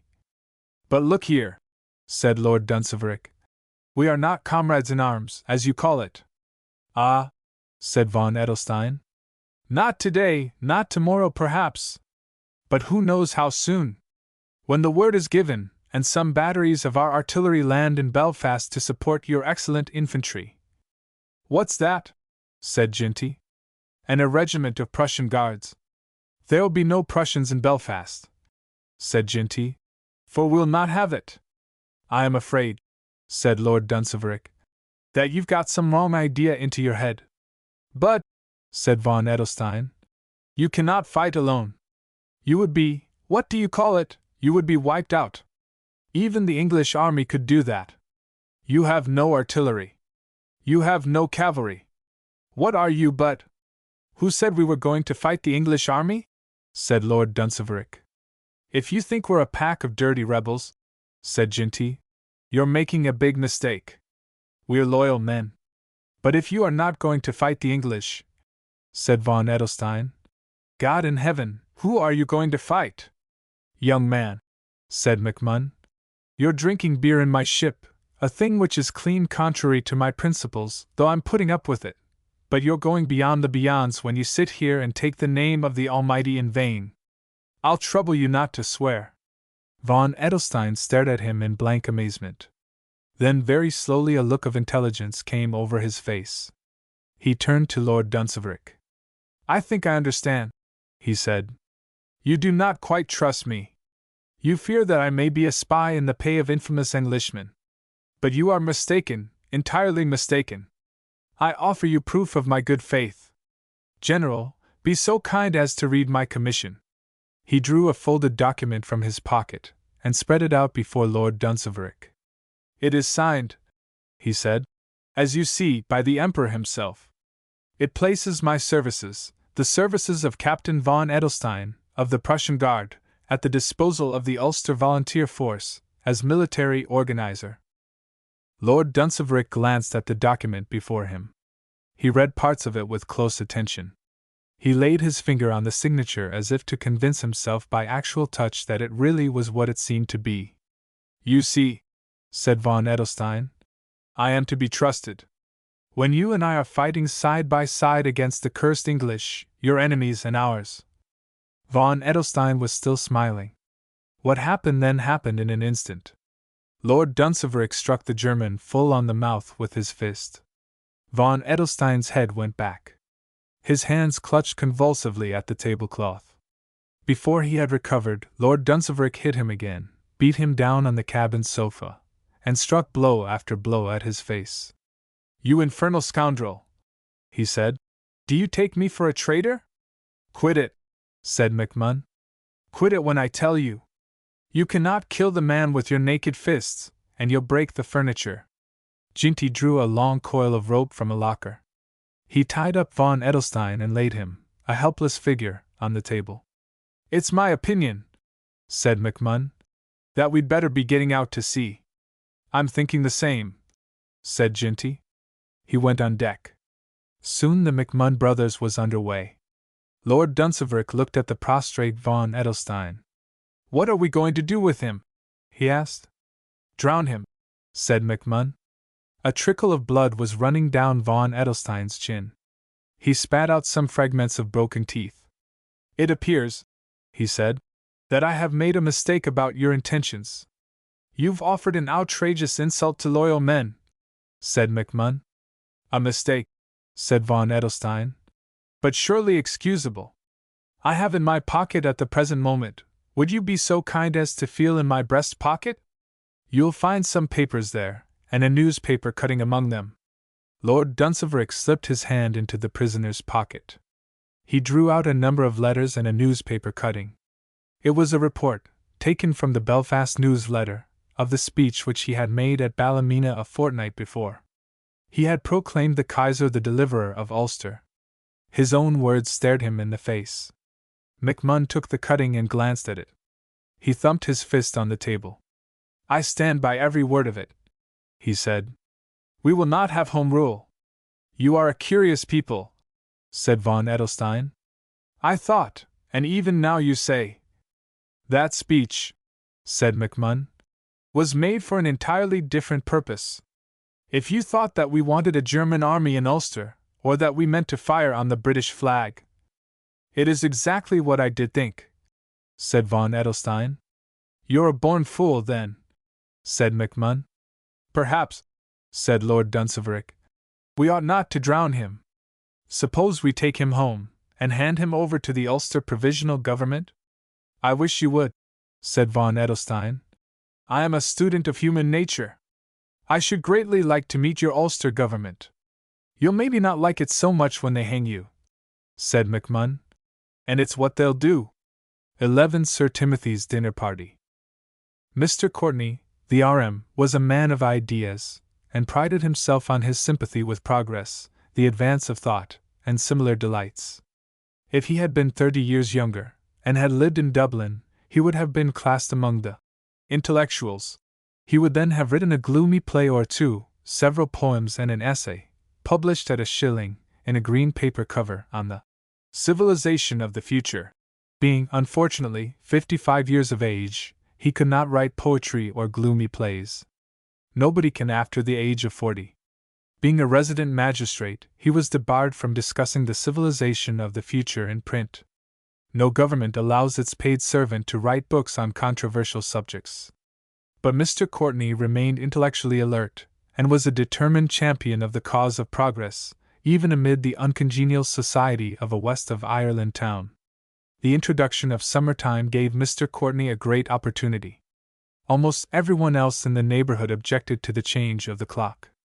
Cows, it was said, disliked being milked before their accustomed hour. Dew collects in deep pools, and renders farm work impossible in the early morning. It is unreasonable to expect laborers, who have to rise early in any case, to get out of their beds before the day is properly warm. Mr. Courtney combated all these objections with arguments which struck him as sound, but irritated everybody else. When it appeared that Ireland, worse treated as usual than England, was to be fined an additional 25 minutes, and was to lose the proud privilege of Irish time, Mr. Courtney was more pleased than ever. He made merry over what he called the arguments of reactionary patriotism. Sir Timothy was the principal landlord, and socially, the most important person in the neighborhood. Sir Timothy did not like Mr. Courtney. He was of opinion that the RM was inclined to take a high hand at petty sessions and to bully the other magistrates. Sir Timothy was himself a magistrate, who sat with him on the bench.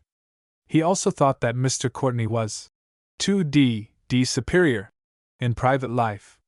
Sir Timothy had the lowest possible opinion of the progress made by civilization in his own time. The civilization of the future, about which Mr. Courtney talked a great deal, seemed to Sir Timothy a nasty kind of nightmare. It was natural, almost inevitable, that Sir Timothy should take a conservative view on the subject of the new time. I don't see the use of playing silly tricks with the clock, he said. You might just as well say that I'd live 10 years longer if everybody agreed to say that I'm 48 instead of 58. I'd still be 58 in reality. It's just the same with the time. We may all make up our minds to pretend it's 8 o'clock when it's really 7, but it will still be 7. Mr. Courtney smiled in a gentle, but very annoying manner. "My dear Sir Timothy," he said, "don't you see that what is really wanted is a complete change in the habits of the population? We've been gradually slipping into wasteful ways of living. Our expenditure on artificial light—" "I know all about that," said Sir Timothy. "If you've said it to me once, you've said it a dozen times, and last year I did alter my clocks. But this year, hang it all! They're sticking another 25 minutes on it. If they go on at this rate, moving us back an extra half-hour every May, we'll be living in the middle of the night before we die. I'm sorry to hear you taking up that question of the so-called Irish time," said Mr. Courtney. "Reactionary patriotism," Sir Timothy spluttered. Being an Irish gentleman, he hated to be accused of patriotism, which he held, following Dr. Johnson, to be the last refuge of a scoundrel. "There's nothing patriotic about it," he said. "What I object to hasn't anything to do with any particular country. It's simply a direct insult to the sun." "The sun," said Mr. Courtney, smiling more offensively than ever, "can take care of itself." "It can," said Sir Timothy, "and does.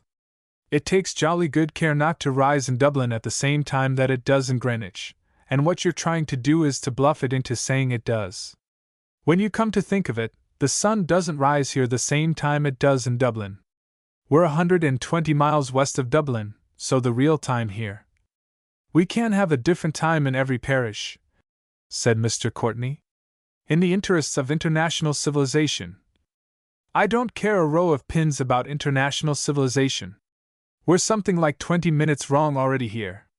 When you've made your silly change to summertime, and wiped out that 25 minutes Irish time, we shall be an hour and 3/4 wrong.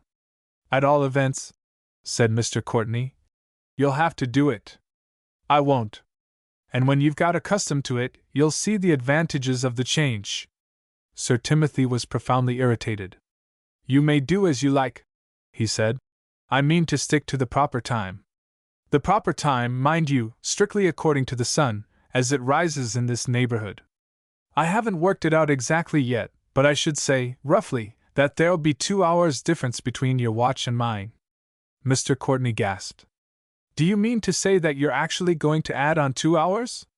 "I'm going to take off 2 hours," said Sir Timothy. Mr. Courtney thought for a moment. "You'll be adding on those 2 hours," he said, "not taking them off. You're an extraordinarily muddle-headed man, Courtney. Can't you see that if I call it 6 when you say it's 8 I'm taking off? You're not. The way to look at it is this: a day is 24 hours long. You say it's 26 hours. Therefore you add on." "I don't do anything of the sort," said Sir Timothy. "Look here, the sun rises, say, at 6 a.m. You and a lot of other silly people choose to say that it rises at 8. What I'm doing, I and the sun, Courtney, mind that. The sun's with me. What we're doing is taking off 2 hours." The argument went on for some time. Its result was that Sir Timothy and Mr. Courtney did not speak to each other again for a fortnight. Arguments, religious, political, and economic, often end in this way. During that fortnight, summertime established itself, more or less, in the neighborhood. Mr. Courtney, the local bank, the railway company, and the police observed the new time in its full intensity. The parish priest and most of the farmers took a moderate line. They sacrificed the 25 minutes of the original Irish time, but resisted the imposition of a whole extra hour. With them it was 8 o'clock when the 9 o'clock train started for Dublin. A few extremists stood out for their full rights as Irishmen, and insisted that the bank, which said it opened at 10 a.m., was really beginning business at 8:35 a.m. Sir Timothy, dragging his household with him, set up what he called actual time, and breakfasted a full 2 hours after the Progressive Party. The practical inconvenience of these differences of opinion became obvious when Sir Timothy arrived at the Petty Sessions Court to take his seat on the bench just as Mr. Courtney, having completed the business of the day, was going home for a rather late luncheon. "No cases today?" said Sir Timothy, coldly polite. "Oh, yes, there were several. I've finished them off." "But," said Sir Timothy, "it's only just the hour for beginning." "Excuse me, it's 2 p.m. 12 noon," said Sir Timothy. 2 p.m., repeated Mr. Courtney. Sir Timothy took out his watch. The hands were together at the hour of 12. He showed it to Mr. Courtney, who grinned. Sir Timothy scowled at him and turned fiercely to a police sergeant who stood by. "Sergeant," he said, "what time is it?" It is not the function of the Irish police to decide great questions of state.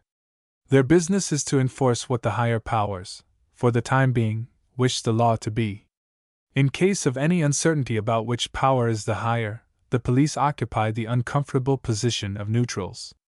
The sergeant was not quite sure whether Sir Timothy or Mr. Courtney were the more influential man. He answered cautiously. "There's some," he said, "who do be saying that it's 1 o'clock at the present time. There's others, and I'm not saying they're wrong, who are of opinion that it's 12:30, or about that. There's them, and some of the most respectable people is with them there, that says it's 2 p.m. If I was to be put on my oath this minute, I'd find it mortal hard to say what time it was." "By Act of Parliament," said Mr. Courtney, "it's 2 p.m. "In the matter of an Act of Parliament," said the sergeant, "I wouldn't like to be contradicting your honor." Sir Timothy turned on his heel and walked away. The victory was with Mr. Courtney, but not because he had an Act of Parliament behind him. Nobody in Ireland pays much attention to Acts of Parliament. He made his point successfully, because the police did not like to contradict him. From that day on, Sir Timothy made no attempt to take his seat on the magistrate's bench in the courthouse. Late in the summer, Sir Archibald Chesney visited the neighborhood. Sir Archibald is, of course, a great man. He is one of the people who are supposed to govern Ireland. He does not actually do so. Nobody could. But he dispenses patronage, which, after all, is one of the most important functions of any government. It was, for instance, in Sir Archibald's power to give Mr. Courtney a pleasant and well-paid post in Dublin, to remove him from the uncongenial atmosphere of Connaught, and set him in an office in the Lower Castle Yard. There, and in a house in Aylesbury Road — houses in Aylesbury Road are most desirable — Mr. Courtney could mingle in really intellectual society. Mr. Courtney knew this, and invited Sir Archibald to be his guest during his stay in the neighborhood. Sir Archibald gracefully accepted the invitation. Then a surprising thing happened. Mr. Courtney received a very friendly letter from Sir Timothy. "I hear," so the letter ran, "that Sir Archibald Chesney is to be with you for a few days next week. We shall be very pleased if you will bring him out to dine with us some evening. Shall we say Tuesday at 7:30? I shall not ask anyone else. 3 of us will be enough for a couple of bottles of my old port." Sir Timothy's port was very old, and remarkably good. Mr. Courtney had tasted it once or twice before the days when summertime was thought of. No doubt, Sir Archibald would appreciate the port. He might afterwards take an optimistic view of life, and feel well disposed towards Mr. Courtney. The invitation was accepted.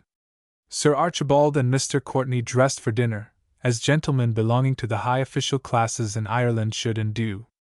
They put on shirts with stiff fronts and cuffs. With painful efforts they drove studs through tightly sealed buttonholes. They fastened white ties round their collars. They encased their stomachs in stiff white waistcoats. They struggled into silk-lined, silk-faced, long-tailed coats. They wrapped their necks in white silk scarves. They even put high silk hats on their heads. Their overcoats were becomingly open, for the day was warm.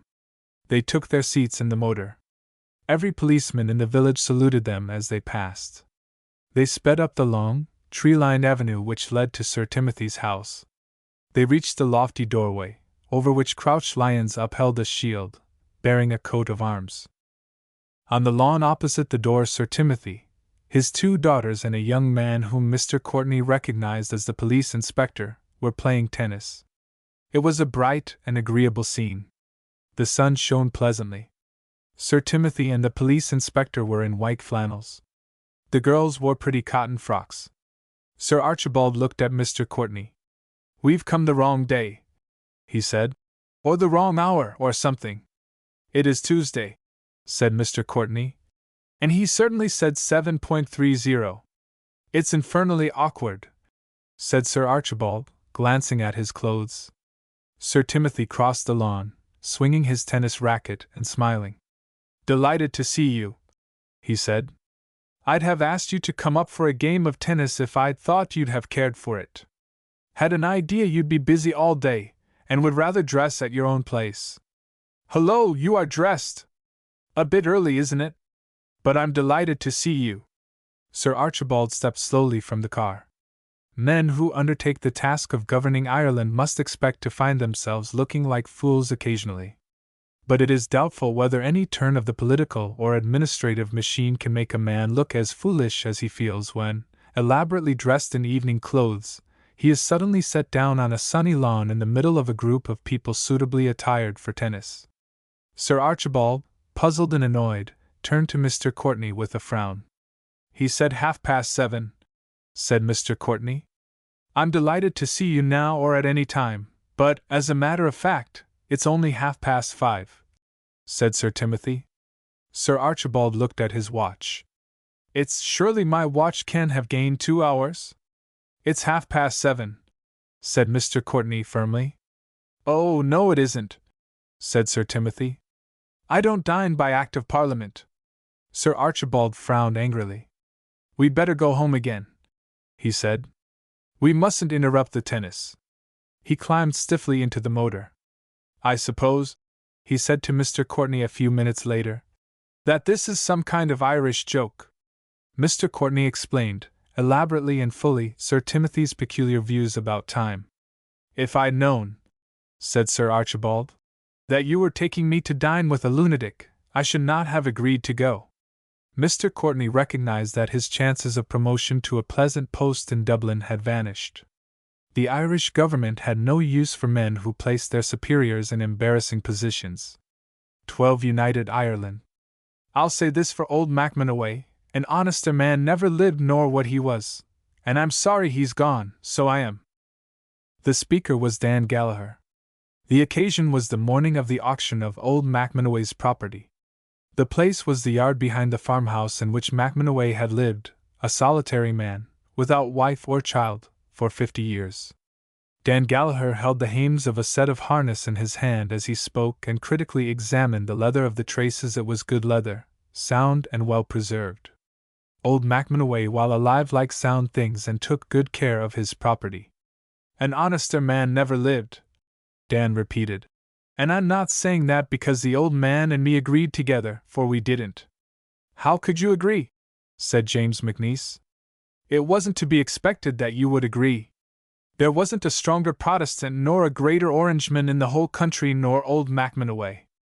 James McNeice turned from the examination of a cart as he spoke and gave his attention to the hames. His description of the dead man's religious and political convictions was just. No one in all the Ulster borderland ever held the principle of the Orange Society more firmly, or opposed any form of Home Rule more bitterly than old MacMonaway. And Dan Gallagher was a Roman Catholic and a nationalist of the extremest kind. "They tell me," said Dan Gallagher, in a pleasant conversational tone, "that it's to be yourself, James McNeice, that's to be the head of the Orangemen in the parish now that MacMonaway is gone." James looked at him sideways out of the corners of his eyes. Dan spoke in a friendly tone, but it is never wise to give any information to Papishes and rebels. "The Colonel," he said, "is the Grand Master of the Orangemen in these parts." Colonel Eden, a J.P., and the principal landlord in the parish, drove into the yard in his motor. A police sergeant slipped his pipe into his pocket, stepped forward and took the number of the Colonel's car. It has never been decided in Ireland whether motor cars may or may not be used, under the provisions of DORA, for attending auctions. We know that the safety of the Empire is compromised by driving to a race meeting. We know that the King and his army are in no way injured by our driving to market. Attendance at an auction stands midway between pleasure and business, and the use of motors in such matters is debatable. "It's the D.I.'s orders, sir," said the sergeant apologetically. "All right," said the Colonel. "But if the D.I. expects me to find myself at the next petty sessions, he'll be disappointed."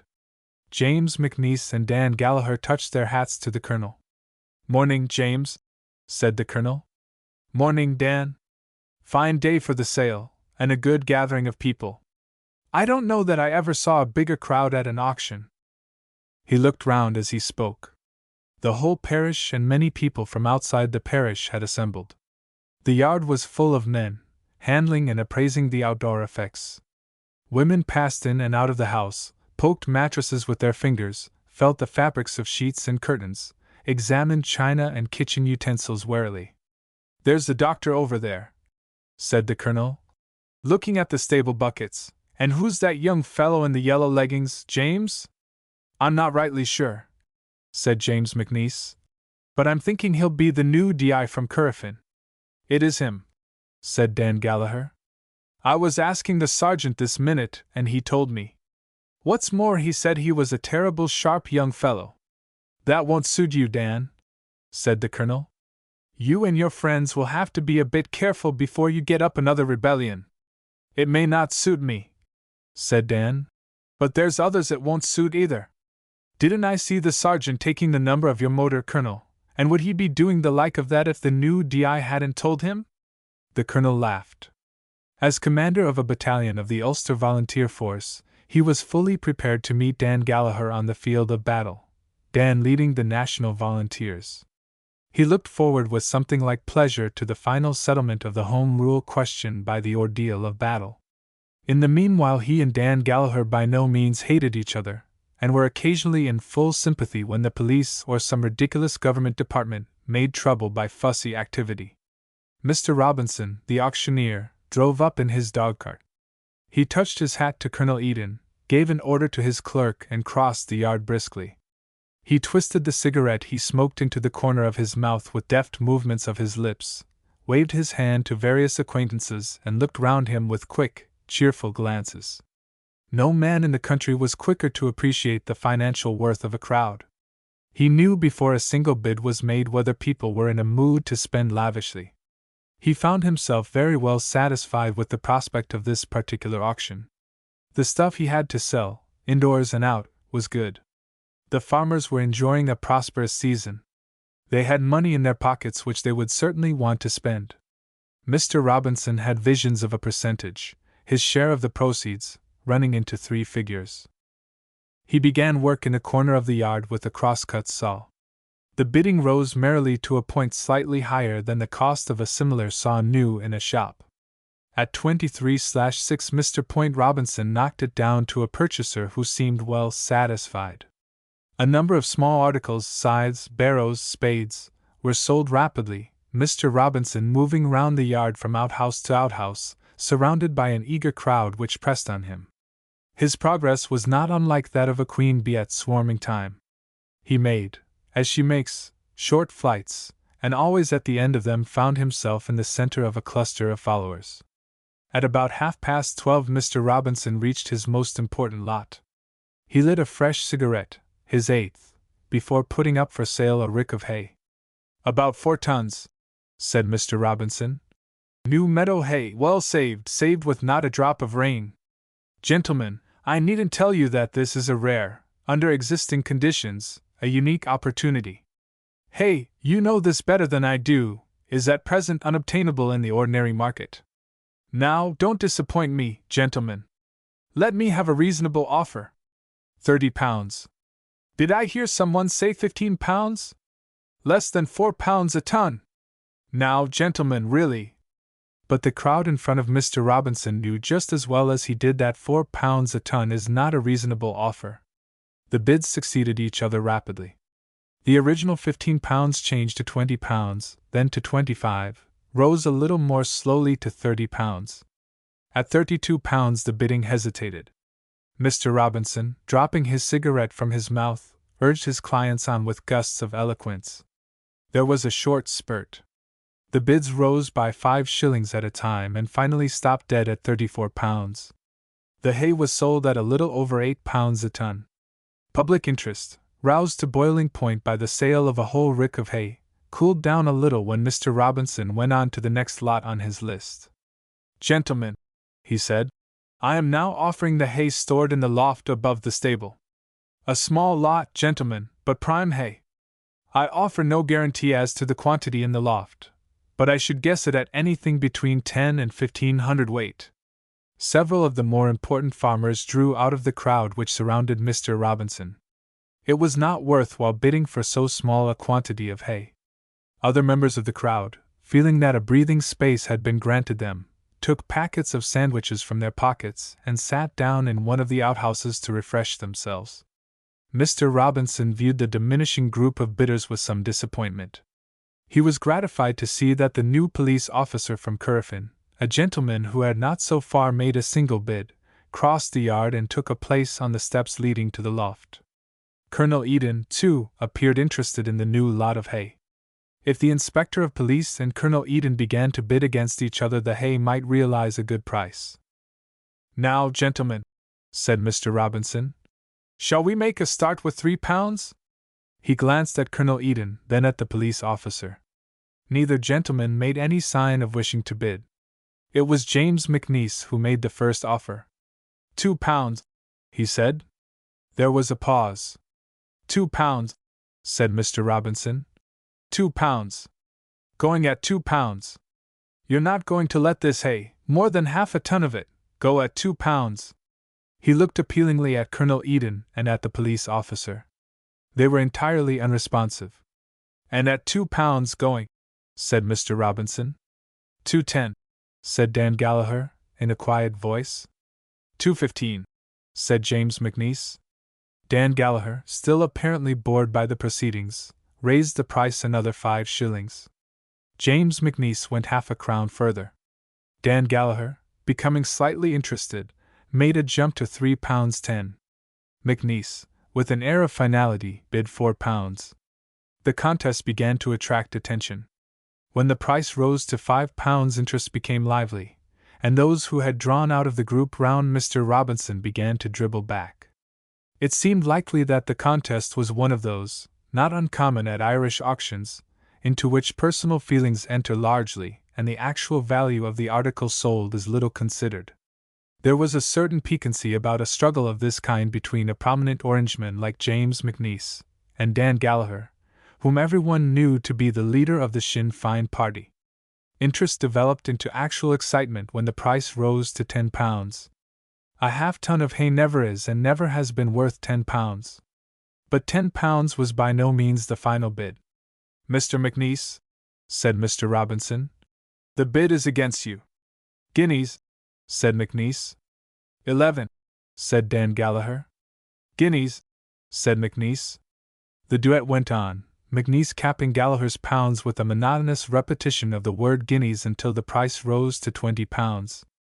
At that point McNeice faltered for a moment. The auctioneer, watching keenly, saw him turn half round and look at Colonel Eden. The colonel nodded slightly, so slightly that no one except Mr. Robinson and McNeice himself saw the gesture. "At £20, said Mr. Robinson. "Going, and at £20. 30, said McNeice. The crowd of watchers gasped audibly.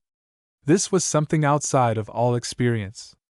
A man might willingly pay a few shillings, even £1, too much for the sake of getting the better of an opponent, but to give £30 for half a ton of hay, not even the natural enmity of an Orangeman for a Sinn Féiner would account for such recklessness. "Guineas," said Dan Gallagher. It was his turn to say guineas now, and he repeated the word without faltering until the price rose to £50. Mr. Robinson took off his hat and wiped the sweat from his forehead. Never in all his experience of auctions had he heard bidding like this. He lit a fresh cigarette, holding the match in fingers which trembled visibly. "You will understand, gentlemen, that I am only selling the hay, not the barn or the stable." "Guineas," said Dan Gallagher. It was the last bid. As he made it, Colonel Eden turned and walked out of the group round the auctioneer. James McNeice took his pipe from his pocket and filled it slowly. "The hay is yours, Mr. Gallagher," said the auctioneer. Dan Gallagher, having secured the hay, left the yard. He found his horse, which he had tethered to a tree, and mounted. He rode slowly down the rough lane which led from the farm. At the gate leading to the high road the police sergeant stopped him. "If you wouldn't mind waiting a minute, Mr. Gallagher," said the sergeant. "The DI would like to speak to you." "What about?" said Gallagher. The sergeant winked ponderously. "It might be," he said. About the hay you're just after buying. If he wants it, said Gallagher, he can have it, and I'll deliver it to him at his own home at half the price I paid for it. The district inspector, smiling and tapping his gaiters with a riding switch, explained in a few words that he did not want the hay and did not intend to pay for it. I'm taking over the contents of that loft, he said, in the name of the government under the provisions of DORA. I don't know, said Gallagher, that you've any right to be taking over what I've bought in that kind of way, and what's more, you'll not be able to do it without you show me a proper order in writing, signed by a magistrate. If I were you, said the DI, I wouldn't insist on any kind of legal trial about that hay. At present there's no evidence against you, Mr. Gallagher, except that you paid a perfectly absurd price for some hay that you didn't want, and I'm not inclined to press the matter now. I've got what I wanted, but if you insist on dragging the matter into court, I do not, said Gallagher. At 10 o'clock that evening Dan Gallagher and James McNeice sat together in the private room behind the bar of Sam Twining's public house. The house was neutral ground used by Orangemen and Nationalists alike, a convenient arrangement, indeed a necessary arrangement, for there was no other public house nearer than Curfin.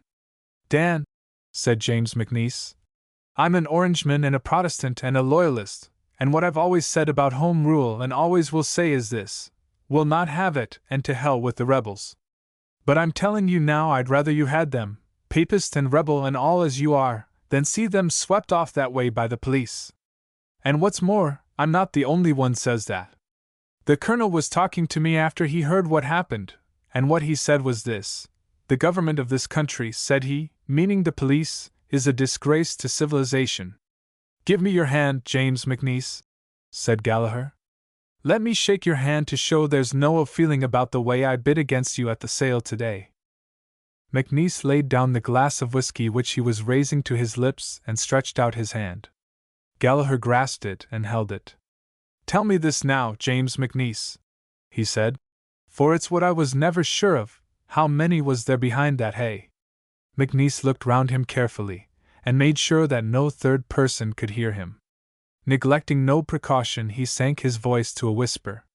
20 rifles, he said, of the latest pattern, the same as the soldiers use, and 400 rounds of ball cartridge. Gosh, said Gallagher, but we'd have done great work with them. Either your lads or mine, James McNeice, would have done great work with them. But sure, what's the use of talking? The police has them now. Damn the police, said James McNeice. 13 old Biddy and the rebels.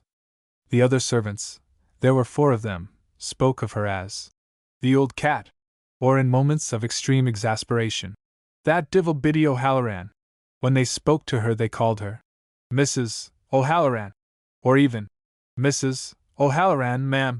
Even Lady Devereux, though nominal mistress of the house, did not dare to call her Biddy. She would as soon have addressed an archbishop as Dicky, if, indeed, there is an archbishop whose Christian name is Richard. There is probably not a woman anywhere, however brave, who would venture to speak to Mrs. O'Halloran face to face and call her Biddy. But a man, especially if he be young and good-looking, is in a different case. Harry Devereux called her Biddy. He had earned the right to be familiar with his aunt's cook. As a schoolboy, Harry spent most of his holidays at his aunt's house in Dublin, and in those days Mrs. O'Halloran used to box his ears and occasionally spank him. When he grew to be a man and was called in due course to the Irish bar, he was often at his aunt's house and still visited Mrs. O'Halloran in her kitchen. She gave up smacking him, but she still called him Master Harry. After the outbreak of war, Harry Devereux became a second lieutenant in the Wessex Regiment. He displayed himself in his uniform to his aunt, who admired his appearance in her placid way. He also showed himself to Mrs. O'Halloran, who snubbed him sharply. So it's fighting you're for now, Master Harry, she said. Well, it's what'll suit you. It's my opinion that you're never out of mischief, only when you're in something worse. It is that way with you as long as I know you, and that's since you were born or pretty near. It's the Germans, is it? Well, I'm sorry for them Germans if there's many like you going to be soldiers. Harry took this as a compliment. It was his hope that the Germans would be sorry for themselves when he got out to France with his platoon of Wessex men. After dinner, Molly, the parlour-maid, her day's work ended, became sentimental. She said it was a terrible thing to think of all the fine men that would be killed, and maybe young Mr. Devereux among them. Mrs. O'Halloran checked her flow of feeling. "Is it Master Harry be killed? Talk sense, can't you? Sure you couldn't kill the like of that one. Haven't I seen him, not once but a dozen times, climbing out on the roof of the house and playing himself to and fro among the chimneys? If that wasn't the death of him, and him not more than 12 years old at the time, is it likely the Germans would be able to kill him? The like of him is the same as fleas that you'd be squeezing with your finger and thumb or maybe drowning in a basin of water. You know well they'd be hopping over you after the same as before." Molly sniffed. It was not wise to argue with old Biddy, who had a talent for forcible speech. Mrs. O'Halloran had the best right in the world to the free use of her tongue. She was a really good cook. She had satisfied Sir Joseph Devereux while he lived. She satisfied Lady Devereux afterwards. And Lady Devereux appreciated good cooking. Her husband dead, her 3 daughters safely married, she had leisure to enjoy eating and had money enough to pay for the best which the Dublin markets provided. Next to good food, Lady Devereux valued peace and the absence of worry. Mrs. O'Halloran enjoyed strife and liked a strenuous life. She took all the annoyances of the household on herself, and when they proved too few for her, created unnecessary worry for herself by harassing the maids. Lady Devereux slept untroubled at night, rose late in the morning, found all things very much to her liking, and grew comfortably fat. For 8 months of the year, from October till the end of May, Lady Devereux lived in one of the fine Georgian houses which are the glory of the residential squares of Dublin. It was a corner house, rather larger than the others in the square, with more light and more air, because its position gave it a view up and down 2 streets as well as across the lawn which formed the centre of the square. Before the war, Harry Devereux used to say that his aunt's house was the best in Dublin for a dance. It pained him to see its possibilities wasted. After receiving his commission, he looked at the world with the eye of a soldier, and gave it as his opinion that the house occupied the finest strategic position in Dublin. There was not much chance of persuading plump old Lady Devereux to give a ball. There seemed even less chance of her home ever being used as a fortress. But fate plays strange tricks with us and our property, especially in Ireland. It happened that Lady Devereux House was occupied more or less by the soldiers of one army, and shot at with some vigor by the soldiers of another on Easter Monday, 1916. Oddly enough, it was neither the rebels nor the soldiers who earned credit by their military operations, but old Biddy O'Halloran.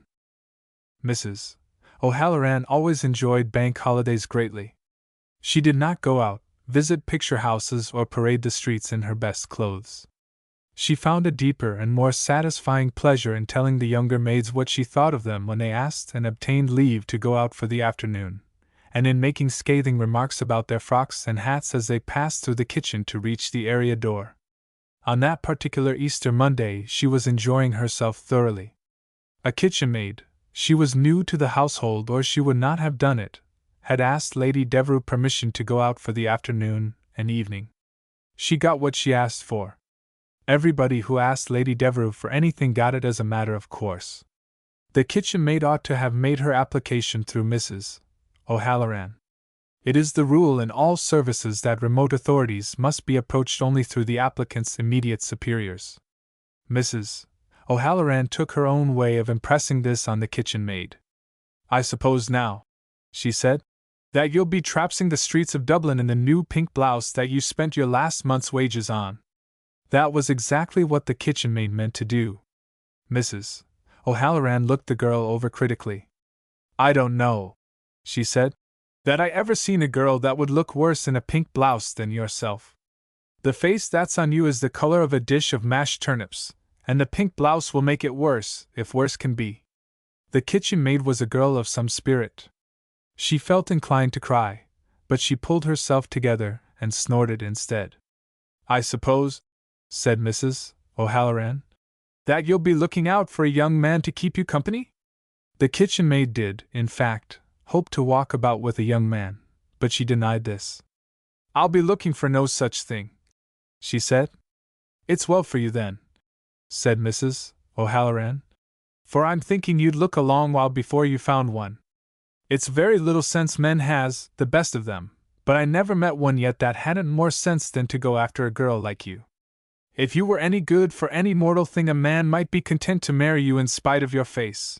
But the way you are, not fit to darn your own stockings, let alone sew for a man, or cook the way he could eat what you put before him, it would be a queer one that would walk the same side of the street with you, pink blouse or no pink blouse.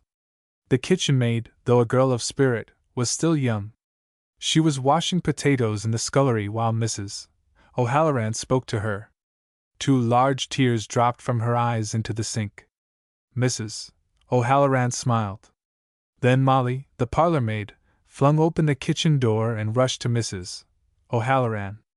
Her face was flushed with excitement and terror. Her eyes were staring. She was panting. Her nice frilly cap was over one ear. She held her apron crumpled into a ball and clutched tightly in her hand. It's murdered we'll be, killed and murdered and worse. There's them in the house with guns and all sorts that'll ruin and destroy everything that's in it. The mistress is dead this minute, and it's me they're after now. What do we do at all? The kitchen maid, stirred from her private grief by the news, left her potatoes and came to the kitchen. She and Molly clung to each other. It's the Sinn Feiners, she said, and they're out for blood. Where's the police? Said Molly. What good is the police that they wouldn't be here and us being murdered? It's blood they want, said the kitchen maid, and it's blood they'll have. Molly, said Mrs. O'Halloran, is there men in the house or is there not? Stop your bawling now, and tell me. There is, said Molly. With guns and cannons and knives. Glory be to God, but I never thought to die this way. What do we do at all? Would it be any good hiding? Mrs. O'Halloran, with cool deliberation, shifted the position of 2 pots on the kitchen range. Then she wiped her hands on her apron. It's your place to attend the door and not mine, Molly, she said. But if you're afeard. She looked scornfully at the 2 girls and left the kitchen. In the hall a young man stood just inside the door on the mat. He wore a greenish-gray uniform and carried a rifle. Across his chest was a bandolier. He looked uncomfortable, like a man who finds himself unexpectedly in a public place when wearing a fancy dress. The door was wide open. On the steps outside were 2 other young men. They also wore uniforms and carried rifles. Now what may you be wanting? Said Mrs. O'Halloran. The man on the mat, he was really little more than a boy, fumbled in one pocket after another. His uniform, like that of the British soldier, had a good many pockets. Finally he drew out a sheet of paper. This is my authority, he said, from the Provisional Government of the Irish Republic. He handed the paper to Mrs. O'Halloran. If it's a collection you're making for the Irish Language Fund, said Mrs. O'Halloran. Her ladyship gave half a crown last week to one of ye's, and she'll give no more, so you can take yourselves off out of this as quick as you like. We are not collectors, said the young man, with dignity. Whether you are not, it's what you look, said Mrs. O'Halloran. Dressed up in them clothes, with your toy guns and all. You ought to be ashamed of yourselves. The suggestion that his rifle was not a real weapon roused the spirit of the young man. In the name of the Irish Republic, he said, I take possession of this house for military purposes. Musha, but that's fine talk, said Mrs. O'Halloran. Will nothing do you, only military purposes? We shall do no harm to the inmates, or the contents of the house, said the young man. You will not, for you won't be let. But I demand free entrance to the upper stories for myself and my men. He turned to the 2 boys on the steps outside the door. Enter, he said, and follow me. Will you wipe your boots on the mat, said Mrs. O'Halloran, and not be carrying all the mud of the streets into the house with you. Do you think the girls that does be here has nothing to do only to be sweeping carpets and polishing floors after the likes of you? The army of the Irish Republic has had many crimes laid to its charge, but it has not been said that its soldiers were guilty of any needless discourtesy to the inhabitants of the houses of which they took possession. The three young men wiped their boots on Lady Devereux doormat with elaborate café. Mrs.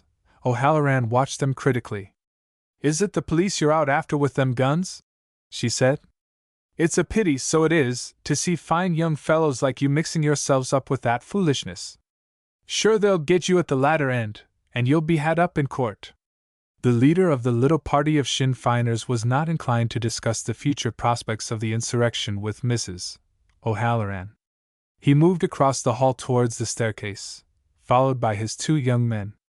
They walked delicately, stepping carefully from one to another of the rugs which lay on the floor and avoiding the polished boards. They were courteous and considerate rebels. "Will nothing but the front stairs suit you?" said Mrs. O'Halloran. "Cock you up, indeed, the likes of you, that never was in a lady's house before. The back stairs is good enough for me, so I'm thinking it's good enough for you. Come along with you now." She led them past the foot of the great staircase and through a swing door covered with green baize.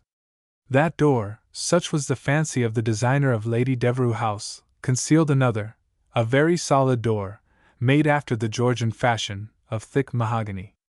The baize-covered door had a spring on it so that it swung shut of itself. Mrs. O'Halloran held it open with one hand. With the other she turned the handle of the solid door beyond. "Will you come along now?" she said to the three young men. "And take care you don't be scratching the polish off the door with them guns you're so proud of." They were foolish rebels, those three. They were young, and though Irish, this was the first time they had taken part in an insurrection. They had marched forth to garrison Lady Devereux House expecting much, hand-to-hand fighting perhaps in the hall, the tears and hysterics of terrified women, revolver shots from outraged loyalists. Anything of that sort, anything heroic they were prepared for. Old Biddy O'Halloran, with her humorous eyes and her ready tongue, took them aback. They walked through the mahogany door meekly enough. They found themselves in a small cloak-room.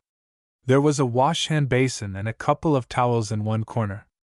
A pile of carriage rugs lay on a shelf. Some waterproof coats hung from pegs. There were 3 umbrellas in a stand. There was one small window which looked out on a backyard and was heavily barred. There was not the smallest sign of a staircase leading to the upper story of the house, or to anywhere else. A nervous and excitable woman who had trapped 3 young men would have made haste to lock them in. Mrs. O'Halloran was in no hurry at all. The key of the mahogany door was on the inside of the lock. She took it out deliberately. "There you stay," she said. "The 3 of yous, till you've sense enough to go back to your homes, and it's your mothers will be thankful to me this day for keeping you out of mischief. Listen to me now before I lock the door." She fitted the key into the outside of the lock and half closed the door while she spoke. "If I hear a word out of your heads, or if there's any shooting of them guns, or if you start cracking and banging on that door, or kicking up any sort of a noise that might disturb her ladyship, I'll give you either bite nor sup, not if I have to keep you here for a week, so be good now and mind what I'm telling you." She shut the door and turned the key in the lock. At the head of the kitchen stairs stood Molly and the kitchen maid. "Will I run for the police?" said the kitchen maid. "Sure, I wouldn't be afeard to do it if Molly would come with me." "You'll run down to the scullery," said Mrs. O'Halloran, "and you'll go on washing them potatoes, and Molly along with you. That's all the running either the one or the other of you will do this day." "Her ladyship's bell is ringing," said Molly. "Will I not go to her? It could be she's not dead yet and might be wanting help." "It's little help you'd give her if she was wanting it, you with your cap on your ear, instead of the top of your head, and your apron like a wrung dish cloud. I wonder you're not ashamed to be seen. Get along with you down to the kitchen and stay there. Anything that's wanted for her ladyship I'll do myself." Lady Devereux was in her morning room, a pleasant sunny apartment which looked out on the square. The day was warm, but Lady Devereux was an old woman. She sat in front of a bright fire. She sat in a very deep soft chair with her feet on a footstool. She had a pile of papers and magazines on a little table beside her. She neither stirred nor looked up when Mrs. O'Halloran entered the room. "Molly," she said, "I heard some men talking in the hall." I wish they wouldn't make so much noise. Mrs. O'Halloran cleared her throat and coughed. Lady Devereux looked up. Oh, she said. It's not Molly. It's you, Mrs. O'Halloran. Then I suppose it must be Plumbers. The inference was a natural one. Mrs. O'Halloran always dealt with plumbers when they came. She was the only person in the house who could deal with plumbers. Or perhaps some men about the gas, said Lady Devereux. I hope they won't want to come in here. The pleasant, quiet life in Lady Devereux House was occasionally broken by visits from plumbers and gas men. No one, however wealthy or easygoing, can altogether escape the evils which have grown up with our civilization. It's not plumbers, my lady, said Mrs. O'Halloran. Nor it isn't gas men. It's Sinn Feiners. Dear me, I suppose they want a subscription. My purse is on my writing table, Mrs. O'Halloran. Will 5 shillings be enough? I think I ought to give them something. I'm always so sorry for people who have to go round from house to house collecting. I have the 3 of them in the cloakroom downstairs and the key turned on them, said Mrs. O'Halloran. It is quite possible that Lady Devereux might have expressed some surprise at this drastic way of treating men, presumably well-meaning men, who came to ask for money. Before she spoke again, she was startled by the sound of several rifle shots fired in the street outside her house. She was not much startled, not at all alarmed. A rifle fired in the open air at some distance does not make a very terrifying sound. Dear me, she said. I wonder what that is. It sounds very like somebody shooting. Mrs. O'Halloran went over to the window and opened it. There was a narrow iron balcony outside. She stepped onto it. It's soldiers, my lady, she said. They're in the square. I suppose it must be on account of the war, said Lady Devereux. She had learned, before Easter 1916, everybody had learned, to put down all irregularities to the war. Letters got lost in the post. The price of sugar rose. Men married unexpectedly. On account of the war. But I don't think they ought to be allowed to shoot in the square, she added. It might be dangerous. It was dangerous. A bullet, it must have passed very close to Mrs. O'Halloran, buried itself in the wall of the morning room. A moment later another pierced a mirror which hung over Lady Devereux's writing table. Mrs. O'Halloran came into the room again and shut the window. You'd think now, she said, that them fellows were shooting at the house. I wish you'd go down and tell them to stop, said Lady Devereux. Of course I know we ought to do all we can to help the soldiers, such gallant fellows, suffering so much in this terrible war. Still I do think they ought to be more careful where they shoot. Mrs. O'Halloran went quietly down the 2 flights of stairs which led from the morning room to the ground floor of the house. She had no idea of allowing herself to be hustled into any undignified haste either by rebels or troops engaged in suppressing the rebellion. When she reached the bottom of the stairs she stopped. Her attention was held by 2 different noises. The Sinn Feiners were battering the door of their prison with the butts of their rifles. Molly, the kitchen maid, and Lady Devereux, 2 other servants, were shrieking on the kitchen stairs. Mrs. O'Halloran dealt with the rebels first. She opened the baize-covered door and put her mouth to the keyhole of the other. Will yous keep quiet or will yous not? She said. There's soldiers outside the house this minute waiting for the chance to shoot you, and they'll do it, too, if you don't sit down and behave yourselves. Maybe it's that you want. If it is, you're going the right way about getting it. But if you've any notion of going home to your mothers with your skins whole, you'll stay peaceable where you are. Can you not hear the guns? The 3 rebels stopped battering the door and listened. The rifle fire began to slacken. No more than an occasional shot was to be heard. The fighting had died down. It was too late for the prisoners to take any active part in it. They began to consider the future. They made up their minds to take the advice given them and stay quiet. Mrs. O'Halloran went to the head of the kitchen stairs. The 4 maids were huddled together. Mrs. O'Halloran descended on them. She took Molly, who was nearest to her, by the shoulders and shook her violently. The housemaid and Lady Devereux maid fled at once to the coal cellar. The kitchen maid sat down and sobbed. "If there's another sound out of any of yous," said Mrs. O'Halloran, "it'll be the worse for you after.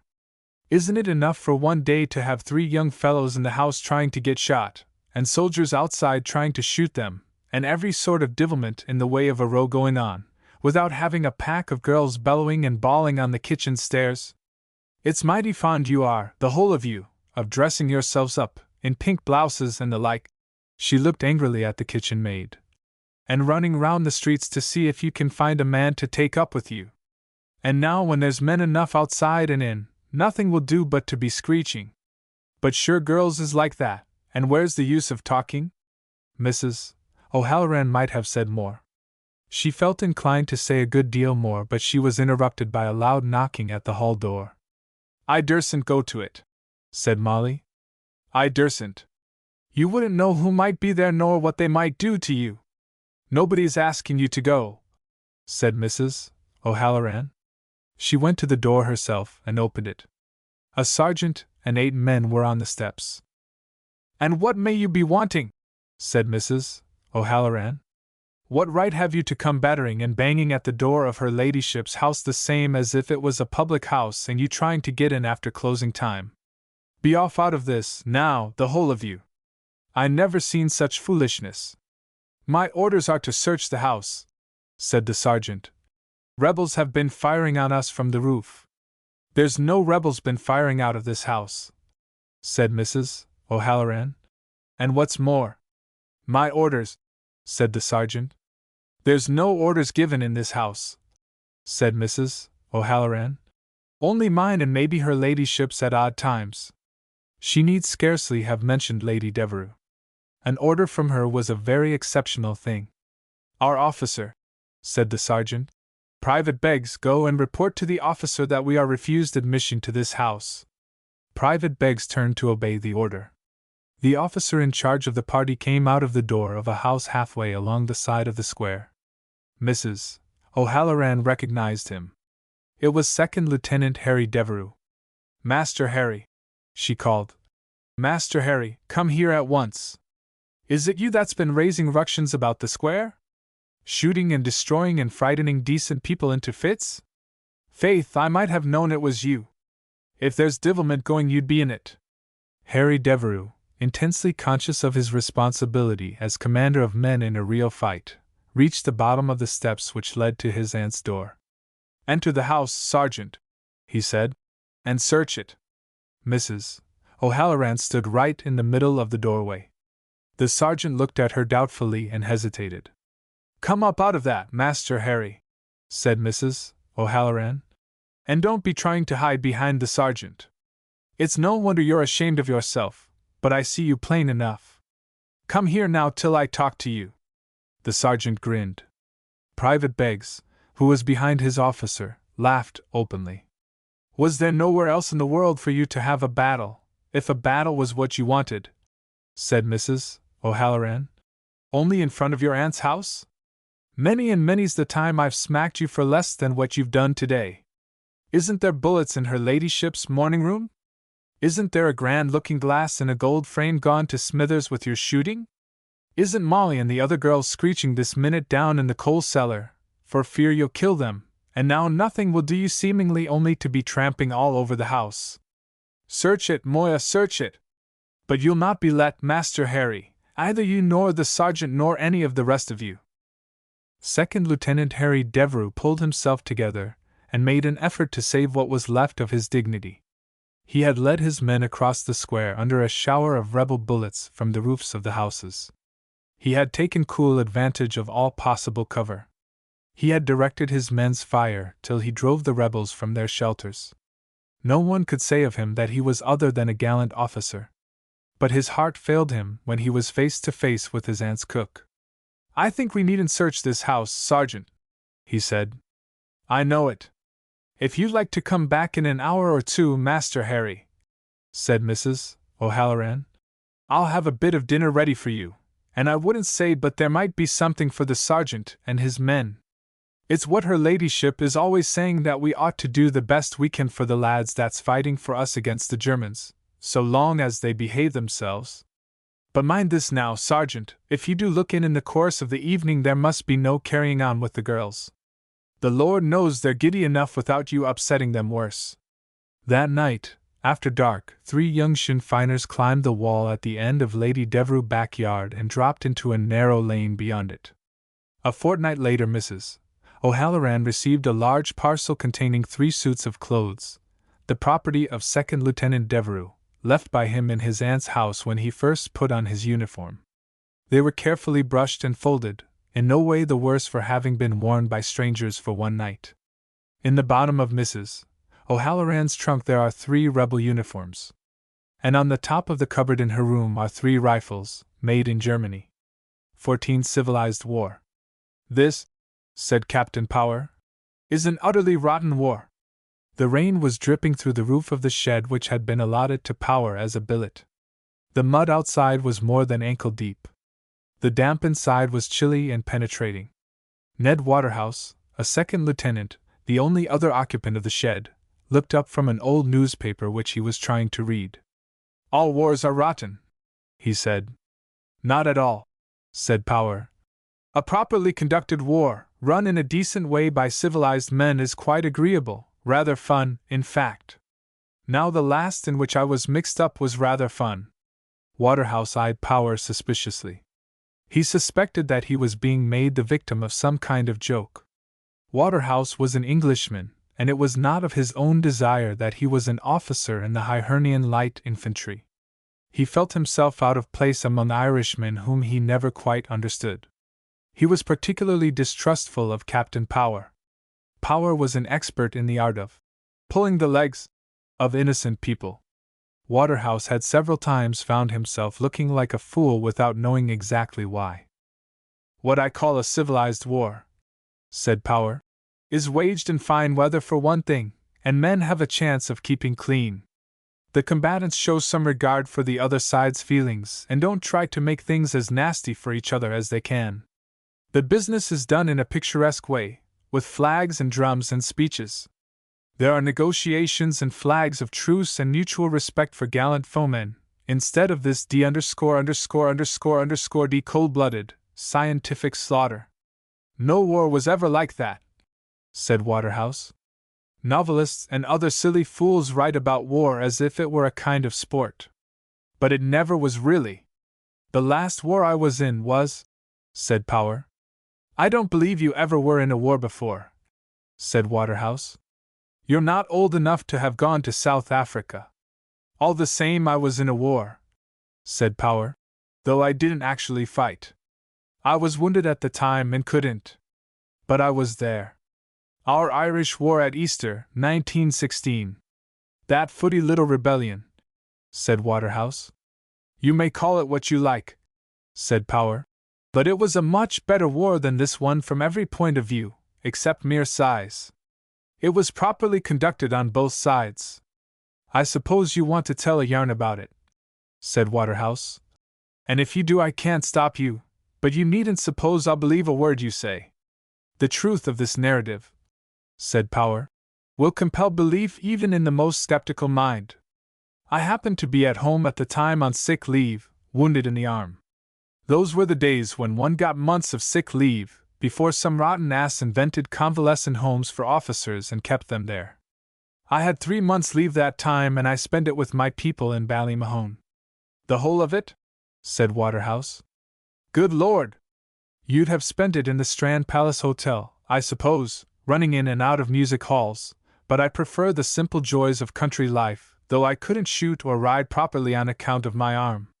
Still, I could watch the sunset and listen to the birds singing, which I like. Besides, I was absolutely stony at the time, and couldn't have stayed in London for a week. As it happened, it was a jolly good thing I was there. If I'd been in London, I'd have missed that war. Perhaps I'd better begin by telling you the sort of place Ballymahone is. You needn't, said Waterhouse. I spent 3 months in camp in County Tipperary. I know those dirty little Irish towns. 20 public houses. 2 churches, a workhouse and a police barrack. In Ballymahone there is also a courthouse and our ancestral home. My old dad is the principal doctor in the neighborhood. He lives on one side of the courthouse. The parish priest lives on the other. You must grasp these facts in order to understand the subsequent military operations. The only other thing you really must know is that Ballymahone lies in a hole with hills all round it, like the rim of a saucer. Well, on Monday afternoon, Easter Monday, the enemy, that is to say, the Sinn Feiners, marched in and took possession of the town. It was a most imposing sight, Waterhouse. There were at least 800 of them. Lots of them had uniforms. Most of them had flags. There were 2 bands and quite a lot of rifles. The cavalry. You can't expect me to believe in the cavalry, said Waterhouse. But I say, supposing they really came, didn't the loyal inhabitants put up any kind of resistance? My old dad, said Power, was the only loyal inhabitant, except 4 policemen. You couldn't expect 4 policemen to give battle to a whole army. They shut themselves up in their barrack and stayed there. My dad, being a doctor, was of course a non-combatant. I couldn't do anything with my arm in a sling, so there was no fight at all. I suppose the next thing they did was loot the public houses, said Waterhouse, and get gloriously drunk? Certainly not. I told you that our war was properly conducted. There was no looting in Ballymahone, and I never saw a drunken man the whole time. If those Sinn Feiners had a fault, it was over-respectability. I shouldn't care to be in that army myself. I believe that, said Waterhouse. It's the first thing in this story that I really have believed. They used to march about all day in the most orderly manner, and at night there were sentries at every street corner who challenged you in Irish. Not knowing the language, I thought it better to stay indoors. But my dad used to wander about. He's a sporting old bird and likes to know what's going on. Well, that state of things lasted 3 days, and we all began to settle down comfortably for the summer. Except that there were no newspapers or letters, there wasn't much to complain about. In fact, you'd hardly have known there was a war on. It wasn't the least like this beastly country where everyone destroys everything he sees, and wretched devils have to live in rabbit holes. In Ballymahone we lived in houses with beds and chairs and looked after ourselves properly. Then one morning, it must have been Friday, news came in that a lot of soldiers were marching on the town. Some country girls saw them and came running in to tell us. I must say for the Sinn Féin commander that he kept his head. His name was O'Farrelly, and he called himself a colonel. He sent out scouts to see where the soldiers were and how many there were. Quite the proper thing to do. I didn't hear exactly what the scouts reported, but that evening O'Farrelly came round to our house to talk things over with my dad. I thought you said your father was a loyal man. So he is. There isn't a loyaler man in Ireland. You'd know that if you'd ever seen him singing God Save the King. He swells out an inch all over when he's doing it. If he's as loyal as all that, said Waterhouse, he wouldn't consult with rebels. My dad, though loyal, has some sense, and so, as it happened, had O'Farrelly. Neither one nor the other of them wanted to see a battle fought in the streets of Ballymahone. You've seen battles, Waterhouse, and you know what they're like. Messy things. You can understand my father's feelings. O'Farrelly was awfully nice about it. He said that the people of Ballymahone, including my father and even the police, were a decent lot, and he'd hate to see licentious English soldiers rioting through the streets of the town. His idea was that my dad should use his influence with the CO of the troops and get him to march his men off somewhere else, so as to avoid unnecessary bloodshed. O'Farrelly promised he wouldn't go after them or molest them in any way if they left the neighborhood. My dad said he couldn't do that, and even if he could, he wouldn't. He suggested that O'Farrelly should take his army away. O'Farrelly said he was out to fight and not to run away. I chipped in at that point and said he could fight just as well in a lonelier place, where there weren't any houses and no damage would be done. I said I felt pretty sure the soldiers would go after him to any bog he chose to select. O'Farrelly seemed to think there was something in the suggestion and said he'd hold a council of war and consult his officers. What an amazing liar you are, Power, said Waterhouse. Captain Power took no notice of the insult. He went on with his story. The council of war assembled next morning, he said. and sat for about 4 hours. It might have all day if an English officer hadn't ridden in on a motorbike about noon. He was stopped by a sentry, of course, and said he wanted to see the CO of the rebel army. So the sentry blindfolded him. What on earth for? In civilized war, said Power severely. Envoys with flags of truce are invariably blindfolded. I told you at the start that our war was properly conducted, but you wouldn't believe me. Now you can see for yourself that it was. The sentry led that officer into the council, which was sitting in the courthouse. I told you, didn't I, that the courthouse was the rebel HU? You didn't mention it, but it doesn't matter. It does matter. And you'll see later on it's most important. Well, O'Farrelly was frightfully polite to the officer, and asked him what he wanted. The officer said that he had come to demand the unconditional surrender of the whole of the rebel army. O'Farrelly, still quite politely, said he'd rather die than surrender, and everybody present cheered. The officer said that the town was entirely surrounded and that there was a gun on top of one of the hills which would shell the place into little bits in an hour if it started firing. O'Farrelly said he didn't believe all that and accused the officer of putting up a bluff. The officer stuck to it that what he said was true. That brought the negotiations to a deadlock. Why the devil didn't they shell the place and have done with it, instead of talking? That's what would happen out here, said Power. But as I keep telling you, our war was run on humane lines. After the officer and O'Farrelly had argued for half an hour, my dad dropped in on them. He's a popular man in the place, and I think everyone was glad to see him. He sized up the position at once and suggested the only possible way out. O'Farrelly, with a proper safe conduct, of course, was to be allowed to go and see whether the town was really surrounded, and especially whether there was a gun on top of the hill, as the officer said. That, I think you'll agree with me, Waterhouse, was a sensible suggestion and fair to both sides. But they both boggled at it. The officer said he'd no power to enter into negotiation of any kind with rebels, and that all he could do was take yes or no to his proposal of unconditional surrender. O'Farrelly seemed to think that he'd be shot, no matter what safe conducts he had. It took the poor old dad nearly an hour to talk sense into the two of them, but in the end he managed it. O'Farrelly agreed to go if the safe conduct was signed by my dad as well as the officer, and the officer agreed to take him on condition that my dad went too to explain the situation to his colonel. I went with them just to see what would happen. I suppose they made O'Farrelly prisoner? Said Waterhouse. You are judging everybody by the standards of this infernal war, said Power. That English colonel was a soldier and a gentleman. He stood us drinks and let O'Farrelly look at the gun. It was there all right, and Ballymahone was entirely surrounded. We got back about 5 o'clock, with an ultimatum written out on a sheet of paper. Unless O'Farrelly and his whole army had marched out and laid down their arms by 8 p.m., the town would be shelled without further warning.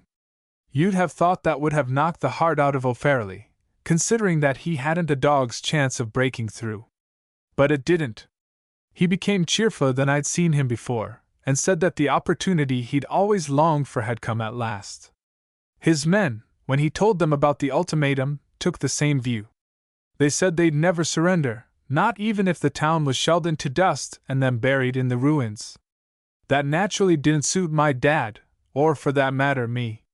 The soldiers were sure to begin by shelling the rebel HU, and that meant that they'd hit our house. I told you, didn't I, that it was next door to the courthouse? My poor dad did his best. He talked to O'Farrelly and the rest of them till the sweat ran off him. But it wasn't the least bit of good. They simply wouldn't listen to reason. It was 7 o'clock before Dad gave the job up and left the courthouse. He was going home to make his will, but on the way he met Father Conway, the priest. He was a youngish man and a tremendous patriot, supposed to be hand in glove with the rebels. Dad explained to him that he had less than an hour to live and advised him to go home and bury any valuables he possessed before the shelling began. It took Father Conway about 10 minutes to grasp the situation. I chipped in and explained the bracket system on which artillery works. I told him that they wouldn't begin by aiming at the courthouse, but would drop their first shell on his house and their next on ours, so as to get the range right. As soon as he believed that, and I had to swear it was true before he did. He took the matter up warmly, and said he'd talk to O'Farrelly himself. I didn't think he'd do much good, but I went into the courthouse with him, just to see what he'd say. I must say for him he wasted no time. It was 7:15 when he began, so there wasn't much time to waste. Boys, he said, will you tell me straight and plain what is it you want? O'Farrelly began a long speech about an Irish Republic and things of that kind. I sat with my watch in my hand opposite Father Conway, and every now and then I pointed to the hands so as to remind him that time was going on. At 7:25 he stopped O'Farrelly and said they couldn't have an Irish Republic just then, though they might later, on account of that gun. Then he asked them again to say exactly what they wanted, republics being considered a washout. You'd have been surprised if you heard the answer he got. Every man in the place stood up and shouted that he asked nothing better than to die for Ireland. They meant it too. I thought it was all up and Father Conway was done. But he wasn't. Who's preventing you? He said. Just form fours in the square outside and you'll all be dead in less than half an hour. But if you stay here, a lot of other people who don't want to die for Ireland or anything else will be killed too, along with having their homes knocked down on them. Well, they saw the sense of that. O'Farrelly formed his men up outside and made a speech to them. He said if any man funked it he could stay where he was and only those who really wanted to die need go on. It was 7:45 when he finished talking, and I was in terror of my life that there'd be some delay getting rid of the men who fell out. But there wasn't a single defaulter. Every blessed one of those men, and most of them were only boys, did a right turn and marched out of the town in column of fours. I can tell you, Waterhouse, I didn't like watching them go. Father Conway and my dad were standing on the steps of the courthouse, blubbering like children. I suppose they weren't all killed? Said Waterhouse. None of them were killed, said Power. There wasn't a shot fired. You see, when the English officer saw them march out of the town, he naturally thought they'd come to surrender, and didn't fire on them. He couldn't possibly have thought that, said Waterhouse, unless they laid down their arms. As a matter of fact, said Power, hardly any of them had any arms, except hockey sticks, and the colonel thought they'd piled them up somewhere. He seems to have been a decent sort of fellow. He made O'Farrelly and a few more prisoners, and told the rest of them to be off home. Ireland, said Waterhouse, must be a D________D queer country. It's the only country in Europe, said Power, which knows how to conduct war in a civilized way. Now if a situation of that sort turned up out here, there'd be bloodshed. I suppose O'Farrelly was hanged afterwards, said Waterhouse. No, he wasn't. Shot then? Though I should think hanging is the proper death for a rebel. Nor shot, said Power. He is alive still and quite well. He's going about the country making speeches. He was down in Ballymahone about a fortnight ago and called on my dad to thank him for all he'd done during the last rebellion. He inquired after me in the kindest way. The old dad was greatly touched, especially when a crowd of about 1,000 men, all O'Farrelly's original army with a few new recruits, gathered round the house and cheered, first for an Irish Republic and then for Dad. He made them a little speech and told them I'd got my company and was recommended for the MC. When they heard that, they cheered me like anything and then shouted up the rebels, for about 10 minutes. I needn't tell you, said Waterhouse, that I don't believe a word of that story. If I did, I'd say. He paused for a moment. I'd say that Ireland. Yes, said Power, that Ireland. I'd say that Ireland is a country of lunatics, said Waterhouse. And there ought to be an Irish Republic. I can't think of anything to say worse than that. 15. The Mermaid. We were on our way home from Inishmore, where we had spent 2 days, Peter O'Flaherty among his relatives, for everyone on the island was kin to him, I among friends who give me a warm welcome when I go to them. The island lies some 17 miles from the coast. We started on our homeward sail with a fresh westerly wind. Shortly after midday it backed round to the north and grew lighter.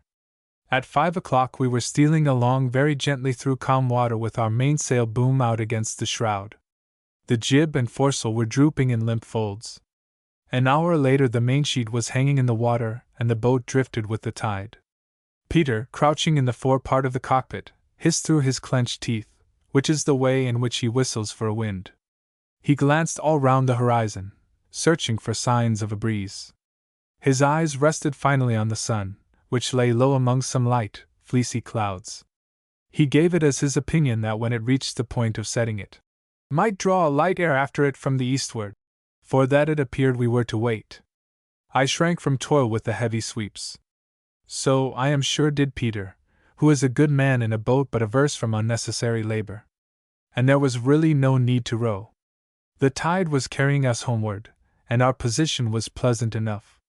Save for the occasional drag of a block against the horse, we had achieved unbroken silence, and almost perfect peace. We drifted slowly past Carrageen Gloss, a low, sullen line of rocks. A group of cormorants, either gorged with mackerel fry or hopeless of an evening meal, perched together at one end of the reef, and stared at the setting sun. A few terns swept round and round overhead, soaring or sliding downwards with easy motion. A large seal lay basking on a bare rock just above the water's edge. I pointed it out to Peter, and he said it was a pity I had not got my rifle with me. I did not agree with him. If I had brought the rifle, Peter would have insisted on my shooting at the seal. I should certainly not have hit it on purpose, for I am averse from injuring gentle creatures, but I might perhaps have killed or wounded it by accident, for my shooting is very uncertain.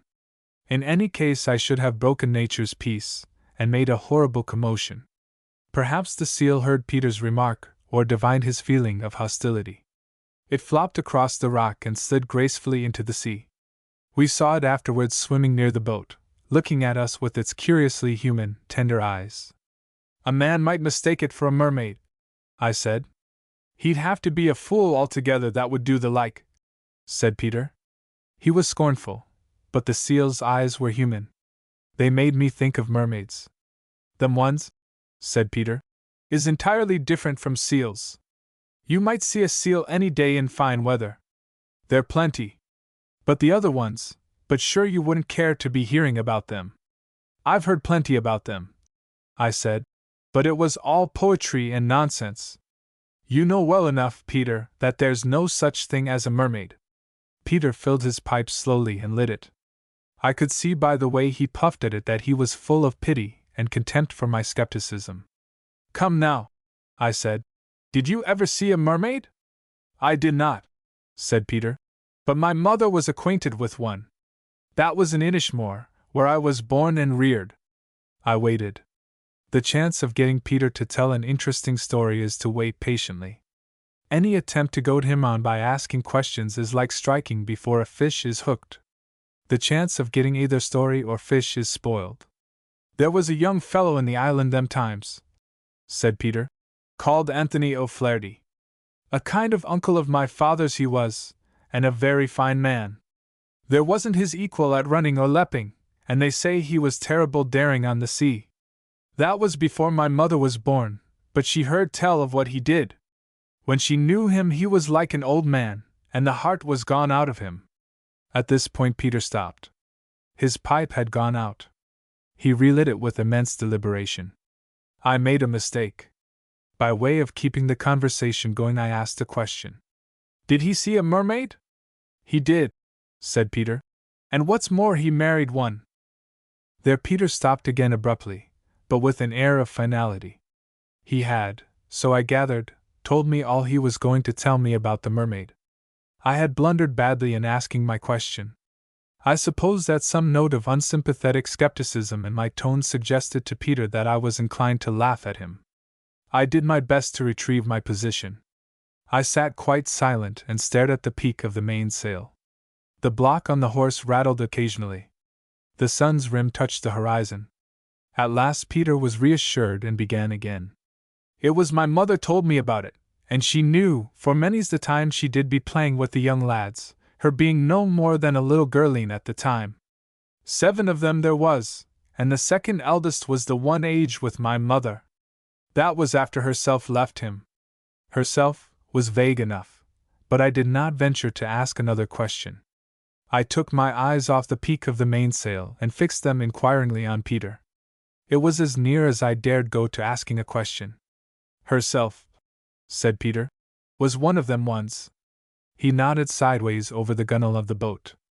The sea, though still calm, was beginning to be moved by that queer restlessness which comes on it at sunset. The tide eddied in mysteriously oily swirls.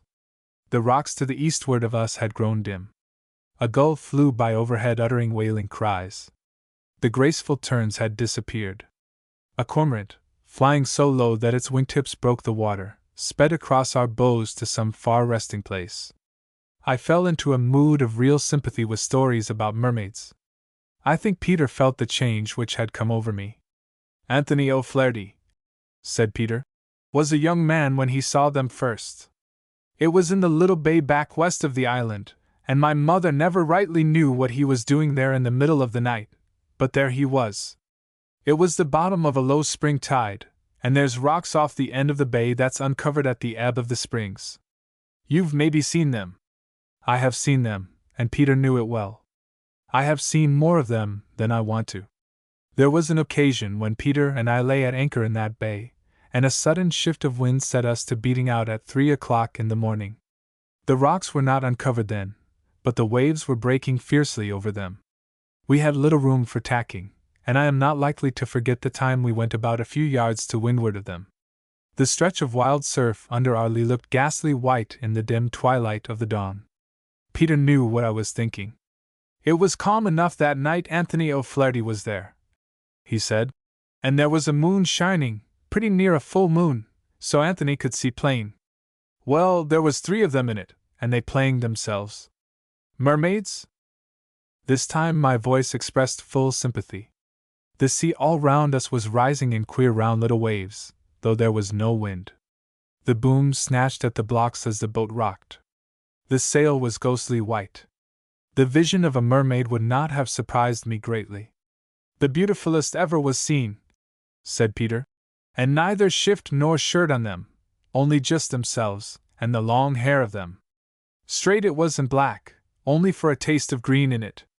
You wouldn't be making a mistake between the like of them and seals, not if you'd seen them right the way Anthony O'Flaherty did. Peter made this reflection a little bitterly. I was afraid the recollection of my unfortunate remark about seals might have stopped him telling the story, but it did not. Once Anthony had seen them, he said, he couldn't rest content without he'd be going to see them again. Many a night he went and saw either sight nor light of them, for it was only at spring tides that they'd be there, on account of the rocks not being uncovered any other time.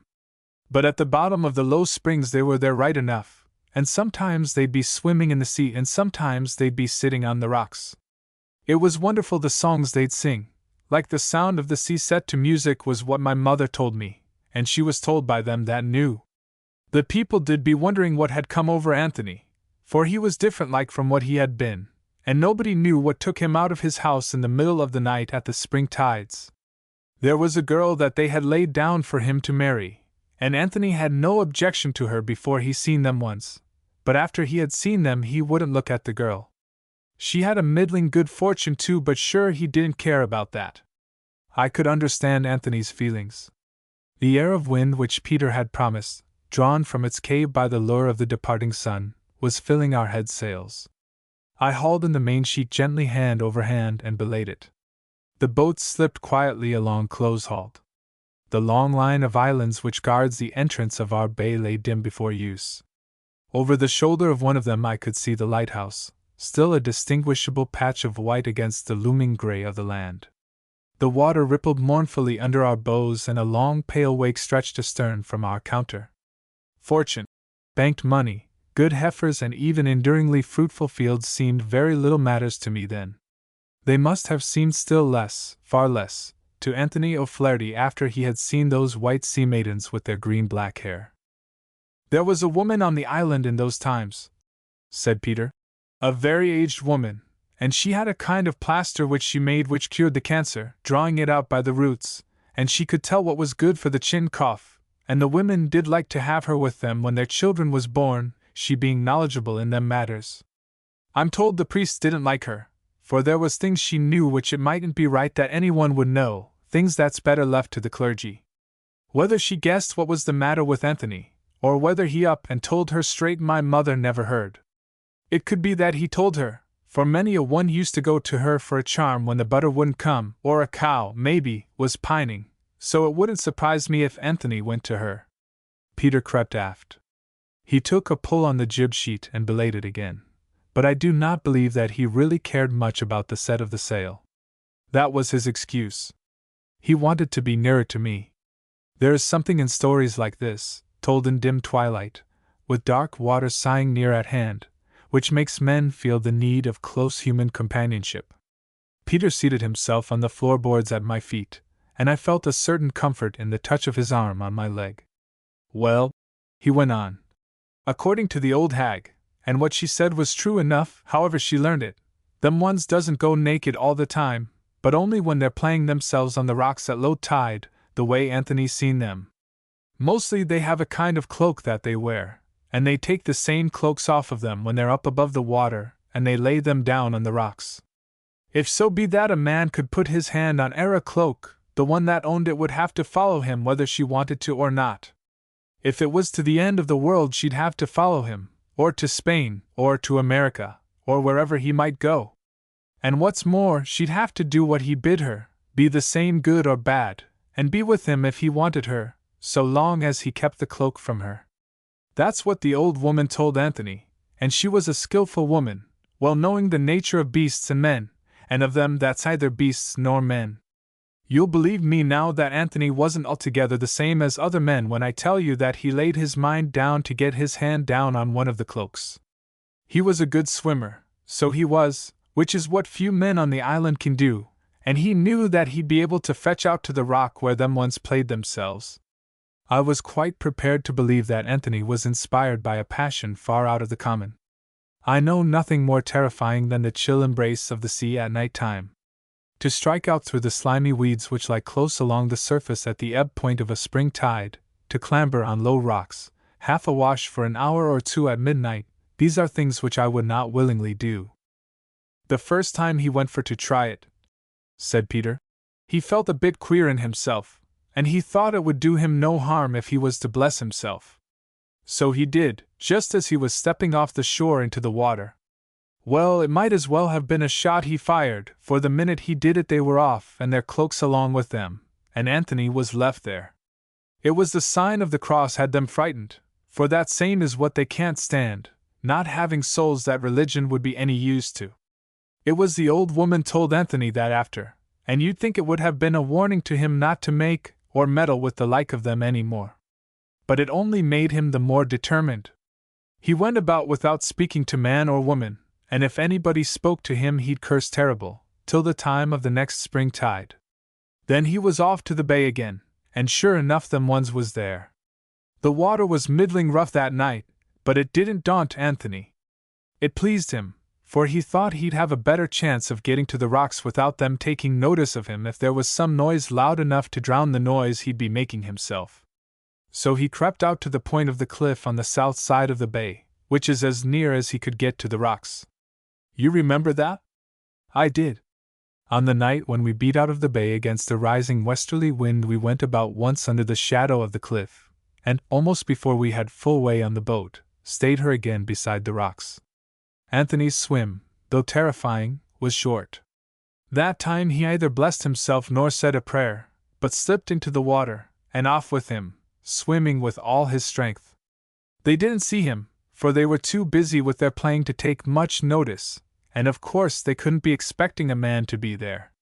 Without Anthony had shouted they wouldn't have heard him, for the sea was loud on the rocks and their own singing was louder. So Anthony got there and he crept up on the rock behind them, and the first thing his hand touched was one of the cloaks. He didn't know which of them it belonged to, and he didn't care. It wasn't any one of the three in particular he wanted, for they were all much about the same to look at, only finer than any woman ever was seen. So he rolled the cloak round his neck, the way he'd have his arms free for swimming, and back with him into the water, heading for shore as fast as he was able. And she followed him? I asked. She did so. From that day till the day she left him she followed him, and she did what she was bid, only for one thing. She wouldn't go to Mass, and when the chapel bell rang she'd hide herself. The sound of it was what she couldn't bear. The people thought that queer, and there was a deal of talk about it in the island, some saying she must be a Protestant, and more thinking that she might be something worse. But nobody had a word to say against her any other way. She was a good enough housekeeper, washing and making and mending for Anthony, and minding the children. 7 of them there was, and all boys. The easterly breeze freshened as the night fell. I could see the great eye of the lighthouse blinking at me on the weather side of the boat. It became necessary to go about, but I gave the order to Peter very reluctantly.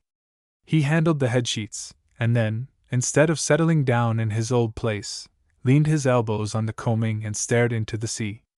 We were steadily approaching the lighthouse.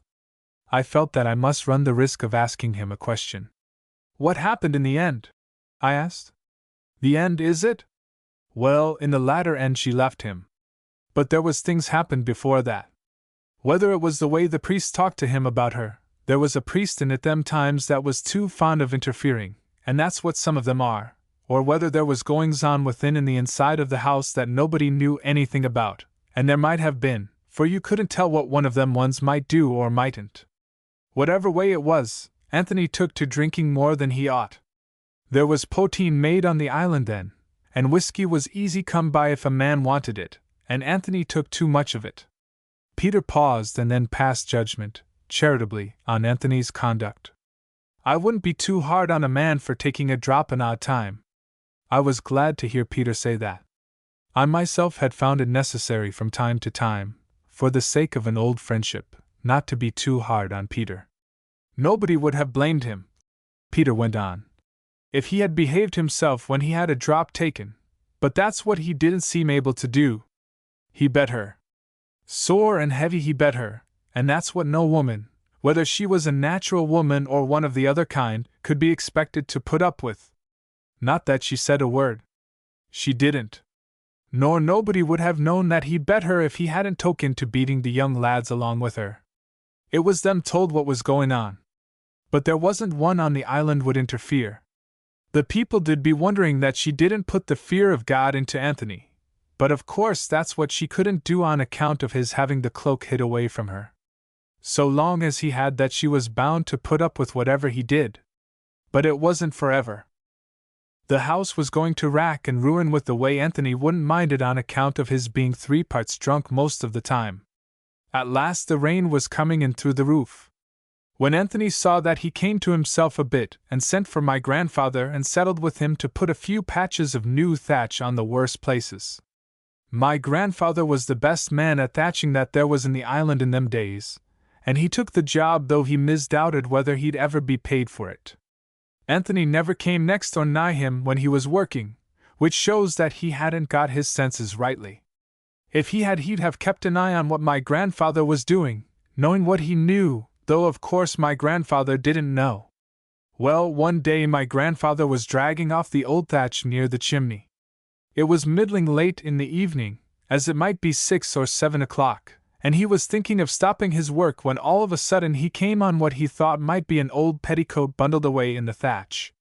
It was red, he said, but when he put his hand on it he knew it wasn't flannel, nor it wasn't cloth, nor it wasn't like anything he'd ever felt before in all his life. There was a hole in the roof where my grandfather had the thatch stripped, and he could see down into the kitchen. Anthony's wife was there with the youngest of the boys in her arms. My grandfather was as much in dread of her as every other one, but he thought it would be no more than civil to tell her what he'd found. "Begging your pardon, ma'am," he said, "but I'm after finding what maybe belongs to you hid away in the thatch." With that he threw down the red cloak, for it was a red cloak he had in his hand.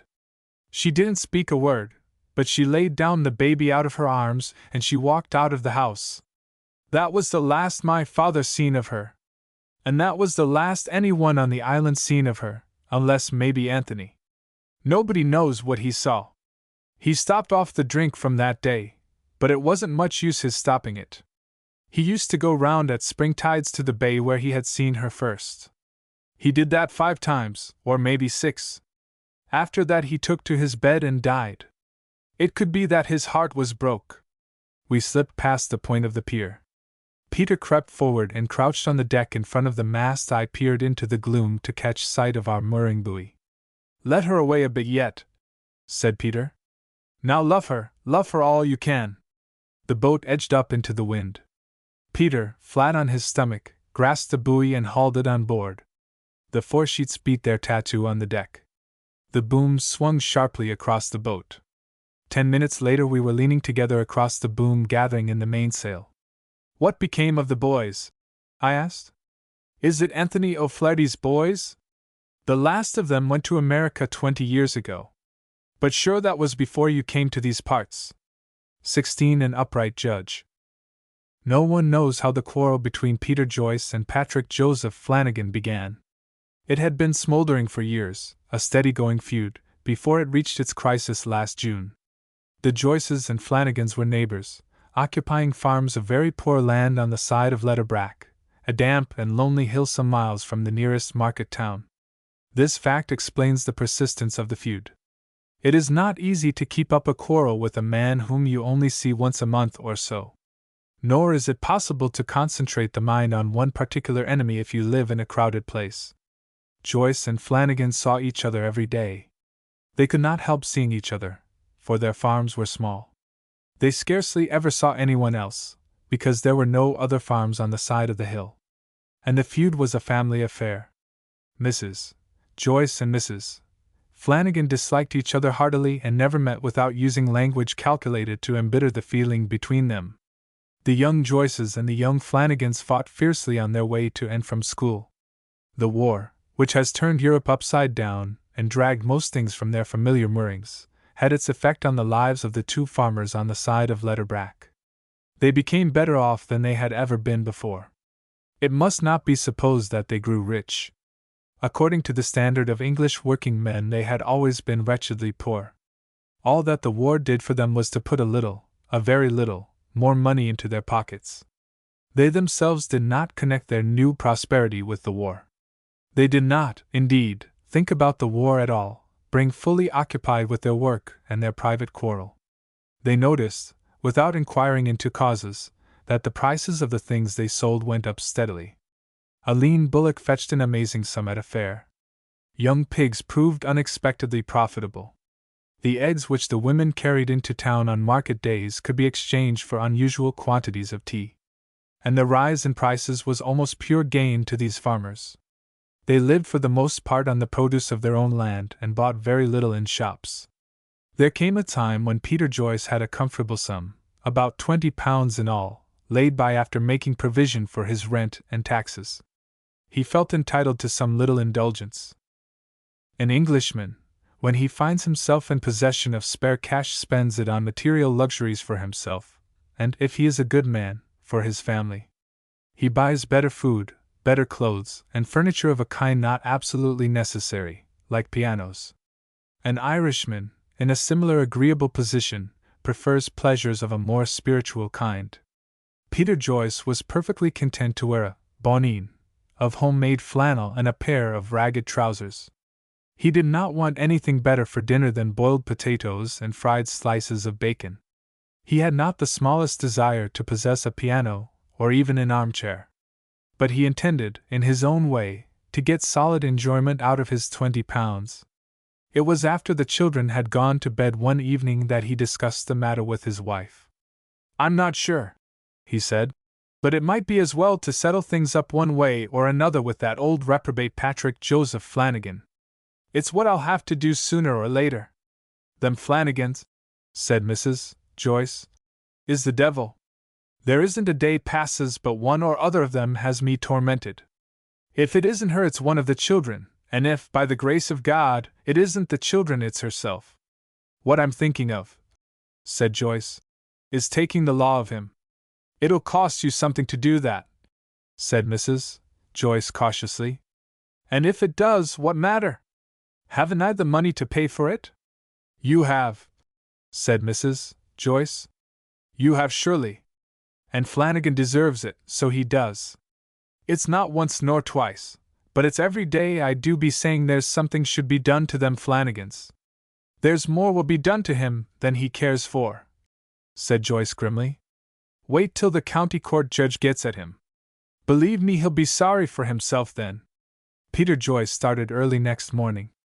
He had an 8-mile walk before him and he wished to reach the town in good time, being anxious to put his case into the hands of Mr. Madden, the solicitor, before Mr. Madden became absorbed in the business of the day. Mr. Madden had the reputation of being the smartest lawyer in Connaught, and his time was very fully occupied.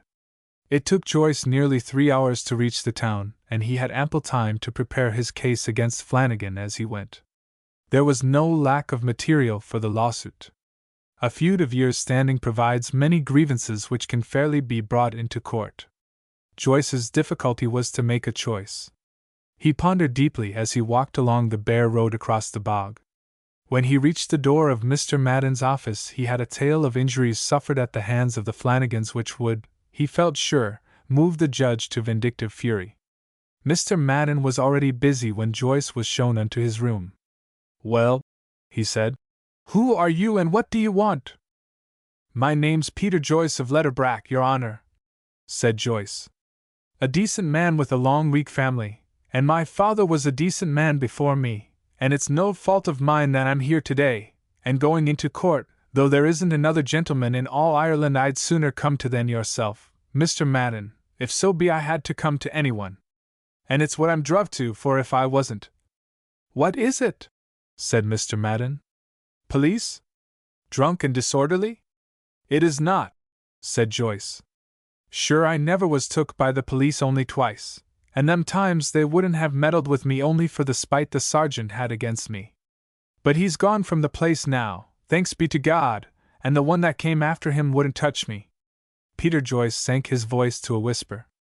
"It's how I want to take the law of Patrick Joseph Flanagan," he said. "Trespass or assault?" said Mr. Madden. He was a man of immense experience. He succeeded in carrying on a large practice because he wasted no time in listening to preliminary explanations of his clients. Most legal actions in the west of Ireland are reducible to trespass or assault. "It's both the two of them," said Joyce. Mr. Madden made a note on a sheet of paper before him. Joyce waited until he had finished writing. Then he said slowly, "Trespass and assault and more besides." Mr. Madden asked no question. He added to the note he had written the words, "and abusive language." Abusive language generally follows trespass and immediately precedes assault. "Now," said Mr. Madden, "get on with your story and make it as short as you can." Peter Joyce did his best to make the story short. He succeeded in making it immensely complicated. There was a boundary wall in the story, and it had been broken down. There was a heifer calf and a number of young pigs. There was a field of oats trampled and destroyed by the heifer, and a potato patch ruined beyond hope by the pigs. There was a sheep torn by a dog, stones thrown at Mrs. Joyce, language that had defiled the ears of Molly Joyce, an innocent child of 12 years old, and there was the shooting of a gun at Peter himself. Joyce was prepared to swear to every item of the indictment. He did actually swear from time to time, laying his hand solemnly on a large ledger which stood on Mr. Madden's desk. Mr. Madden listened until he had heard enough. "You haven't a ghost of a case against Flanagan," he said. "The judge won't listen to a story like that. If you take my advice, you'll go straight home and make it up with Flanagan. You'll simply waste your money if you go into court." Mr. Madden, it will be seen, was a man of principle. He made his living out of other people's quarrels, but he gave honest advice to his clients. He was also a man of wide knowledge of West of Ireland farmers. He knew perfectly well that his advice would not be taken. "I've the money to pay for it," said Joyce, "and I'll have the law of Patrick Joseph Flanagan if it costs me the last penny I own. If your honor doesn't like the case, sure I can go to someone else." Mr. Madden, though a man of principle, was not quixotic. "Very well," he said. "I'll manage your case for you, but I warn you fairly the judge will give it against you." "He might not," said Joyce. "In the latter end he might not." "He will," said Mr. Madden. "Unless—" He was watching Joyce carefully as he spoke. The man's face had an expression of cunning and self-satisfaction. "Unless," Mr. Madden went on, "you've something up your sleeve that you haven't told me yet." Joyce winked solemnly. "It's what it would be hardly worth mentioning to your honor." he said. You'd better mention it all the same, said Mr. Madden. What I was thinking, said Joyce, is that if I was to send a pair of ducks to the judge a couple of days before the case was to come on, fine ducks we have, as fine as ever was seen. Listen to me, said Mr. Madden. You've got the very smallest possible chance of winning your case. But you have a chance. It's 100 to 1 against you. Still, odd things do happen in courts. But let me tell you this. I know that judge. I've known him for years, and if you tried to bribe him with a pair of ducks, he'd give it against you even if you had the best case in the world instead of the worst. That's the kind of man he is. Joyce sighed heavily. The ways of the law were proving unexpectedly difficult and expensive. Maybe, he said, I could send him 2 pair of ducks, or 2 pair and a half, but that's the most I can do, and there won't be a young duck left about the place if I send him that many. Either you act by my advice, said Mr. Madden, or I'll drop your case. This isn't a matter for the local bench of magistrates. If it was them you were dealing with, ducks might be some use to you. But a county court judge is a different kind of man altogether. He's a gentleman, and he's honest. If you attempt to get at him with ducks or any other kind of bribe, you'll ruin any chance you have, which isn't much. That's a queer thing now, so it is, said Joyce. It's true all the same, said Mr. Madden. Do you mean to tell me, said Joyce, that His Honor the Judge would go against a man that had done him a good turn in the way of a pair of ducks or the like? That's exactly what I do mean, said Mr. Madden. No judge would stand it. And the one who presides over this court would be even angrier than most of them, so don't you do it. Joyce left Mr. Madden's office a few minutes later and tramped home. In spite of the lawyer's discouraging view of the case, he seemed fairly well satisfied. That evening he spoke to his wife. How many of them large white dukes have you? He asked. How many that's fit to eat? There's no more than 6 left out of the first clutch, said Mrs. Joyce. There was 11 hatched out, but sure the rats got the rest of them. I'd be glad, said Joyce, if you'd fatten them 6, and you needn't spare the yellow meal. It'll be worth your while to have them as good as you can. A month later the case of Joyce v. Flanagan came on in the county court. Mr. Madden had hammered the original story of the wall, the heifer, the pigs and the potatoes, into shape. It sounded almost plausible as Mr. Madden told it in his opening remarks. But he had very little hopes that it would survive the handling of Mr. Ellis, a young and intelligent lawyer, who was acting for Flanagan. Joyce cheerfully confirmed every detail of the story on oath. He was unshaken by Mr. Ellis' cross-examination, chiefly because the judge constantly interfered with Mr. Ellis and would not allow him to ask the questions he wanted to ask. Flanagan and his witnesses did their best, but the judge continued to make things as difficult as he could for their lawyer. The matter, when all the evidence was heard, appeared tangled and confused, a result far beyond Mr. Madden's best expectations. He had feared that the truth might emerge with disconcerting plainness. Then an amazing thing happened. The judge took Joyce's view of the circumstances and decided in his favor. Mr. Ellis gasped. Flanagan swore audibly and was silenced by a policeman. Joyce left the court with a satisfied smile. Well, said Mr. Madden, a little later, you've won, but I'm damned if I know how it happened. I never went into court with a shakier case. I shouldn't wonder, said Joyce, but it might have been the ducks that did it. I sent him 6, Your Honor, 6, and as fat as any duck ever you seen. Good Lord, said Mr. Madden. After all I said to you, but good heavens, man! He can't have got them. If he had, he got them right enough, said Joyce, for I left them at the door of the hotel myself, with a bit of a note, saying as how I hoped he'd take a favorable view of the case that would be before him today, and I told him what the case was, so as there'd be no mistake. Joyce v. Flanagan was what I wrote, in a matter of trespass and assault, and abusive language.